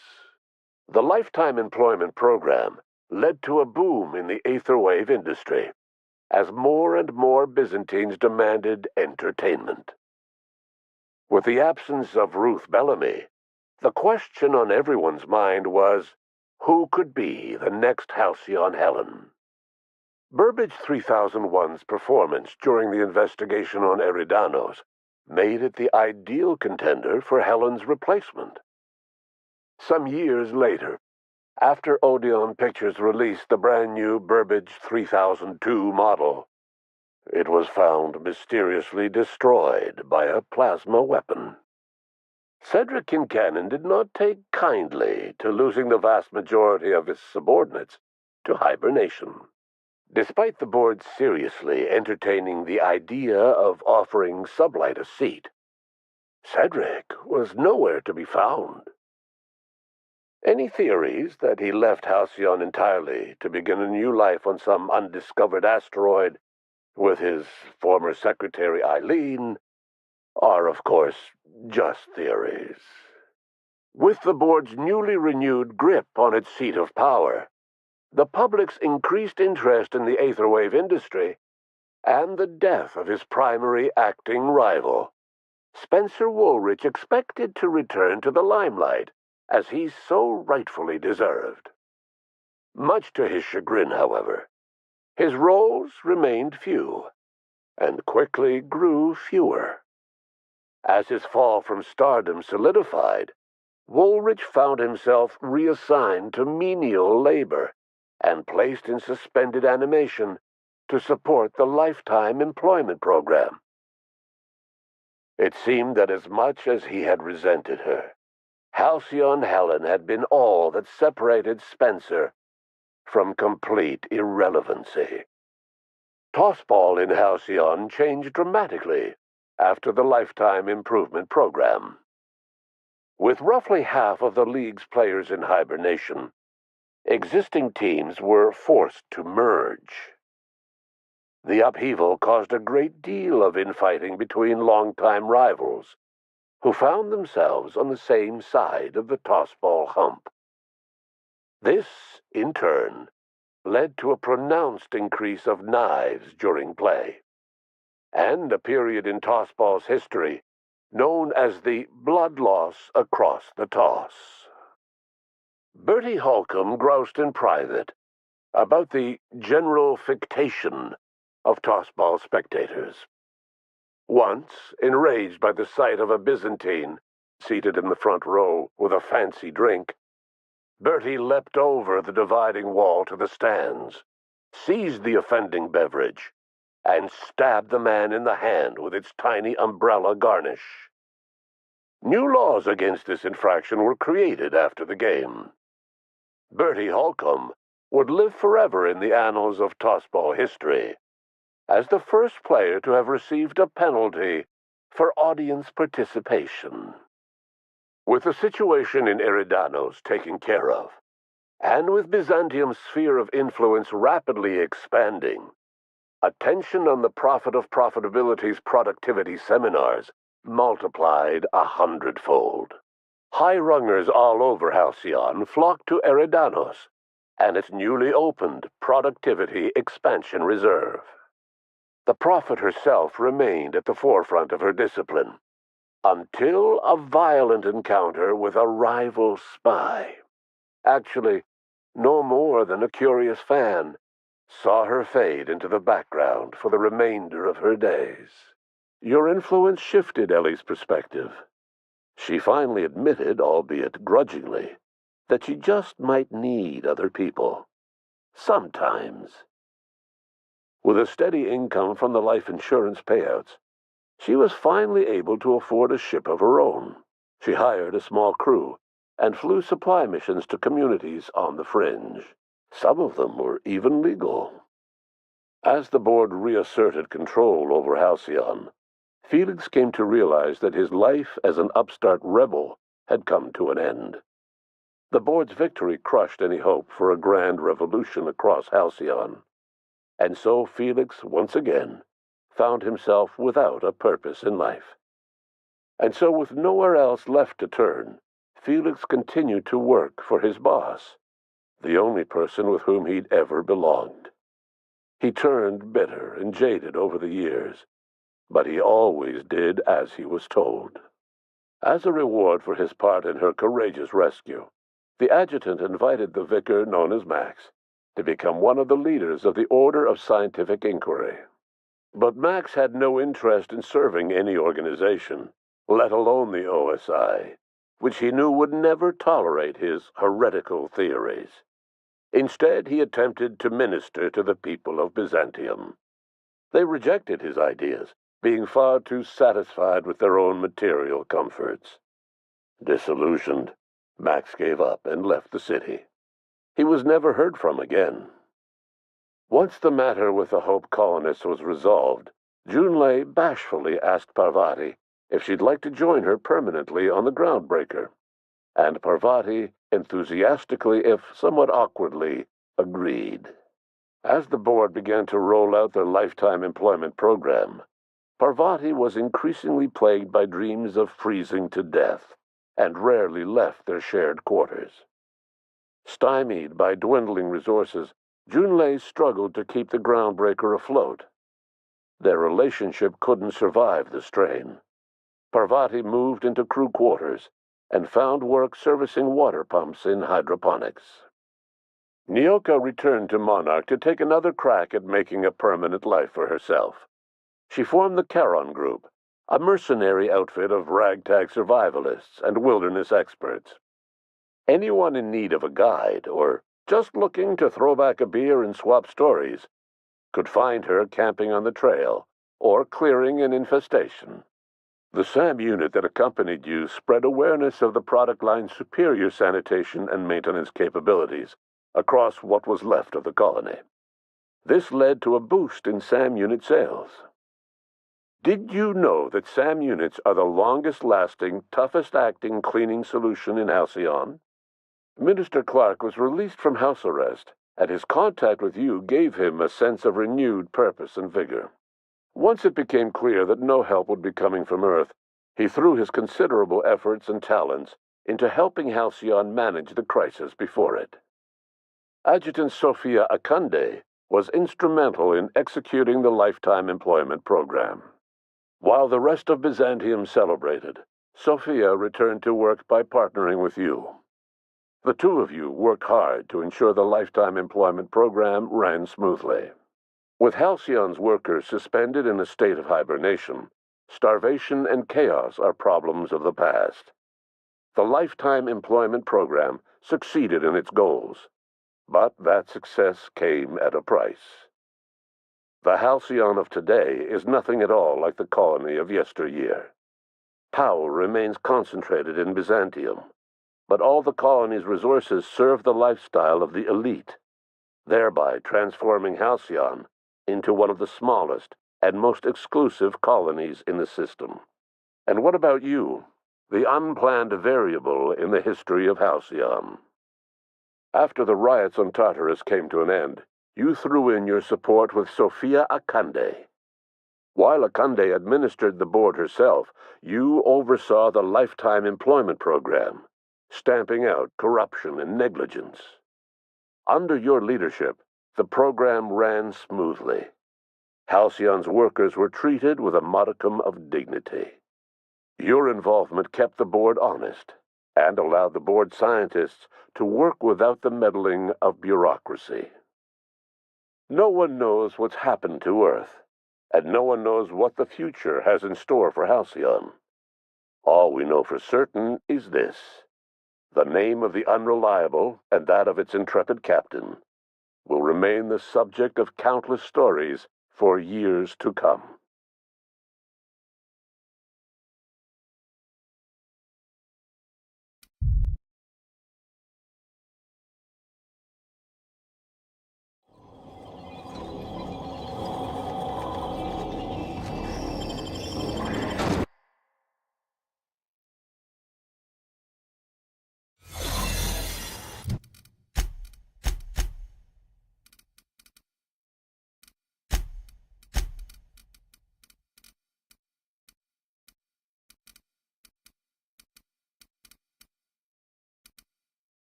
Let's go, troops. Stellar base counting on that? us. Whoa, hold on. Where'd you come from? You from Solitary?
right, MSI.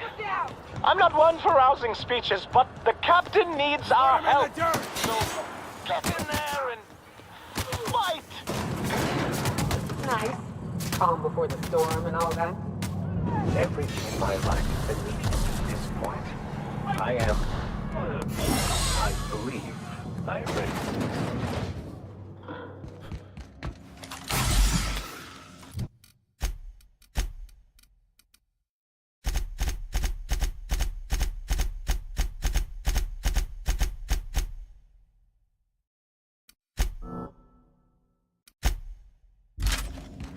You know, I could have sworn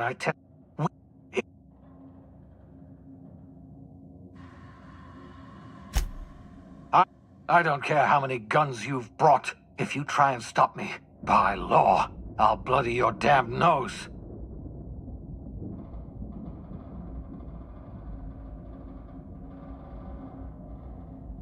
I haven't lost yet. I've still got air in my lungs. I've got strength enough to fire a gun, and I've got Halcyon's greatest monster strapped to a chair. Adjutant Akande is my captive. If I'm to die here, then she's coming with me.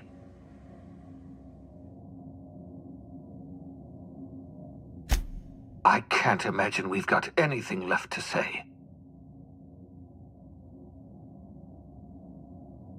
How would you know? You didn't spend your entire life working on this problem.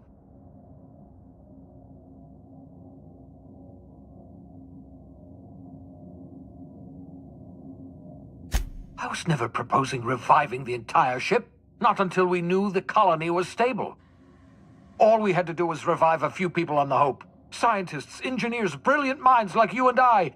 If we can't think of a solution, they will.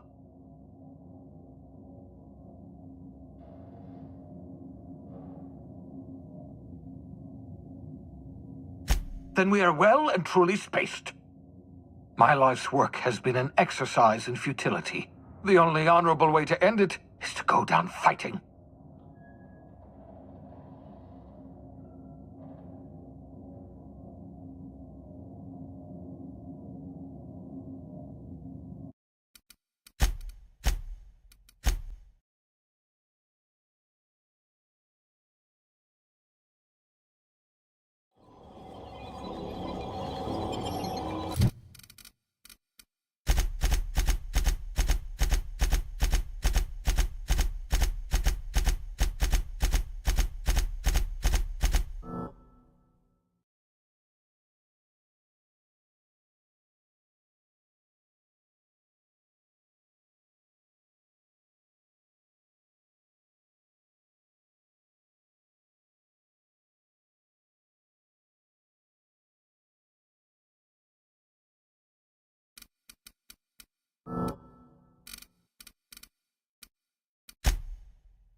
I think I'll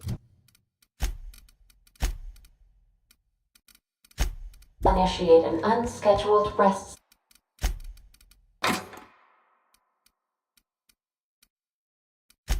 cycle while you're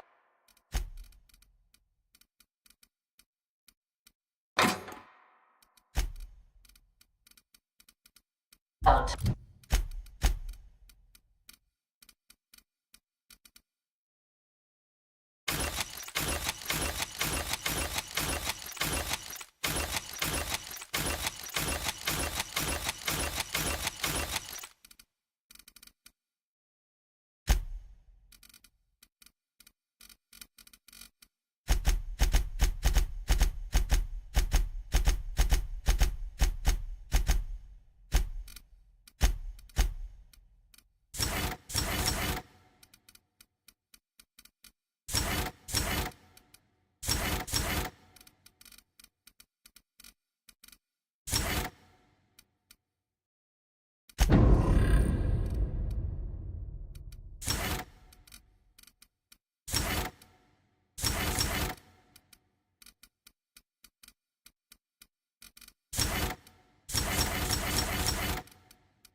right by us. What was that? What's that noise? What was that? Forward for groundbreaker. Stay down,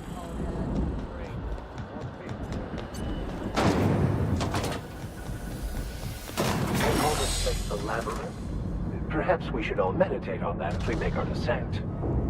They say nobody's ever broken out of the labyrinth. Say nothing about breaking in, though.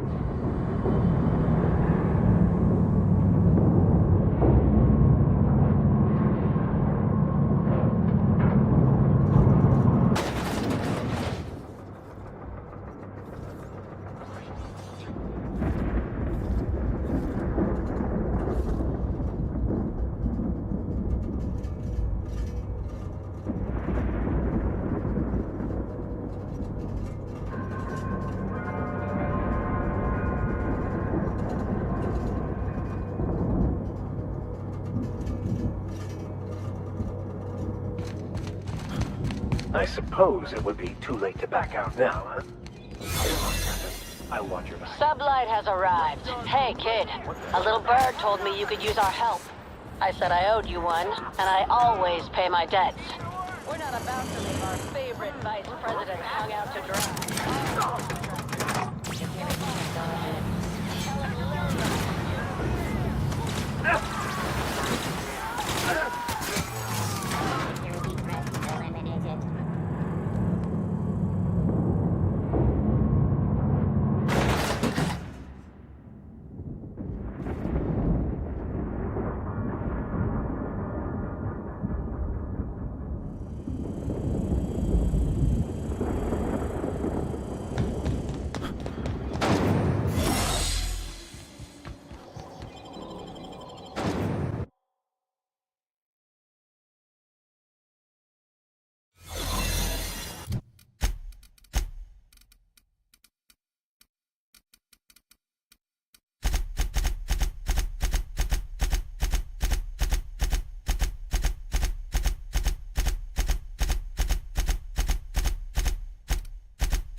Let's go, troops. Stellar Base counting on us. Whoa.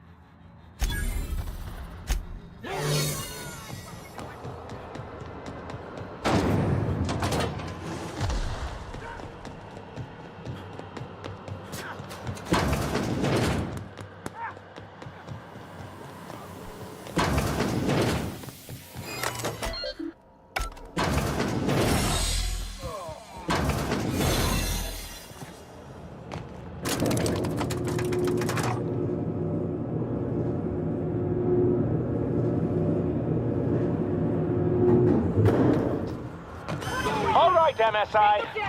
I'm not one for rousing speeches, but the captain needs our help. So get in there and fight! You, ain't feeling bitter, are you? Because I'm not. Everything in my life has been leading up to this point. I believe I am ready for this.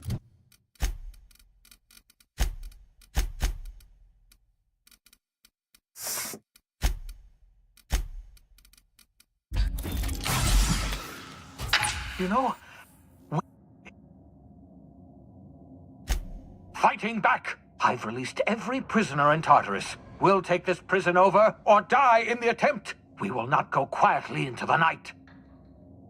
And you may be a scientific prodigy, but I've got something you don't. Incipient senility, and a small army of crazed inmates. I don't care how many guns you've brought. If you try and stop me, by law, I'll bloody your damn nose.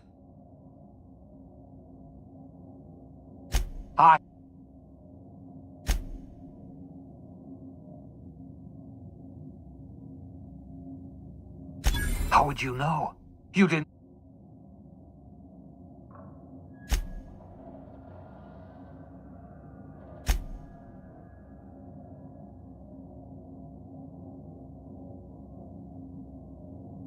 Surrender? Oh, I've had a bounty on my head for years. What do you expect will happen if I surrender?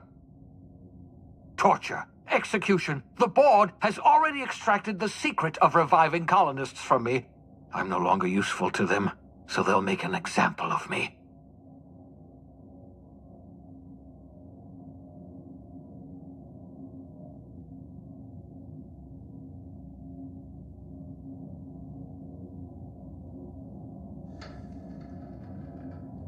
You're trying to tempt me with your lies. It won't work. I'll never return to working for the board. Not if all the lives in Halcyon depended on it. Enough! I can't take any more of this. I know what you're trying to do, torturing me with your words, reminding me of all my failures. Yes, I failed. There, I've said it. I'm a failure. I failed the colony. I failed myself. I failed you. Congratulations. You've broken me. Does that put a smile on your face, you monster?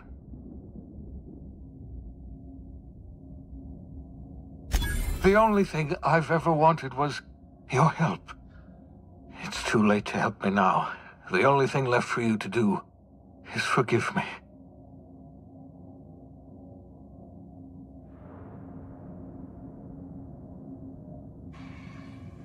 I can't.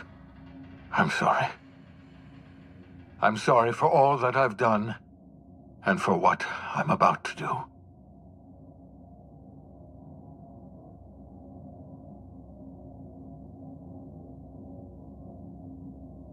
There's no other way this could possibly end. You and I both know that. I'm sorry about all this. I'm sorry about everything. It's just, I just wish we could have... Never mind. It doesn't matter.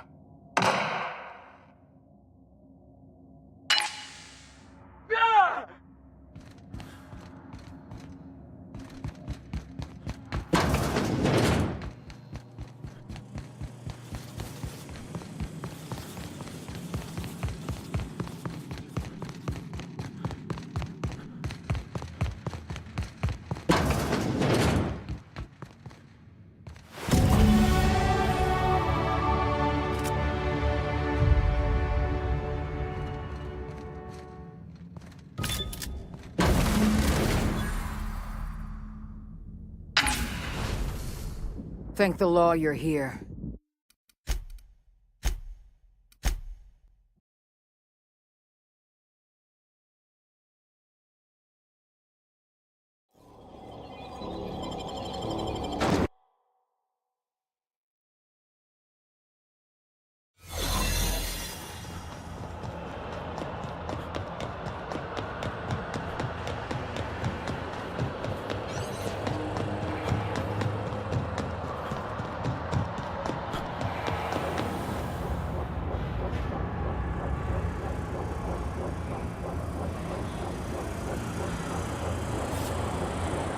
Remember not to take breaks on company time.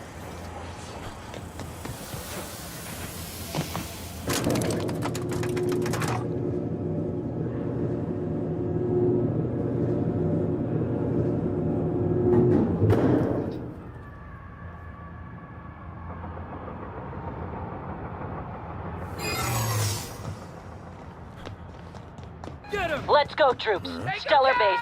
Whoa, hold.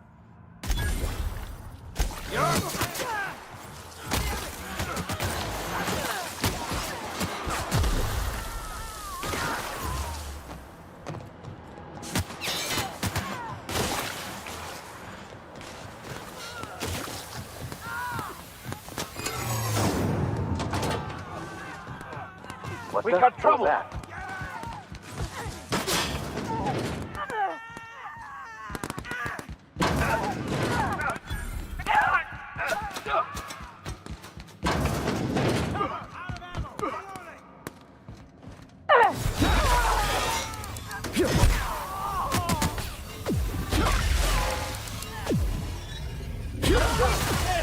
We are victorious.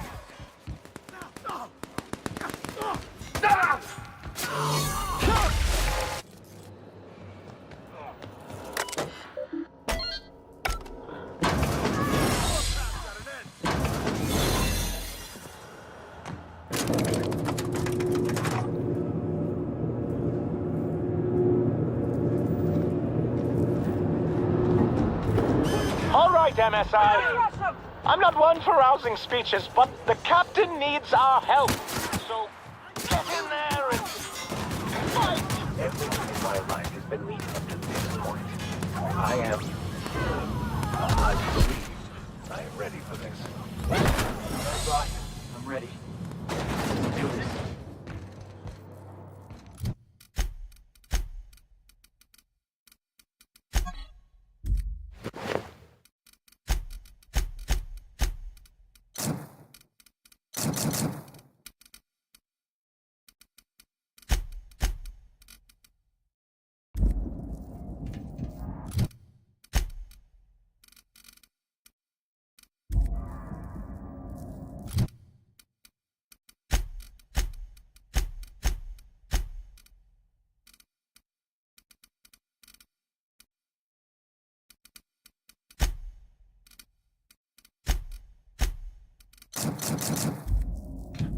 You know,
right by us. What was that? What was that?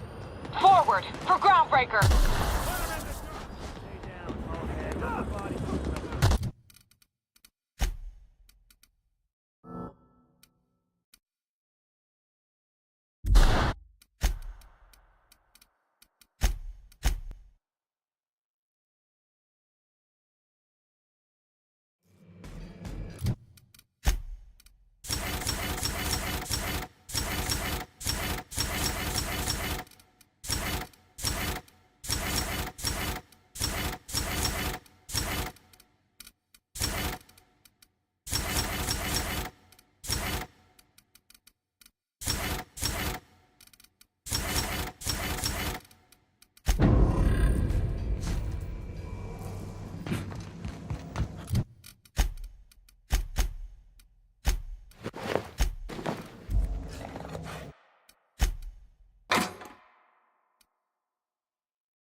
Right by us.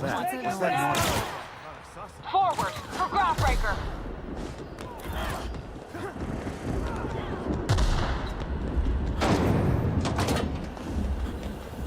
They told us it's the labyrinth. Perhaps we should all meditate on that as we make our descent. They say nobody's ever broken out of the labyrinth. Didn't say nothing about breaking in, though.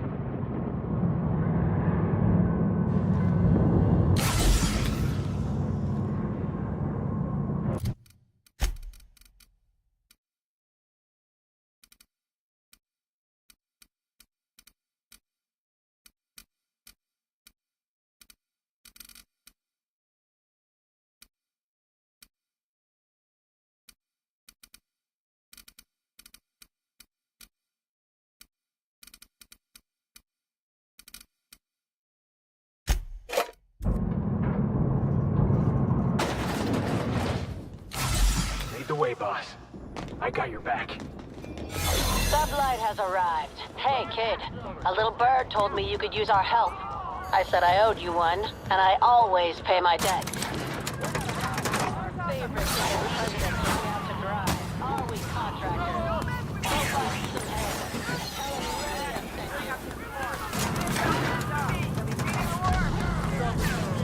Jump the bar.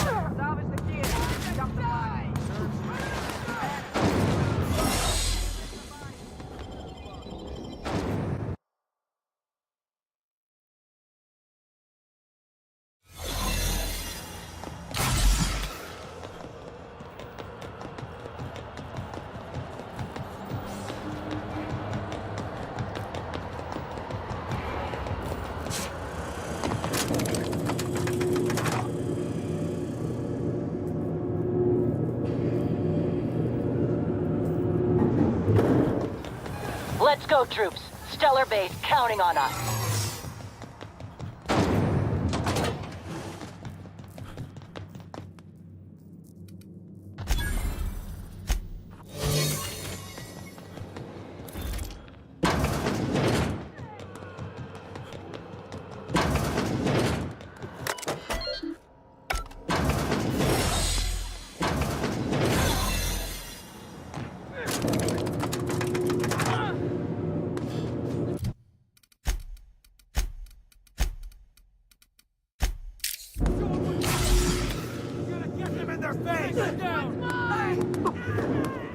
All right, MSI.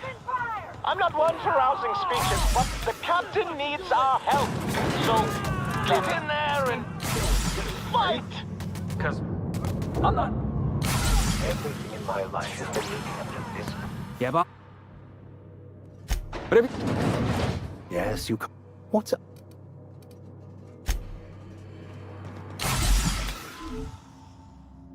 You know, I could have sworn I tested you for hearing loss. Because I did say skip the Hope to Terra 2. Terra 2, not Tartarus.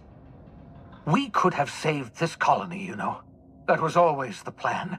I revive you, you do as I say. I tell you to go there, get me this, shoot that, and you do as I say. If you'd just listened to me, we could have rescued everyone on the Hope. We could have been the saviors of Halcyon. But you didn't listen. No one in this damn colony ever listens.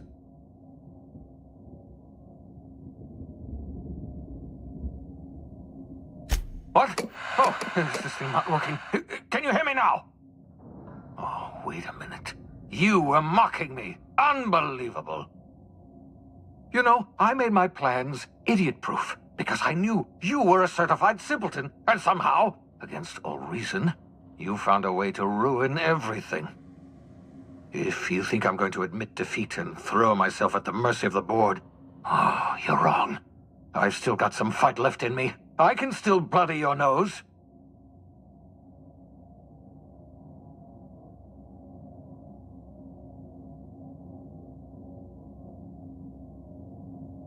Don't you tell me what to do with my blood pressure. My heart rate is within a perfectly acceptable margin of failure. Don't worry about me. Worry about what I'm willing to do. Oh, I've got nothing to lose. I've got nothing to live for. But I'll tell you what I do have. Oh, I've got a gun. And I've got Adjutant Akande as my hostage. Not bad for an old man, eh?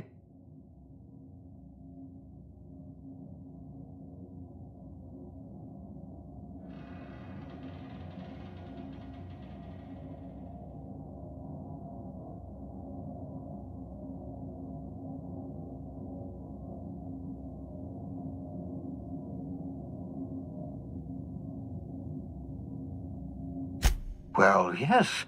The adjutant is your employer, after all. I was expecting something of a reaction.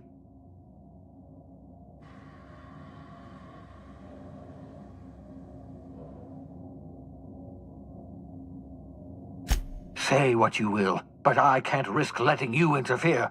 The only thing worse than Halcyon collapsing is this psychotic monster living to see it happen. If you insist on interfering, I will be forced to kill you. And I don't want that.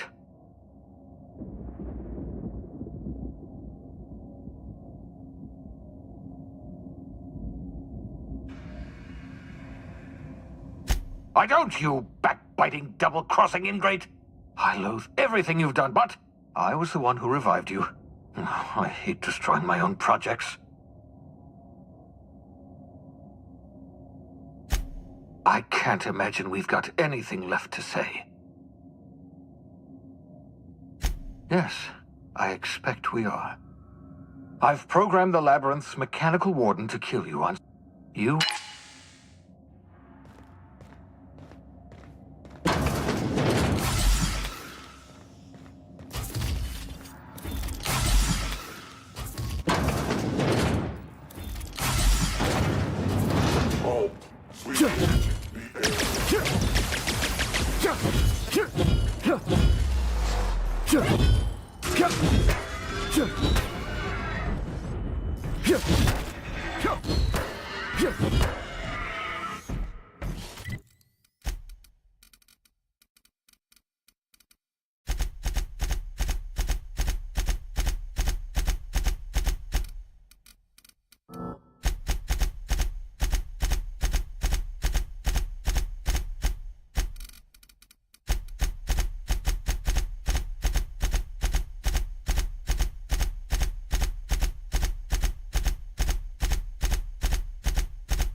Exiting security enforcement mode.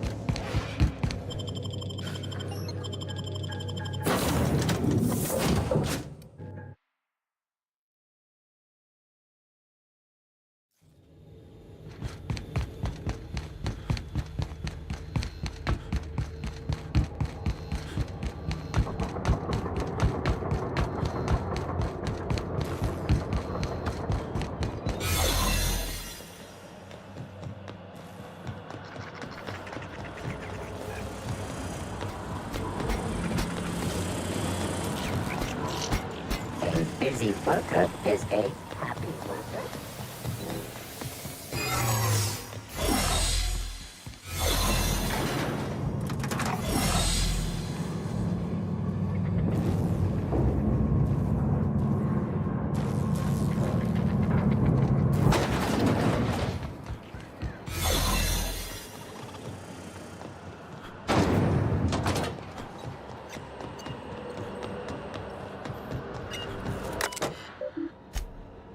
Are you sufficiently prepared for the task at hand, Captain? Are we doing this now? Are you sure? That is extremely dangerous. Skipping the Hope will void the warranty on the skip drive. And also potentially kill an entire planet. How is my humor now, Captain? Improved?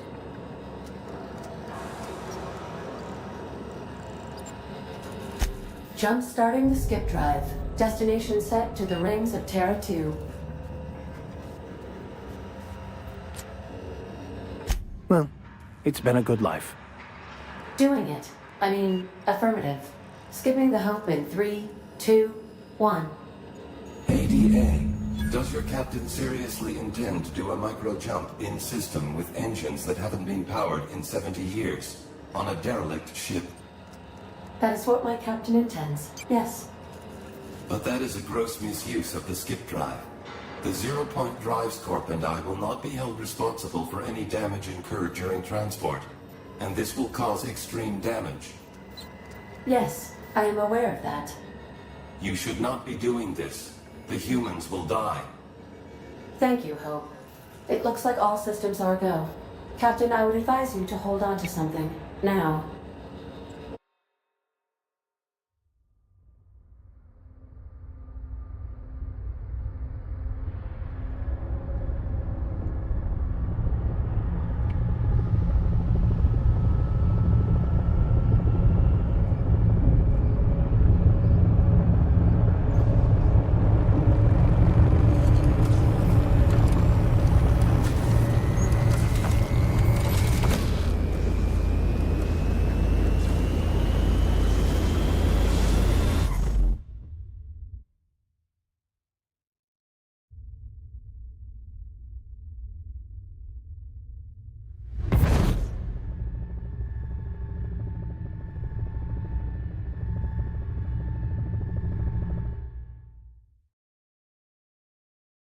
Oh, good. We are still alive and have successfully skipped into Terra 2's orbit. I reported as much to Phineas Wells, but he has not responded. Perhaps you should check in on him. Oh. I feel like I've been turned inside out. Let's not do that again.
Ready when you are.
Captain, I am receiving a transmission from Dr. Wells.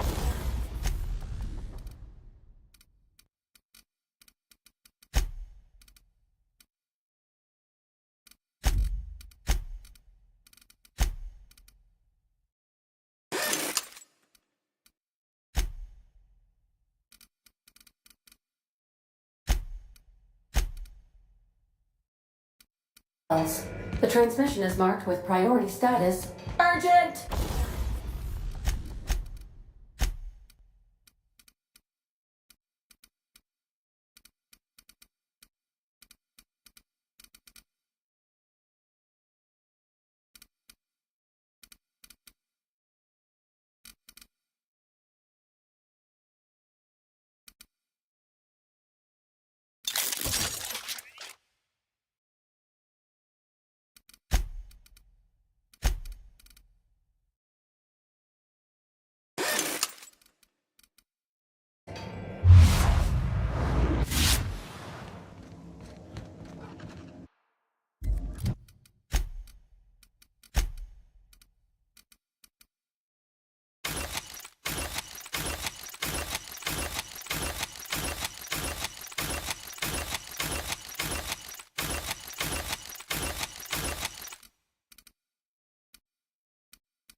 Captain, I shall now play the transmission I received from Dr. Wells.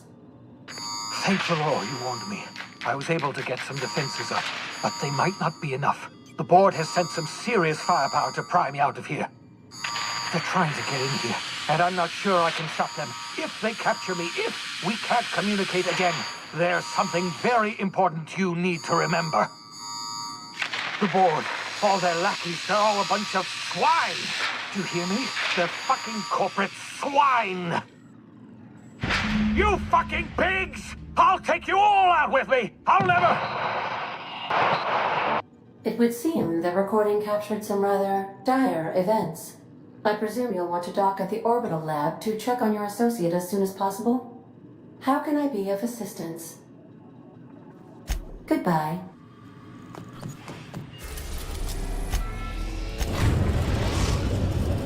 Now arriving at Phineas's top-secret orbital lab.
That's the last of them.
How'd you do that so fast?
Please do not leave items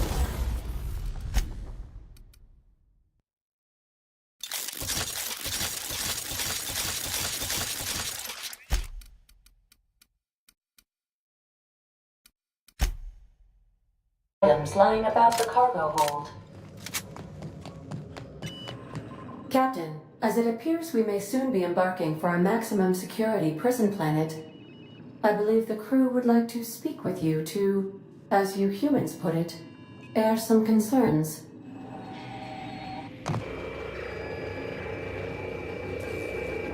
Phineas, locked up in Tartarus? We cannot let this stand. That place terrifies even the most hardened criminal.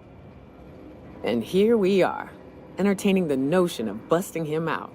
That's insane, and likely a hell of a lot of fun. To extract the scientist, you will need to infiltrate the labyrinth.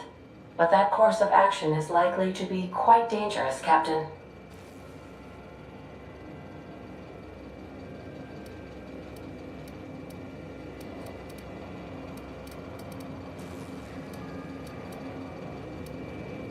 Ain't no one better suited to it, Captain.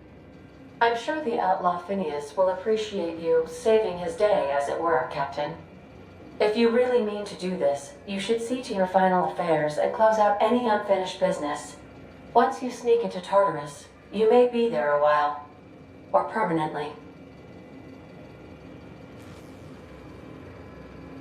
It's the craziest plan I've ever heard. And I mean that as a compliment. You didn't hire me to think. And I ain't about to start now. You're my boss. And I'll walk into fire with you. I think it's insane. But maybe the colony needs a healthy dose of insanity right about now. I know it's dangerous. And I won't lie and say I'm not scared out of my wits. But I couldn't live with myself if we didn't do something. You're asking for more than bravery from us, Captain. But there are worse ways to go than dying for a good cause. I'm in. Let Sam get the grime out. It's what our units do best. The entire plan is a terrible idea, but I admire your bravado, Captain, which leads me to illogically believe, against the odds, that you will be successful.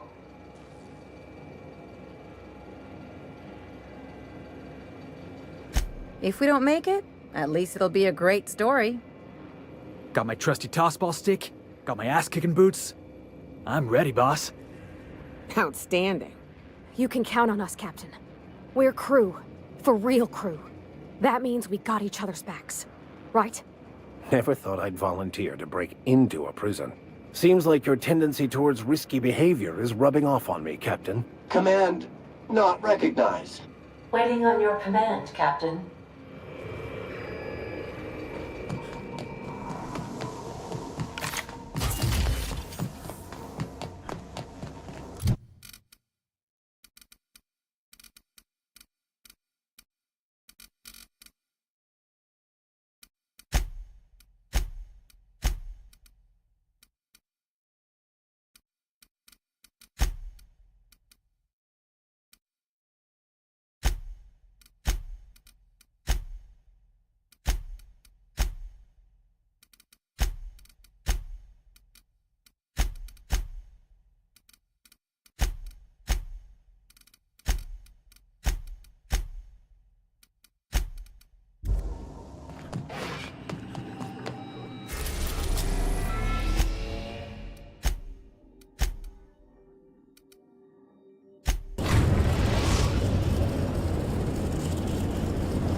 I am pleased to inform you that we have arrived at the labyrinth.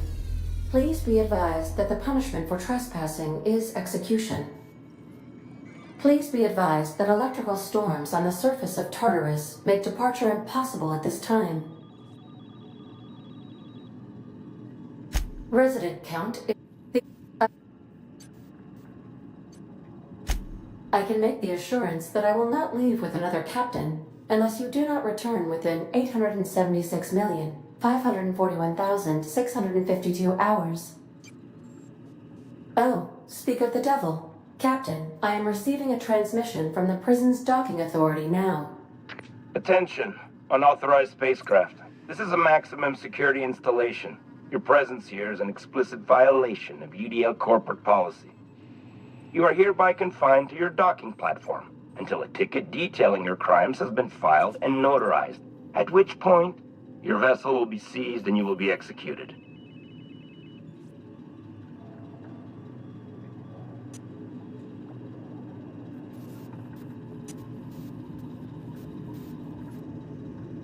Your ship is not permitted to leave until you remit payment for your fines and submit yourself to execution.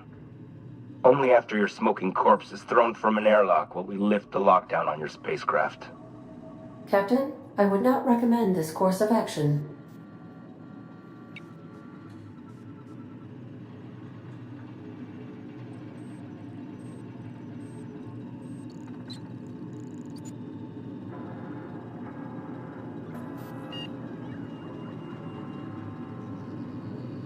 Huh?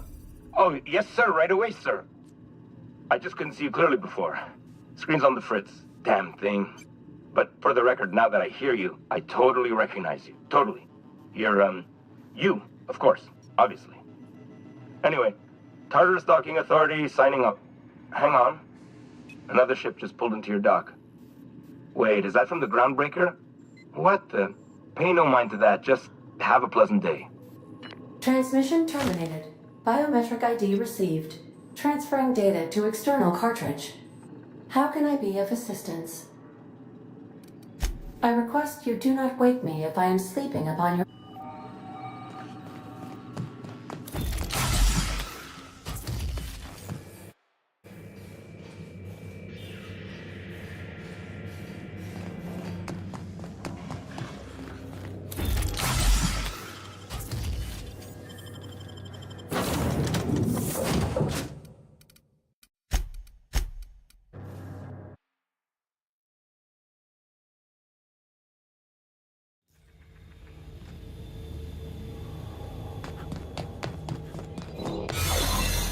Did right by us once. The board will never own Groundbreaker. Not while I breathe.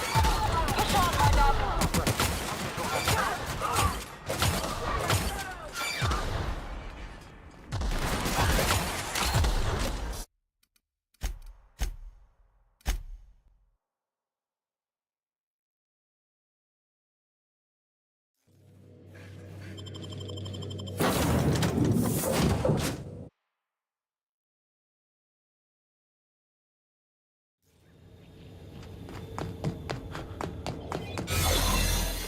Right by us.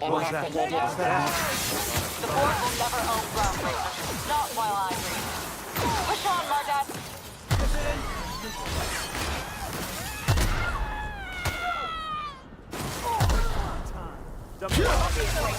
Keep this up and I won't have any...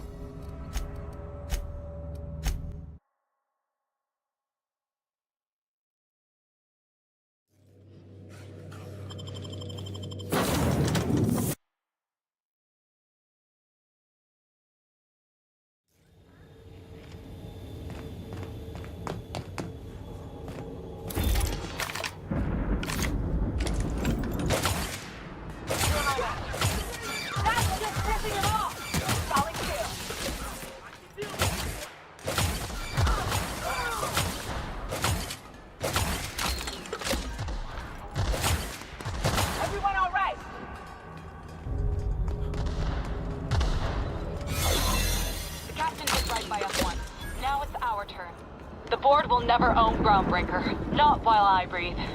Push on, Mardat.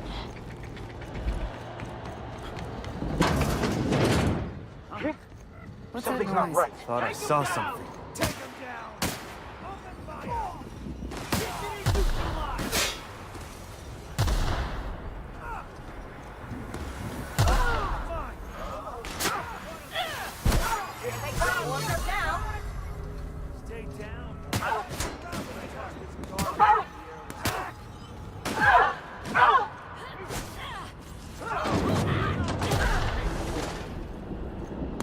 Pathetic. Waste of company. Sure never planned on seeing the inside of this. Gotta admit, I'm not too keen on walking into a prison. They lock me up, I'm liable to kill everyone trying to get back out.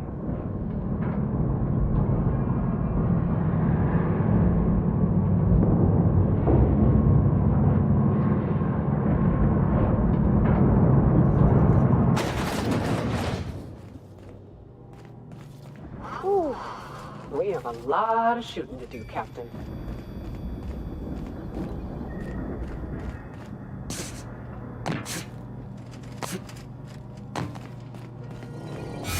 Sublight has arrived. Hey, kid. A little bird told me you could use our help. I said I owed you one, and I always pay my debts. We're not about to leave our favorite vice president hung out to dry, are we, contractors? Go bust some heads, and tell him Lilia sent you. Got your paperwork squared away. What's that?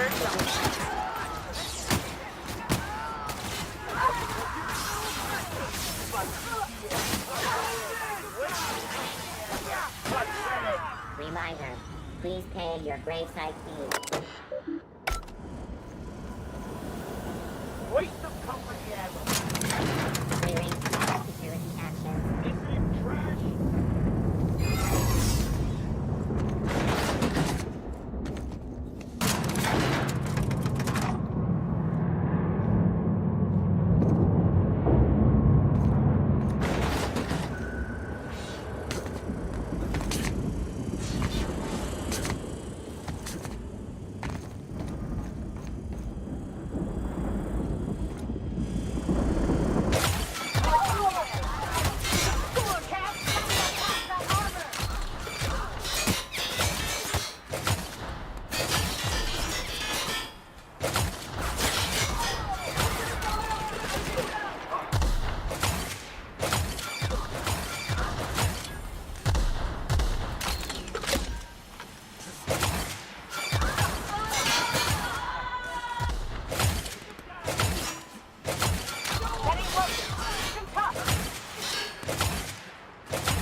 go, troops. Stellar base counting on us. Damn it! I'm gonna bury you for that!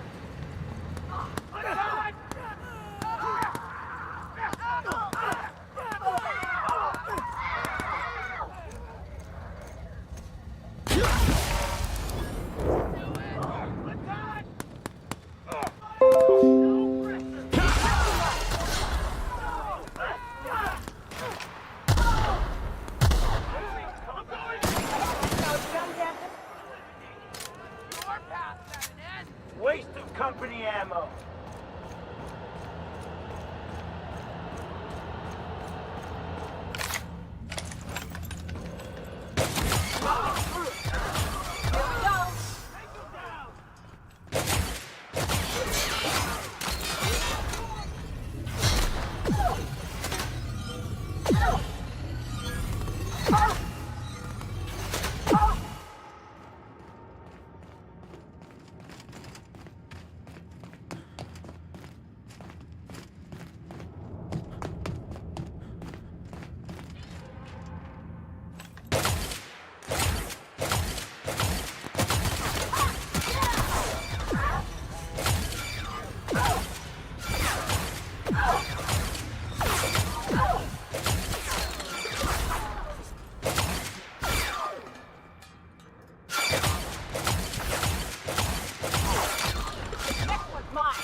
Are you new here?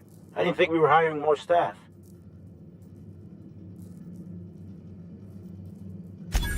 Whoa, nothing. Oh.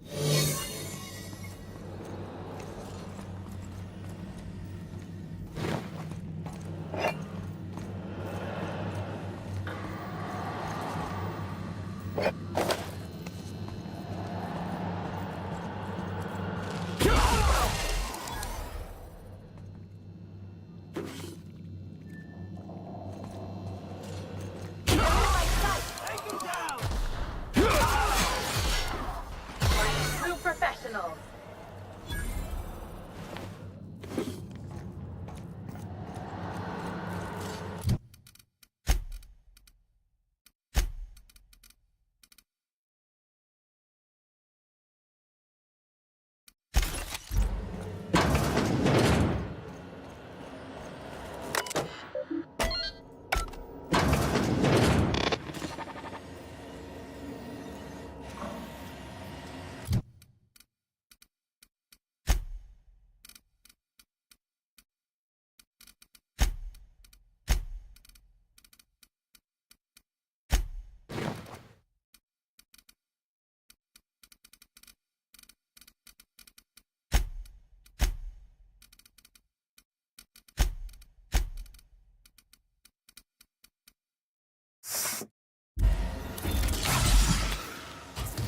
Well, look who it is. I'll be damned. I was prepping the studio for our announcement, and here you are as a bonus. Ah, and the wayward doctor. Are you about done with your escapades? We have faces that need lifting, after all. These days, I'm more interested in breaking them. Wouldn't mind taking a swing at yours. Ah, I knew I smelled Monarch when you lot walked in. The stench of sulfur, depression, and desperate bravado is unmistakable. Keep talking, and you'll be smelling iron. Ain't nobody so important I won't put a bullet in him. When you go off and get yourself shot, try to avoid taking one to the face. I'll want it recognizable to show to my citizens.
My word!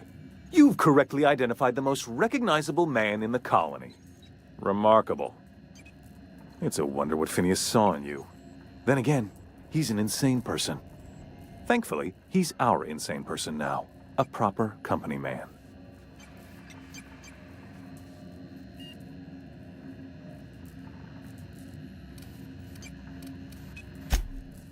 Oh, the look on your face. Fantastic!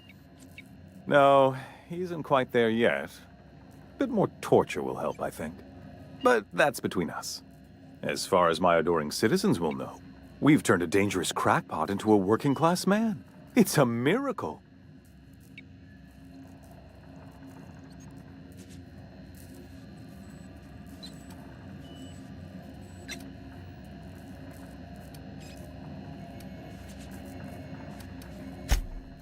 Oh yes, go on, wake them up, add more mouths to feed. That'll solve our starvation problems. I don't know what half-baked plans that simpleton in a lab coat has been leading you through, but it's done. It's over. Let me ask you something, Captain. Have you at any point thought about not fucking up our entire society? At least that means someone's recognizing our work. I'm making actual progress towards stabilization and recovery. You're just getting in the way.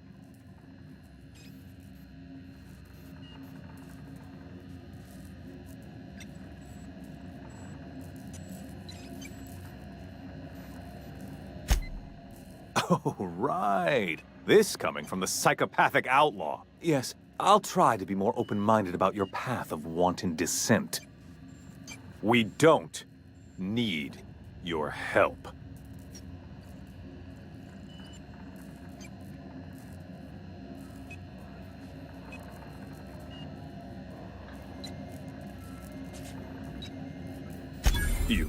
You have? Is that what you were doing at the Ministry? Look, I'm not an unreasonable man. If you manage to storm the castle, as it were, and make it out of here with Phineas alive, I can't exactly afford more havoc than you've already caused. Fine.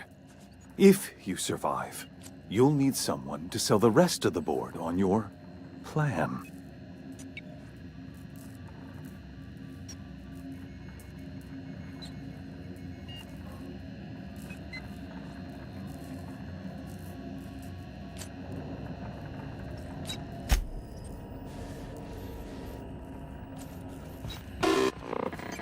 I've got work to do.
So what's the plan?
MSI.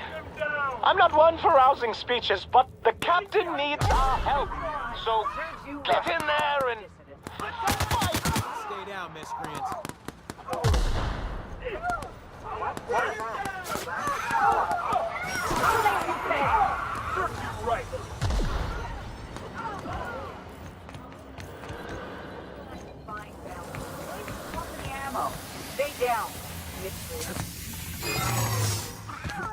waste of company ammo. Put him down!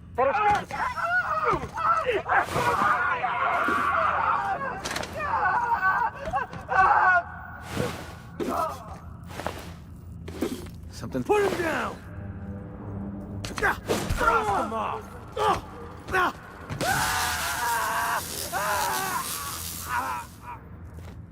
Are you still here?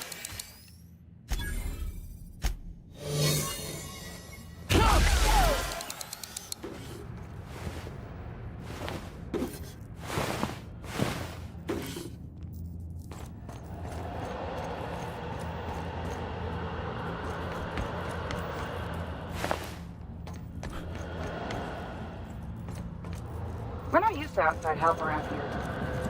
For Monarch! Guess this is it, huh? Take a breath now, folks. Once we're up there, I suspect we ain't gonna have time to stop shooting.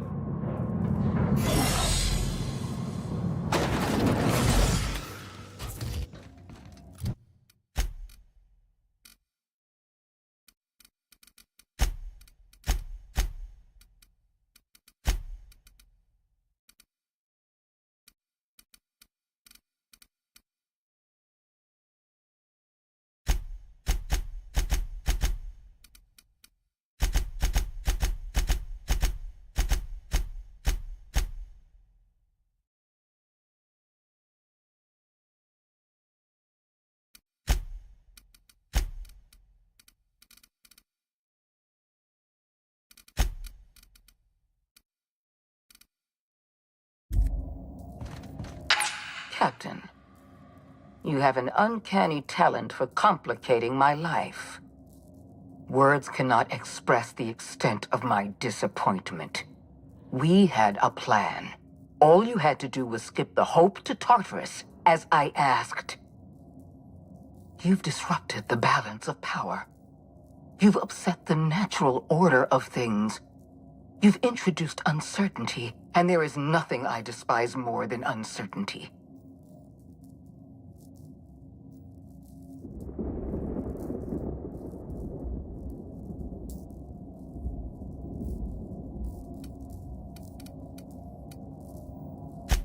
Typical. Running your mouth in the middle of a crisis. It's almost as if you delighted chaos. I should have dealt with you a long time ago. You were always too dangerous to leave unchecked.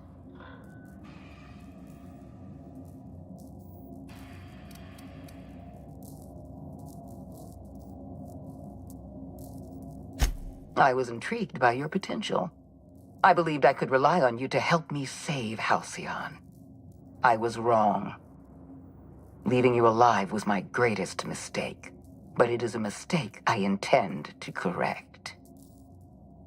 I have Dr. Wells in my custody. Once I've secured his cooperation, I can move forward with the program. I can repair the damage you've done. I can set things right.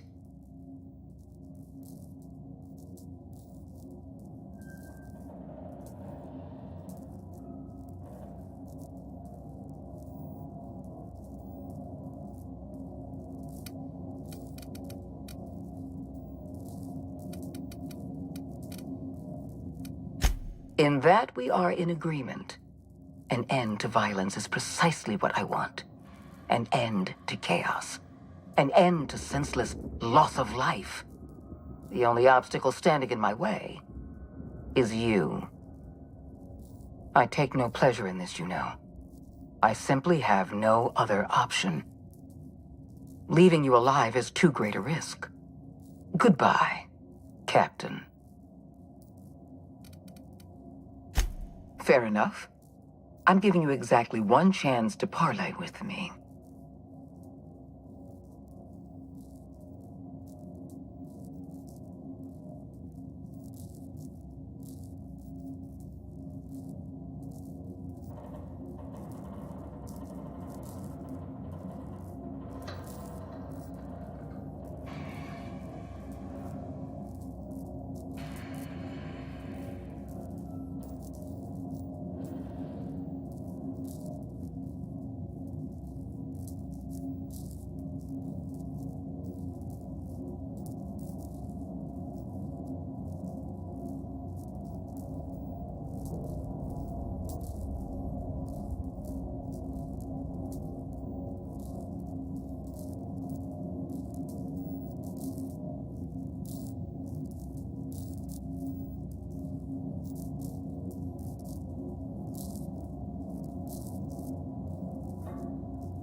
Let's go, troops. Stellar Base counting on us.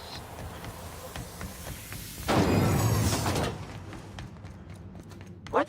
What was that? Take your best shot, asshole!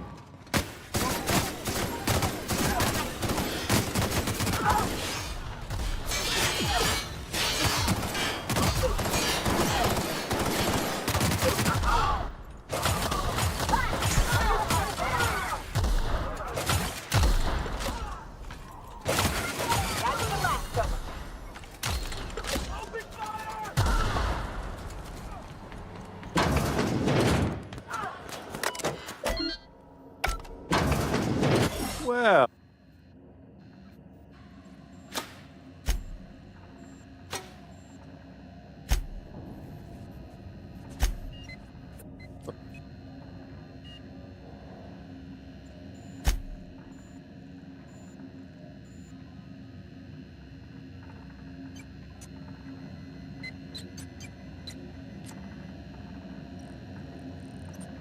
I'll admit, there's no shortage of talent in the scientists and engineers there. Look, I'm not an unreasonable man. If you manage to storm the castle, as it were, and make it out of here with Phineas alive... I can't exactly afford more havoc than you've already caused. Fine. If you survive, you'll need someone to sell the rest of the board on your plan.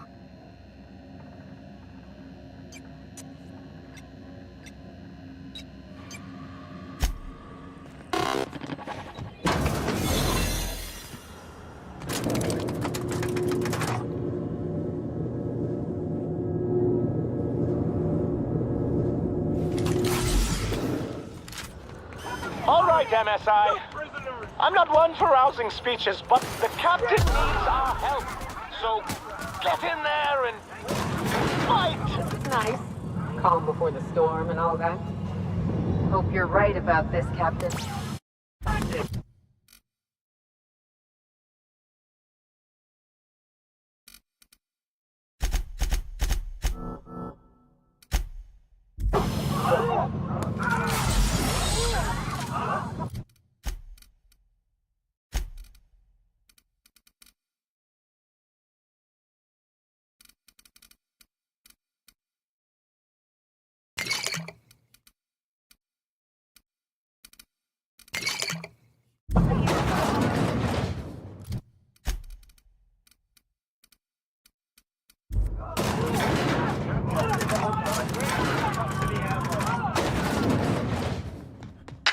Captain, you haven't...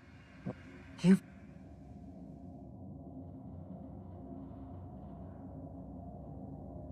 Do you imagine you're leading some grand revolutionary army? The Mardets, Sublight, Monarch. You've brought them all to my doorstep.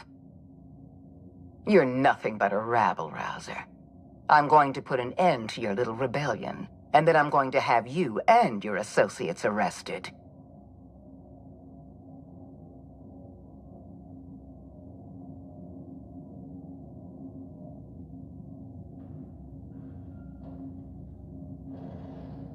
The board is the only legitimate power in Halcyon. We are Halcyon. I admit I miscalculated the extent of your influence. The board's plan never accounted for you. This is a mistake I intend to correct. I have Dr. Wells in my custody. Once I've secured his cooperation, I can move forward with the program. I can repair the damage you've done. I can set things right.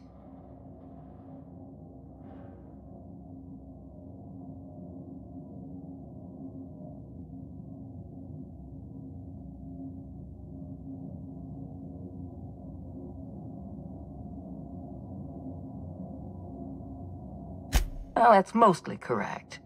You're not leaving here at all. I take no pleasure in this, you know. I simply have no other option. Leaving you alive is too great a risk. Goodbye, Captain. Fair enough. I'm giving you exactly one chance to parley with me. If you were anyone else, I'd accuse you of posturing. I'm no fool, Captain. I realize I'm no match for you in a clean fight. But to surrender to you now would be a gross dereliction of my duty.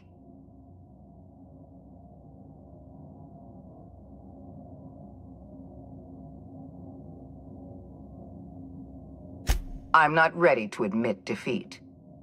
I'm aware of your talents, and I've prepared myself accordingly. I don't expect you to understand the notion of honor. You've never devoted your life in service to a higher ideal.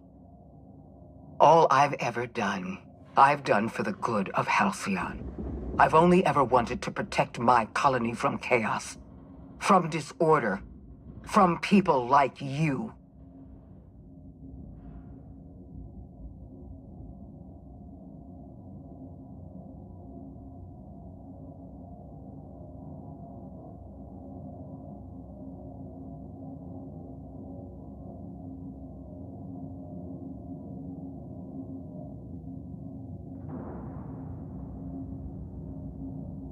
Impertinent as always. I wish you'd never been revived. You were always an unknown variable. I tried to recruit you, but you threw your lot in with that madman, Phineas Wells.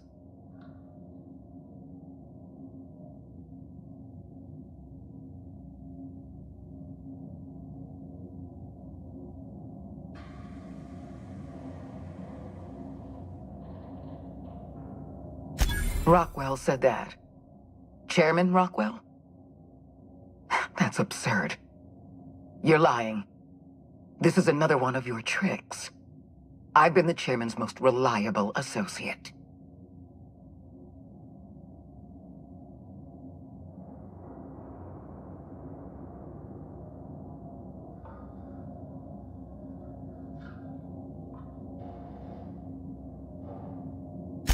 Sophie? That insufferable, arrogant twit. After all I've done for him, I have given the chairman nothing less than a lifetime of loyal, honorable service. And this is how he repays me. By leaving me twisting in the wind.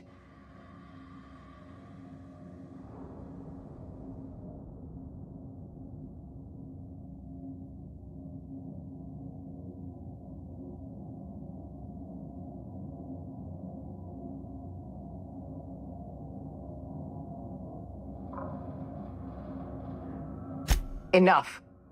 I'm not going to stand here bickering with you. I was expecting the chairman's support, but I'll have to do without. I haven't given up on the program yet. You've caused some complications, but I can improvise. I can fix this. I haven't lost control of the labyrinth yet. Our security system is still operational. I can still put a stop to you.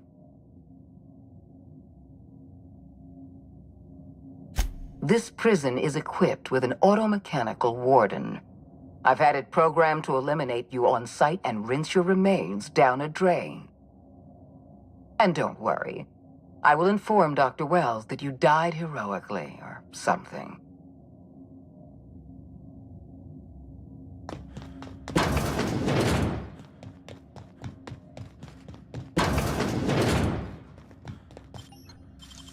Nicely done.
Return fire!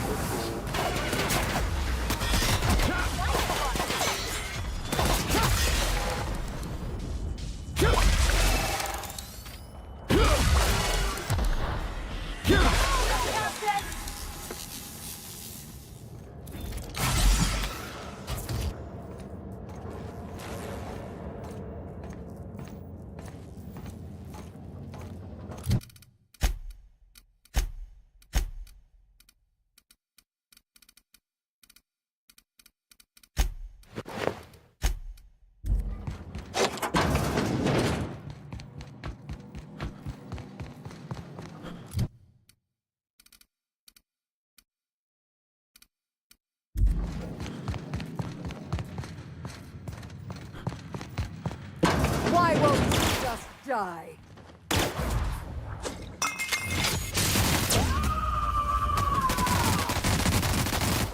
To shreds, you say?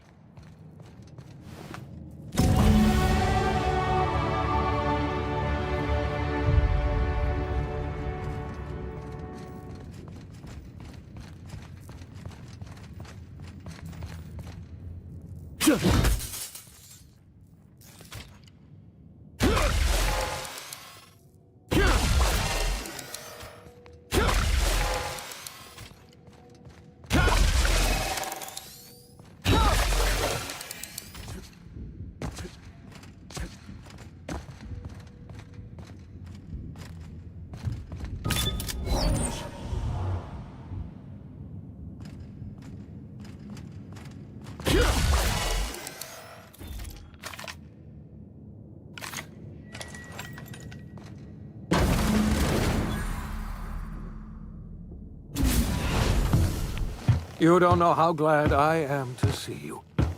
You did the right thing. Akande was a monster. Her death was much deserved, and long overdue.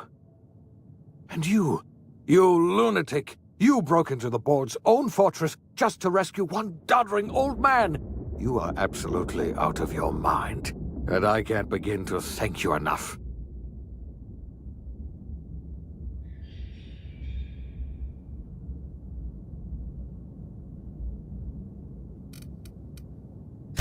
Ah, all in a day's work for you, huh? You've broken the board's stranglehold on this colony, and you saved my life. But there's still so much we have yet to accomplish. You and I are going to have to work harder than ever to save Halcyon. I'm afraid the situation is far worse than any of us ever anticipated.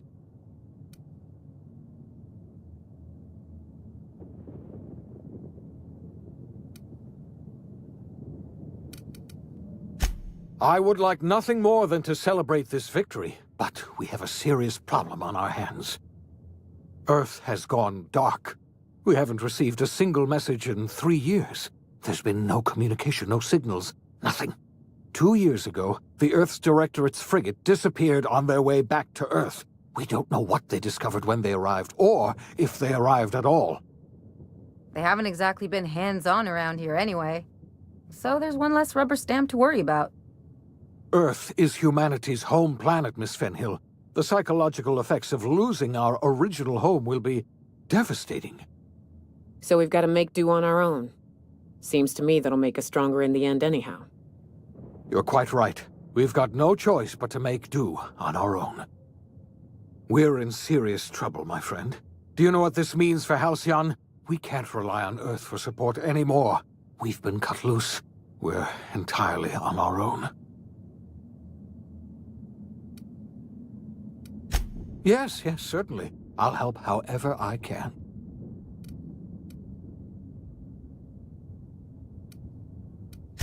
I don't know what happened, but something must have gone horribly wrong. I don't know why Earth's gone silent. I don't even know if Earth exists anymore. We have no connection back to Earth, and return is likely impossible. We're completely alone out here. I heard it from Akande herself. She tried to pressure me into joining her side, you see. Tried to make me realize that all hope is lost, and that we are alone. She was half right. We are alone, and we're going to have to fend for ourselves, because there's no telling what's happened to Earth. You might have heard of the Earth Directorate's frigate. Half the colony's entire military was on that ship. They were returning to Earth when they vanished without a trace. That was 2 years ago. We haven't heard a word from them since. Whatever happened to Earth likely happened to them.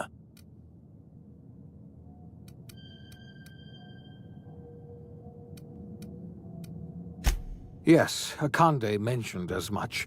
Earth hasn't sent us a single message in 3 years. No one knows why. Akande had kept the truth to herself, perhaps with good reason.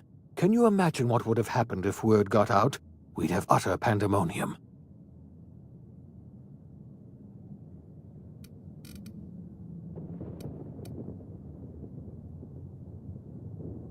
I wasn't trying to hide the truth from you, but after all you've done, I owe you an explanation. Yes, I experimented on the Hope's colonists. Each of my experiments ended in catastrophic failure. Each of my subjects died in agony. You are my first and only success. I didn't tell you about the others because I didn't want to burden you. My failures are my own to bear, not yours.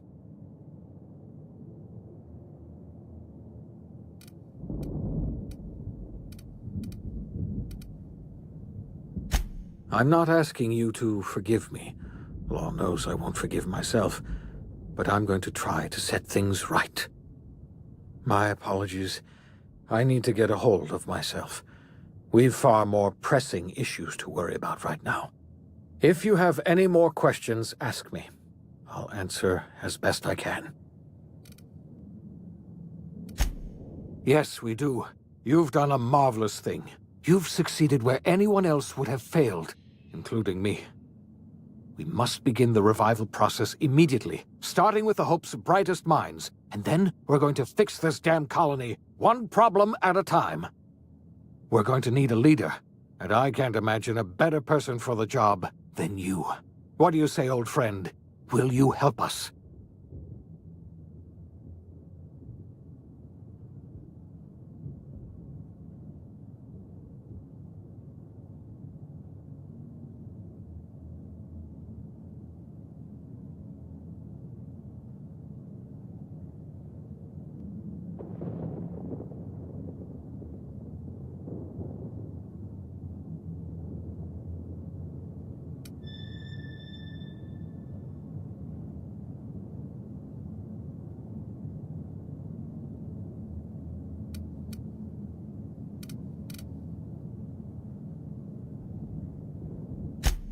The chairman?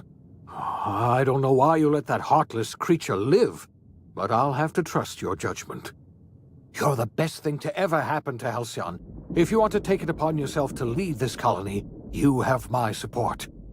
We're not a colony any longer, are we? Our last connection to Earth has been severed, and so we have been set free. Our future is uncertain, and no one knows what tomorrow holds. Exciting, isn't it?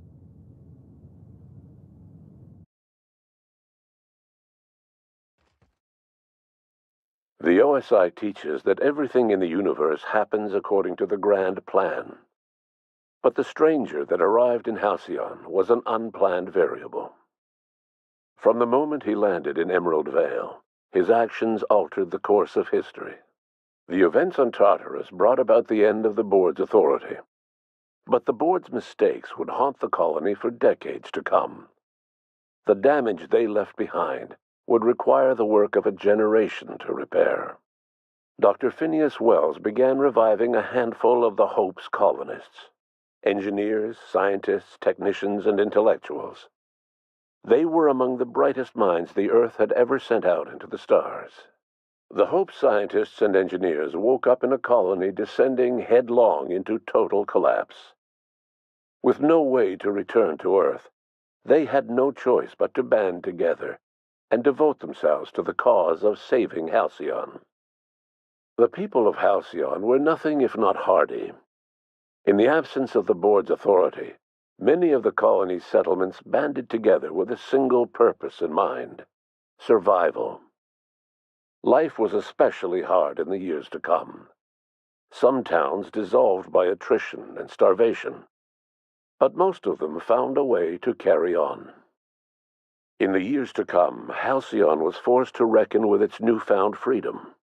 The board was gone, and for better or worse, the colony was responsible for its own destiny. Between MSI's worker-centric policies and the iconoclast's manpower, Sanjar and Zora were able to rally many of the Terra 2 townships to their cause. MSI's workforce swelled, and the iconoclasts enjoyed a significant surge in their ranks. The board was too distracted by infighting and internal politics to stop MSI from becoming a powerful corporation and a refuge for townships that might have fallen through the cracks.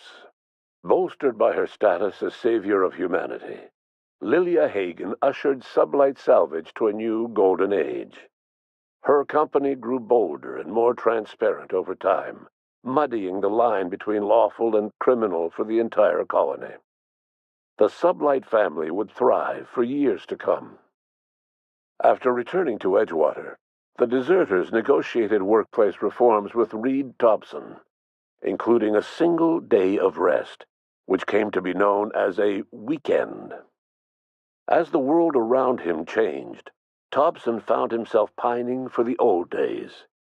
He was known to spend his weekends in the cantina, nursing one of the few remaining bottles of 0G, and repeating to himself, "It's not the best choice, it's Spacer's choice." As for Adelaide McDevitt, she tended to her garden in solitude for another year before passing away. Her body was discovered some months later, when Reed Thompson paid her a visit in an effort to make amends. Her remains were buried in a place of honor, underneath the floor of the Edgewater cannery. Reed believed this was what she always wanted. Under the leadership of Junlei Tennyson, the groundbreaker held firm against corporate influence. The ship's mechanical stability gave Junlei the time to educate a promising generation of engineers schooled in her family's traditions. The future of the groundbreaker looks promising. The rediscovery of the Hope and the abandonment of the lifetime employment program forced Byzantium to come to terms with some uncomfortable realities about the state of Halcyon. While Byzantines were reluctant to surrender the luxuries they'd grown accustomed to, the board's diminished authority gave them little choice in the matter. Nearly everyone had to learn to make do with less. Some even had to get jobs. It was a dark time indeed. Even the Gorgon asteroid, though a distant enigma to most of Halcyon, felt the aftershocks of your actions. Olivia and Minnie Ambrose worked together to cure the marauders Adrena Time had created. Through their partnership as scientist and administrator, they discovered the harmony that had eluded them as mother and daughter. And through years of patience and effort, they discovered a means to wean Halcyon from the scourge of Adrena Time. Their work eventually allowed Wells and his scientists to treat many of Halcyon's marauders. As their addiction waned, the colonists who had lived for so long under the thrall of Adrena Time returned to their communities and loved ones, and joined in the effort to save Halcyon. In spite of everything, the Gorgon asteroid remained a sobering reminder of the potential for progress and disaster in humanity's most ambitious efforts. The Rizzo's company in Halcyon dissolved after the collapse of the board. Needless to say, the launch of Spectrum Brown was indefinitely delayed. A stockpile of Spectrum Brown remains buried deep beneath the ruins of the old distillery, abandoned to time and attrition. With the dissolution of the board, Ruth Bellamy found herself without the two constants in her life, Byzantine culture and her sister Belinda. In the face of this new reality, she struggled to find a direction for her life. The colony had moved on from Halcyon Helen, and would require new heroes in the years to come. And so Ruth Bellamy decided it was time to exit stage left. She quietly disappeared from public view.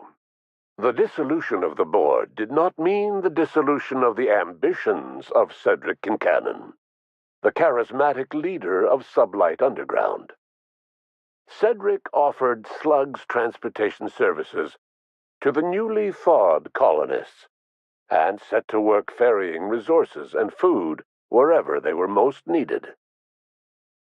For better or worse, slug headgear became fashionable in the following years. As the board began to disintegrate, Spencer Woolrich found himself at a crossroads. Cling to what little stardom remained to him, or help usher Halcyon into its new future. To the surprise of many, perhaps himself most of all, Spencer chose the latter option. Having learned a variety of different skills in the many different roles played throughout his lengthy career, Spencer founded a radio serial dedicated to staying alive despite the odds. His subjects included how to survive violent encounters with only grazing wounds, dispense pithy one-liners for tense scenarios, and, of course, how to look good doing both. After a brief attempt at dating Helen as one person rather than two, which both Bertie and Helen found too strange, Bertie struck out on his own to try his hand at raising woolly cows. Many of his former Rangers teammates soon followed, accompanied by the woolly cow the team had originally plied with alcohol. The dairy farm thrived under Bertie's leadership and care. The dairy rangers privately believed that the woolly cows softened Bertie's temper considerably, although the only one brave enough to say this to his face was promptly headbutted. Due to the board's dissolution, many of the Prophet's old customers no longer found quite the same value in productivity seminars that they once had. With her business drying up, the Prophet chose to take her followers down a new path. Months later, salvagers on Eridanos found clues leading them to a seemingly abandoned bunker out in the wilderness. Inside, they discovered horribly mangled corpses, sacrificed to a blood-scrawled portrait of a sprat-headed deity. The Prophet was not among the bodies. Your influence shifted Ellie's perspective. She finally admitted, albeit grudgingly, that she just might need other people. Sometimes. With a steady income from the life insurance payouts, she was finally able to afford a ship of her own. She hired a small crew and flew supply missions to communities on the fringe. Some of them were even legal. Life in Halcyon was sobering for Felix Millstone. The grand revolution he dreamed of never came. There was no great awakening for the colony, no celebrations in the streets. There was only the hard, desperate work of trying to repair a broken colony. Felix never had a head for numbers, but if there was labor to be done, he was there to help. Eventually, Felix realized that the work of a revolution was done with two hands. As much as he enjoyed his adventures aboard the Unreliable, the vicar, known as Max, eventually decided that it was time to move on, to live out the life he had sought so long to create. He knew there were many in the colony who carried burdens much worse than the ones he had struggled with, and he devoted himself to easing their suffering wherever he could. He only ever took up arms again to defend the defenseless. Unshackled from a lifetime of striving and fighting the universe and himself, Vicar Maximilian de Soto was finally at peace. Once the matter with the Hope colonists was resolved, Junlei bashfully asked Parvati if she'd like to join her permanently on the Groundbreaker, and Parvati enthusiastically, if somewhat awkwardly, agreed. The stories of her adventures spread across the colony, and Parvati soon found herself the center of attention. Having served as the engineer of a renowned spacecraft, tramp freighters, and wildcat miners sought her out by name. And in no time, she was a fixture in the Groundbreaker's mechanical ecosystem. She and Junlei were never far apart. Nyoka returned to Monarch to take another crack at making a permanent life for herself. She formed the Charon Group, a mercenary outfit of ragtag survivalists and wilderness experts. Anyone in need of a guide, or just looking to throw back a beer and swap stories, could find her camping on the trail or clearing an infestation. The SAM unit that accompanied you spread awareness of the product line's superior sanitation and maintenance capabilities across what was left of the colony. This led to a boost in SAM unit sales. Did you know that SAM units are the longest-lasting, toughest-acting cleaning solution in Halcyon? Minister Clark was released from house arrest, and his contact with you gave him a sense of renewed purpose and vigor. Once it became clear that no help would be coming from Earth, he threw his considerable efforts and talents into helping Halcyon manage the crisis before it. Chairman Rockwell served as the public face for the changes in Halcyon to come. Whenever you needed strings pulled or a voice to sell a policy change, Rockwell was only too happy to oblige. As for Dr. Phineas Wells, he spent his remaining years in his orbital lab. He eventually came to terms with his own past, and was able to forgive the mistakes of his younger self by devoting his remaining years to serving the colony. In the end, Dr. Wells was able to save every scientist and engineer aboard the Hope. Over the next decade, nearly all of the Hope's remaining colonists were successfully revived. Halcyon saw a period of rapid technological and scientific advancement. Breakthroughs in dietary supplements saved the colony from starvation. Geoengineering projects and social reforms began to change the structure and character of the colony. Dr. Wells laid the groundwork for the project to save the colony, but he would never live to see the fruits of his labor. He passed away a few years later. His work was carried on by the scientists and engineers he revived. Today, Halcyon has stabilized. The people of the colony work hard to adapt to their new circumstances. Nearby colonies send aid and supplies.